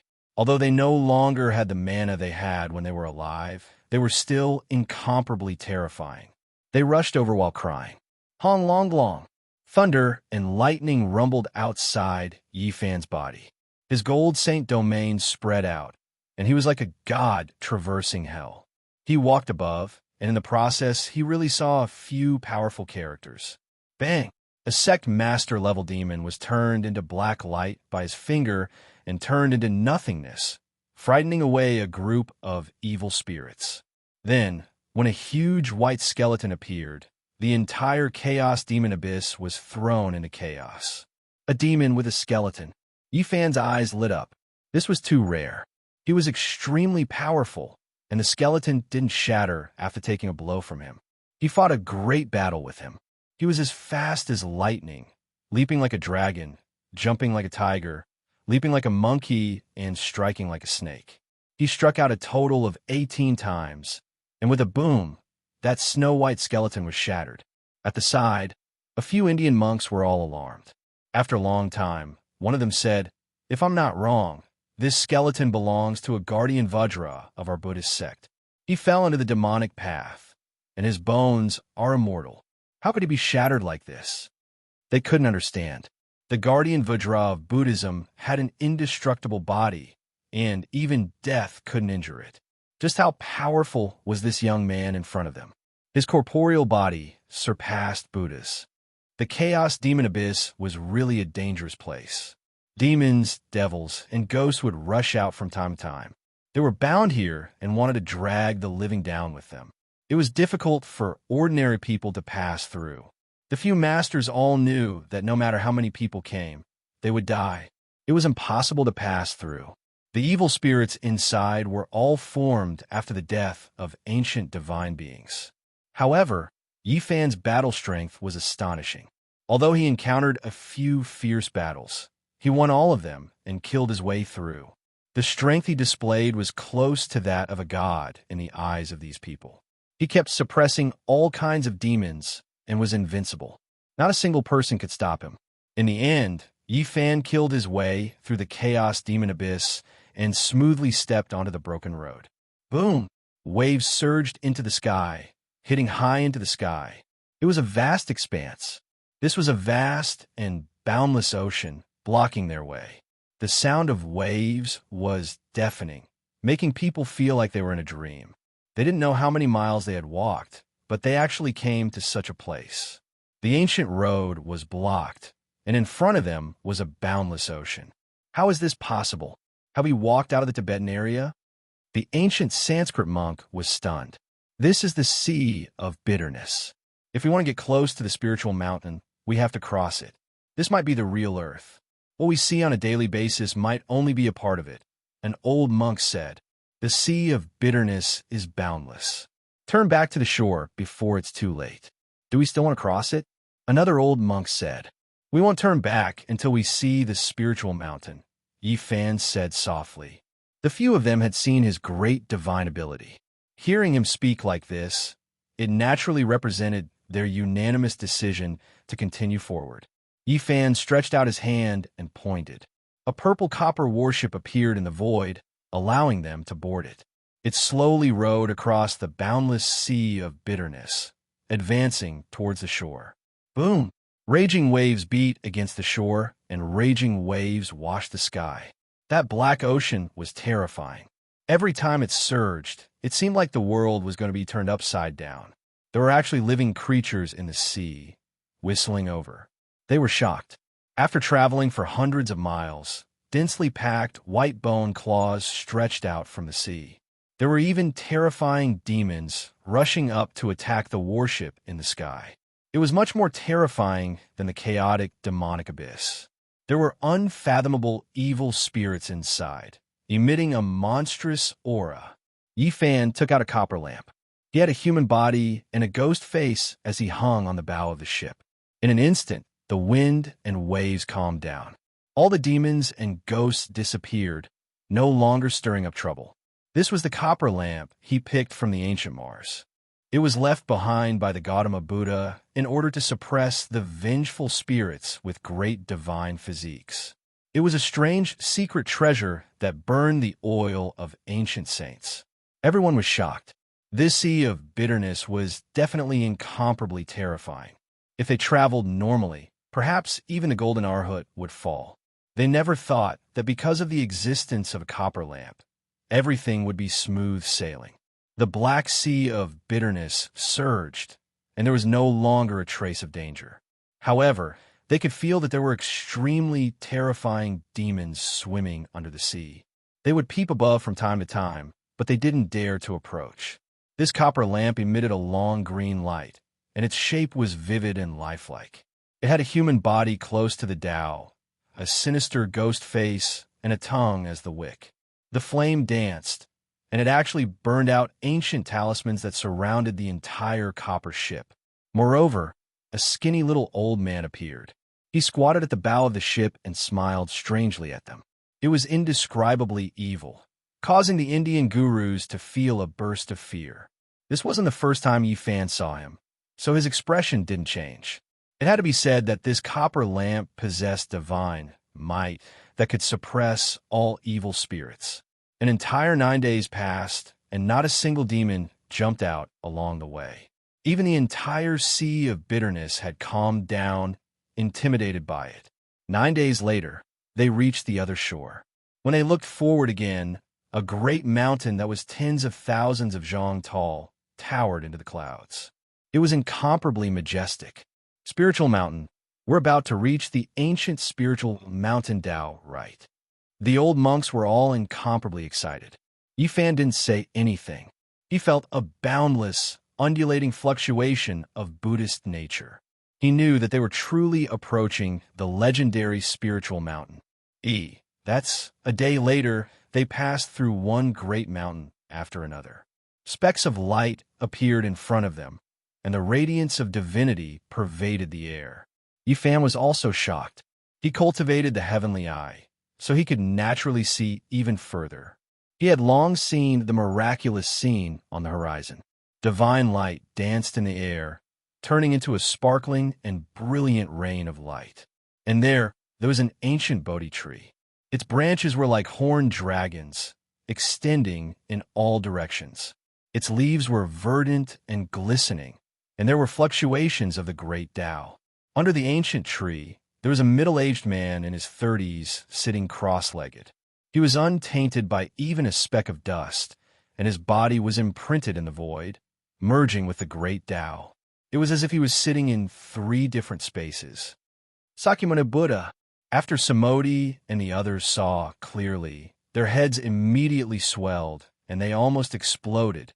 They all knelt down at the first moment. Yifan was also shocked. This person's appearance was truly special. It was exactly the same as the Sakyamuni Buddha statue in the temple, and at this moment it merged with the great Tao. Chapter 948. Sakyamuni at the end of the road. This was beyond everyone's expectations. Even Yifan was stunned. The old monks kowtowed with great sincerity. They chanted the name of Buddha and touched their heads to the ground. Sparkling flowers floated down one after another, producing rustling sounds.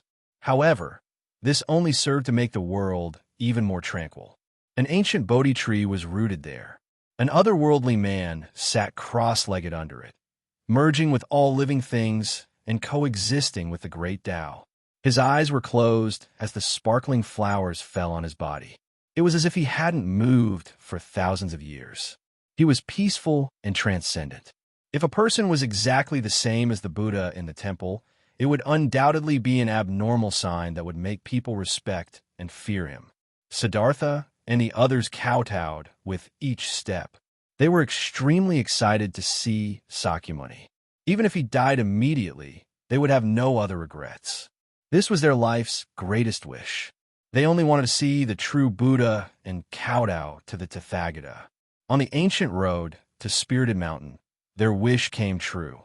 They saw the Buddha with their own eyes. Quasi-Emperor Sakyamuni. Yifan's heart trembled. This was a character that only appeared in legends. Now that he had actually seen him, it was beyond his expectations. Sakyamuni was an ancient person from 2,500 years ago. He possessed great wisdom. He studied the Vedas and the teachings of the Brahmins. In the end, he unified Spirited Mountain and created Buddhism. He left behind an illustrious name in history and was famous throughout the world. The guru from India kowtowed with each step. He moved forward amidst the falling flowers while mumbling. He gradually arrived near the ancient Bodhi tree. Yifan also moved forward. He didn't kneel and only stared unblinkingly at the quasi-emperor under the tree. His extraordinary temperament made people follow him, as if he could transcend all the worries of the world. Dong, in the distant mountains, the Brahma bell rang out from tens of hundreds of miles away. It was so deafening that it made people feel like they were being baptized and enlightened. Deep in the mountains, the ancient temple bell, the Buddha under the Bodhi tree. All of this was like a dream. There wasn't a speck of dust here. Sakyamuni didn't move and didn't speak, but his dharma spread throughout the world. You came too late. Spirited Mountain has already closed. Only when the seas dry up can it reappear in this world. A wave passed over. The figure under the Bodhi tree, with his eyes closed, spoke softly as if he was talking to them across time and space. Buddha. Siddhartha and the others cheered loudly, continuously kowtowing. They heard the true Buddha talking to them and were extremely excited. Why are we late? We came here with a sacred object to open the ancient path of Spirited Mountain. Yifan stood not far from the Bodhi tree and asked for guidance.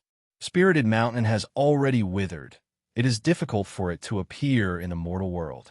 Although there is a sacred object, there is no secret language, so we cannot open a path. Shakyamuni didn't move. It was as if he was sitting cross-legged in ancient times, but it was also as if he was preaching the Tao from the future. Strands of great Tao sacred ripples seeped out, forming a divine wheel that made him seem extraordinary. Yifan was endlessly bewildered. Was this really the Sakyamuni? Didn't he already cross the heavens and enter the depths of the starry sky? How could he possibly see him here?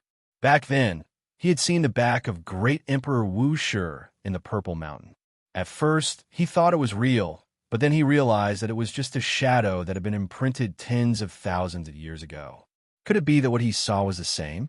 However, why was he able to converse with them? Moreover, he was able to merge with the great Tao of heaven and earth. There was an otherworldly aura that could suppress endless ages flowing about. At the end of Spirited Mountain Road, repent, and you will be saved. Under the ancient Bodhi tree, the otherworldly middle-aged man spoke softly. His eyes were still closed, and his expression was peaceful and tranquil. Every falling flower was sparkling, condensing the divine charm of the great Tao. Siddhartha and the others accepted the decree and retreated. However, Yifan didn't move because he saw the verdant ancient Bodhi tree petrified at this time. Even the man under the tree had become a statue. The falling flowers fell, turning into stone flowers when they landed on the ground. The fluctuations of life disappeared, and everything he saw turned into stone statues. This was different from before. This was the power of the Buddhist Dharma. Yifan understood. The Sakyamuni had walked down the ancient starry sky path, so it was impossible for him to still be on Earth. All of this was formed by the great magical power of the past. Moreover, if it was truly a quasi-emperor, they might not be able to get so close to his physical body. The great Tao and all things merged together. What they saw was only the Dharma of the past, not the body of the present. The old monks from India were all trembling. They thought of a legend. The Buddha had 10 great disciples. Before his true body left, the 10 worked together to create the Sakyamuni Buddha's body, which stood on Spirit Mountain Road. This was the work of the 10 great disciples of the Buddha.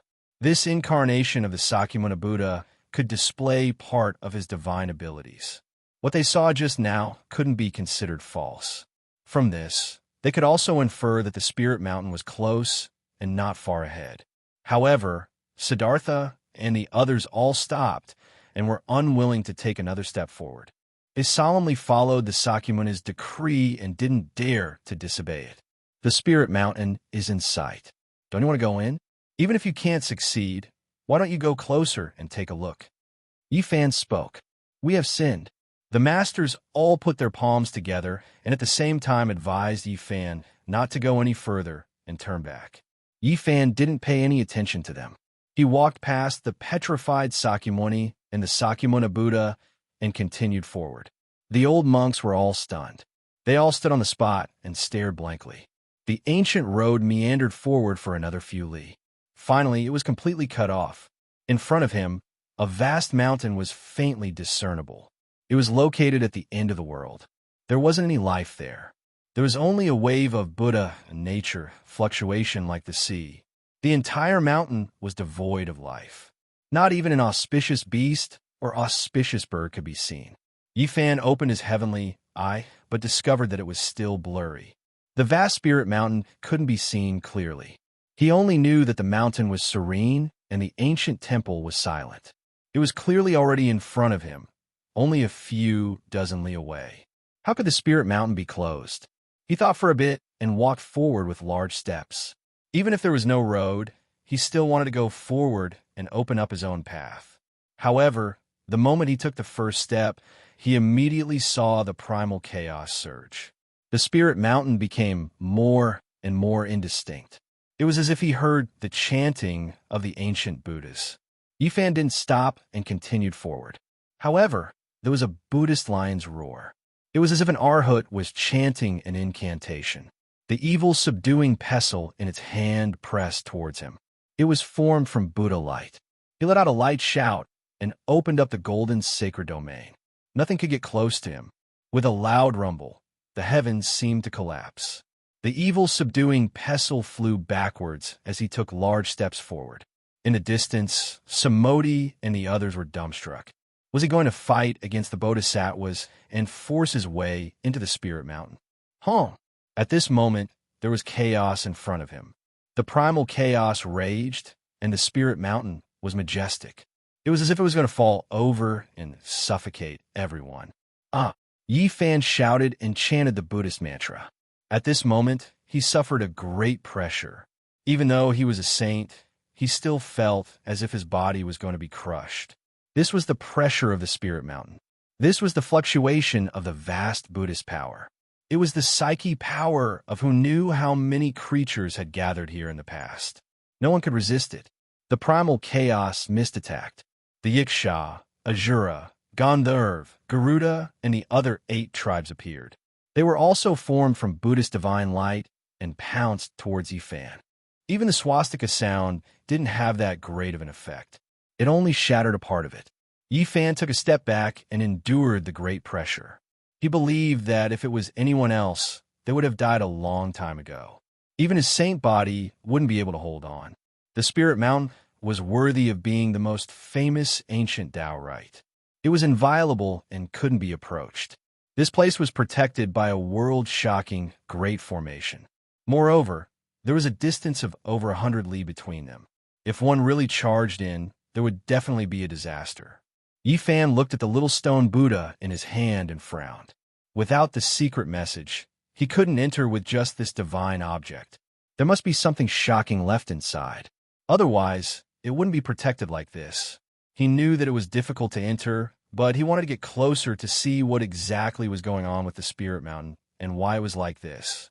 With a long roar, the golden holy blood in his body boiled. It was like a great river, rushing into every meridian and releasing waves of thunderous sounds. It shook the 9 heavens and resonated with the great Tao. Yifan's entire body shone. He used the travel formula and activated all kinds of phenomena. He directly killed his way over and finally got a bit closer.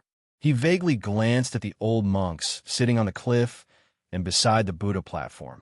It was deathly quiet. There wasn't a single blade of grass or tree. Everything was withered. The spirit spring and pond were all dried up. There wasn't the slightest bit of vitality. It was as if no one had stepped here since the ancient times. A withered spirit mountain. This was the truth. Ancient temples stood tall, and there were many temples everywhere. However, there wasn't a single person, not a single bodhisattva, not a single ancient Buddha. No living creatures could be seen. It was completely silent. One could see Buddhist treasures and great artifacts covered in dust. There was no one alive. It was deathly quiet. The power of the mountain was boundless and immeasurable. It was even more terrifying than a true ancient star. Yifan couldn't get close and was forced back by the boundless fluctuations. A strand of golden blood flowed out from the corner of his mouth. He didn't force it and retreated. The spirit mountain was dried up.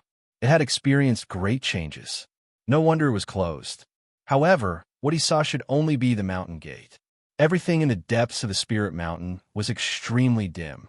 There was an ancient Bodhi tree that had all its leaves fallen off. However, Tao traces appeared, blocking the main spirit mountain. Moreover, right at this time, the entire great mountain became indistinct. The main body of the spirit mountain even more so disappeared. This type of scene was irreversible. It was useless even if Yifan used magical force to support the little stone Buddha in his hand. In the end, a boundless fluctuation rushed over. He was blasted out more than 10 li. Everything disappeared. The blue dome of heaven was like a piece of blue crystal. A few white clouds floated past, making people feel that they were so close to the sky. It was as if they could touch it by jumping up. The air was abnormally fresh. Yifan was stunned. He stood in the Tibetan region. The tens of thousands of zhang tall mountains, the vast and unfathomable spirit mountain, and the mysterious ancient path had all turned into smoke and clouds. He couldn't see any of them again. Several li away, a group of Indian monks were also astonished. They didn't know why they had suddenly arrived in a familiar place. The ancient path had disappeared. Yifan flew through the air and arrived in front of them. He then scanned the surroundings. Tibet was very high above sea level. There were also great mountains, but they couldn't be compared to those from before. Where exactly is it hidden? Are the ancient path and the spirit mountain in the Tibetan region? This was the common question in everyone's heart. Yifan told them to wait here. He turned into a bolt of lightning and flew in the sky. He released his powerful divine sense and scanned every inch of the land. He was seriously searching, but in the end, he still couldn't find anything. In the end, he flew for thousands of li and landed on a majestic mountain range. He felt a sense of vicissitudes, but he couldn't see a trace of magic. This was the majestic Kunlun that traversed across the Qinghai Tibet Plateau. Yifan had a big headache. Spirit Mountain was already mysterious enough. He didn't know where it was hidden, but Kunlun must be even more extraordinary. It was the first mountain in China's ancient mythology. It was the ancestor of all lineages. All the legends about immortals were related to it. Not long after, Yifan returned to Bi City. The other group of people returned to India. Before they parted, the masters promised him that they would ask others about the secret language of Spirit Mountain. Regardless of whether they gained anything or not, they would visit him again and ask for his guidance. As soon as Yifan returned, he felt that something was wrong. The lawn outside the old villa was full of potholes as if it had been struck by lightning. It was destroyed beyond recognition. This old villa didn't change much because he had carved a few simple formations. Even if it was hit, it wouldn't be damaged. Its surroundings were a mess. It was obvious that someone had fought here. Komatsu. Yi Fan was shocked. He entered the room in a flash, but it was cold and desolate. There was nothing there. Where did the little purple thing go? His heart suddenly turned cold. He searched the surroundings and released a powerful divine sense to call out, "Komatsu!" In the distance, next to a trash can, a dirty little thing timidly poked its head out. It turned into a purple light and pounced towards him. In an instant, it hung on his body, its body trembling. Ew. What happened? Yi Fan's heart was far from as calm as his words. He brought it home and placed it on the sofa. Komatsu's leg was injured. It was limping and had been frightened. However, it pretended to be relaxed. In order to make Yi Fan smile, it did a somersault to please him. It trembled in pain, but it was smiling innocently. Yi Fan felt a pang of pain when he saw it. Who hurt the little purple thing? A murderous intent arose in his heart. Chapter 949. The little purple creature smiled foolishly with an expression of nonchalance. It lifted its injured leg and pretended to stretch in a relaxed manner, telling Yi Fan that it was fine and not a big deal. However, it was actually trembling in pain. Yi Fan hurriedly stopped it and stopped it from moving again. The little fellow's injuries were obviously not light, but it still had an innocent expression on its face. Fawning over him like this made one's heart ache even more. Who injured you to this state? Who else came here? He asked softly. His expression was gentle, but his heart was surging with rage. Its entire body was filthy. It was unknown how many days it had been wandering outside. Its originally purple satin-like fur had become dim. It was obvious that it had experienced a frightening experience. Otherwise, it wouldn't have rushed over and trembled slightly upon seeing him. Its injured leg had been cut by a sharp weapon. If it wasn't for this little creature's profound cultivation, it would have been broken long ago. Its attacks could be said to be ruthless and ruthless. Yi Fan carefully treated its wound. There were actually strands of black light flowing within. It possessed corrosive properties. No wonder it hadn't recovered after such a long time. He used magic power to dissolve the black light while taking out a bottle of divine spring he brought out from the life forbidden zone. He used this to clean its wound and then carefully bandaged it. During this process, the Komatsu trembled unceasingly in pain. However, it didn't struggle or make a sound. It silently endured and tried its best to act as if nothing was wrong to make others feel pity. With Yi Fan personally taking action, this kind of injury was naturally nothing. The divine spring from the ancient forbidden zone possessed a powerful vitality. Not long after, its leg began to recover. The little fellow blinked its large eyes and lowered its head to look at its injured leg. Its face was full of astonishment. It had been in pain for so many days, but now it was rapidly recovering. It immediately became incomparably happy and forgot all the injuries it had suffered. Yi Fan asked it seriously. Naturally, he couldn't just let it go like this. There was actually someone who wanted to kill the Komatsu. If he didn't retaliate, it wouldn't be his style. In the past, the corpses of many great enemies in the northern Dipperstar region were laid at his feet. He made a name for himself and built his path with blood and bones. Now that he had returned to the age of chaos, how could he endure being bullied and humiliated? The Komatsu was very weak and kind as it recounted the events of that day. Yi Fan had been gone for half a month. During this time, someone had found this place. The little purple thing was very afraid of strangers. It hid in the room and did not go out. This was also what Yi Fan had told it before he left, telling it not to run around. The person who came was a demonic youth with cultivation. He seemed to be injured and spat out a mouthful of blood. Komatsu was very pure and kind. It bit out a small piece of the scarlet moon fruit that Yi Fan gave it and brought it to that person. It didn't think that it would almost be killed. That person spat out a divine all and injured the little purple fellow's leg. Then, lightning struck down and blocked its way back into the room. Komatsu's fear of thunder and lightning was almost innate. In the past, its mother had been injured to protect it, and when she died, it happened to be struck by lightning and thunder. Once, it was almost struck to death on a stone mountain. Therefore, when it was ambushed by the strange young man, it almost suffered a great calamity. In its panic, It didn't know which way to go and left this place.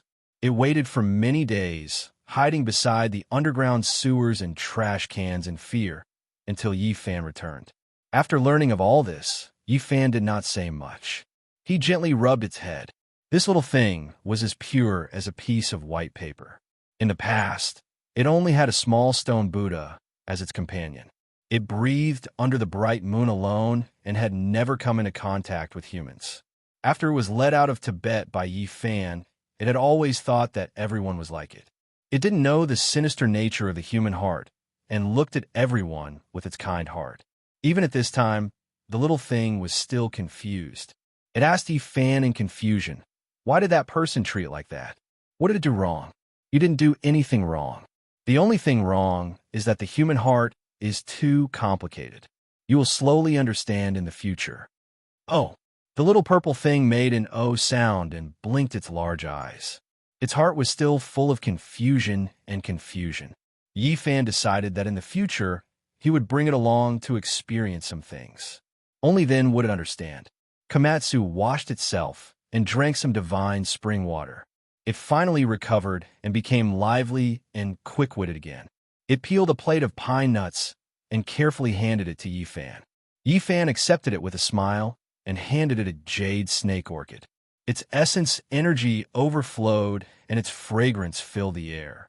That day, when he and Pang Bo left, they spent a great deal of origin energy to purchase many spirit medicines. The little purple thing's large eyes lit up. It was incomparably happy to be held in his arms.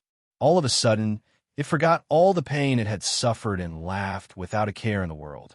It was very easily satisfied. Yi Fan didn't need to think to guess that it was most likely related to the holy jade bottle in the auction. Only it could attract a cultivator. As expected, there was soon a clue. It was a strange young man who had won 3 auctions in the past. The auction house had detailed information about him. After Yi Fan showed the photo to Komatsu, it was confirmed that he was the culprit. "You've already left Beast City. It's useless even if you run to the ends of the earth," Yi Fan softly said to himself. One day, he traveled south and arrived at Jiangxi's Zhejiang. This was a villa district not far from Mount Lu. The mountains and rivers were interconnected and the scenery was beautiful. It could be said that ordinary people couldn't afford this kind of price. Any one of them would be astronomical. Yi Fan stood in the distance and revealed a strange expression. Not only was he a cultivator, but he also learned Genesis arts and was very familiar with the movement of mountains, rivers, and earth veins. There was a faintly discernible draconic aura in this place. It had drawn a wisp of essence energy from the rising purple dragon vein in the distant Mount Lu. It was too crucial in the end of days as it could help cultivation. Moreover, after a careful look, he discovered something strange. This villa district was built with a mysterious principle. If he guessed correctly, this area should belong to a clan. Perhaps to outsiders, the head of the household was independent and had a different surname, so nothing could be seen. However, he believed that this should be a clan that lived in seclusion here. The layout was very particular. There's a very faint wisp of demonic aura. Yi Fan muttered to himself and then walked in with large strides. Komatsu tilted its head and curiously sized up the villa district. It only felt that the scenery here was very beautiful. There were mountains on one side and rivers on the other. There was also the essence of heaven and earth that could be breathed in and out. Yi Fan disappeared with a step and came to the depths of the villa district. He stopped in front of the villa with the thickest demonic aura in the center. This place had the best view, and the purple dragon underground was the thickest. "The owner of this place, come out and meet me." His words immediately alarmed the villa district. With his powerful divine sense, he could naturally clearly sense that there were at least 10 pairs of eyes sweeping over and spying on him in the dark. And someone immediately walked out from the villa in the center. It was an old man with a face as rosy as a baby's. His hair was like snow, and his complexion was very good. He was full of energy. Yi Fan's expression didn't change. This was definitely a person with cultivation. His cultivation was at the 3rd small realm of the 1st secret realm, the Sea of Reincarnation, Divine Bridge. "Little brother, is there anything I can help you with?" he asked with a smile. You and I are both cultivators. There's no need to hide anything. Since I was able to find this place, all lies are useless, Yifan said. The old man's expression immediately became solemn. He gestured for Yifan to enter the house and talk. He also seriously looked at the purple Komatsu mouse on Yifan's shoulder. Yifan's expression was calm as he walked in. Through this corner of the place, he understood where those with cultivation were. This place was close to Mount Lu, which made cultivation a possibility. His heavens, I could directly see the source of this old man. There were a few wisps of demonic blood flowing in his body. It wasn't very pure. This bloodline was a descendant of the primordial demon race. After entering the hall, the old man invited Yifan to sit down and had someone serve tea. His tone was very polite as he asked him why he was here. I think you should know why I'm here. Let that young man come out. There's nothing more to say, Yifan said indifferently as he sipped his tea. Daoist friend, please calm down. The old man saw that Yifan had come with ill intentions and was so forceful, so he hurriedly put on a flattering smile. He said that the young man was his good-for-nothing grandson who did something reckless and caused such a disaster. He already knew his mistake and was willing to compensate. He asked Yifan to be magnanimous. What nice way of putting it. Reckless? For no reason at all, he suddenly attacked and wanted to take Komatsu's life. What's the use of keeping someone with such a temperament? Let him come out and meet me, Yifan said with a solemn expression. Komatsu was very curious. He jumped around the house with an innocent expression and couldn't stop looking at the antiques. The old man immediately revealed a troubled expression and said, I hope Daoist friend will forgive us. We were in the wrong, but please be magnanimous and forgive us. Can we let this go? I only want to ask one more time. Are you going to let him out or not? Are you waiting for me to do it myself? Yifan took a small sip of fragrant tea and put down the teacup with a cold expression. That grandson of mine saw a spirit beast and was naturally curious, so he tried to subdue it. But he didn't hurt anyone. That's just a beast pet. Daoist friend, you're making a big deal out of nothing. The old man was also a bit displeased. Are you talking about Komatsu? In my opinion, many people aren't as humane as him. I'm a bit curious. What did your grandson use to hurt Komatsu? You know him so well. He's not qualified yet, Yifan said coldly. You are being too overbearing. The old man's expression sunk. Then, with a schwa sound, he revealed a divine awl. It shone with an eerie light and carried traces of time. A sect master-level magical treasure. Yifan was astonished. It was truly rare to see such a powerful weapon in this cultivationless age. Soon after, he understood that during the ancient times, there were many sects on Earth and experts were as common as clouds.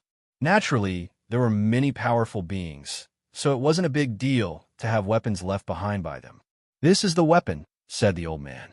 It was clear that he didn't display this weapon without the intention of intimidating others. After Komatsu saw this flickering divine awl, its body immediately trembled. It clearly remembered its encounter that day.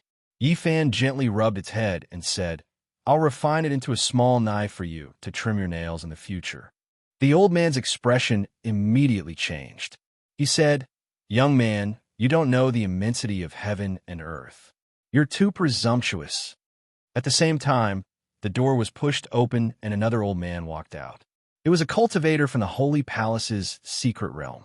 He said coldly, You should know that in this world, there are some people you can't afford to offend. My clan has existed since the ancient times and has never fallen. Who dares to be presumptuous here? So, you guys are considered immortal inheritances from ancient times? Yifan laughed. Ah, how many years has it been? No one has dared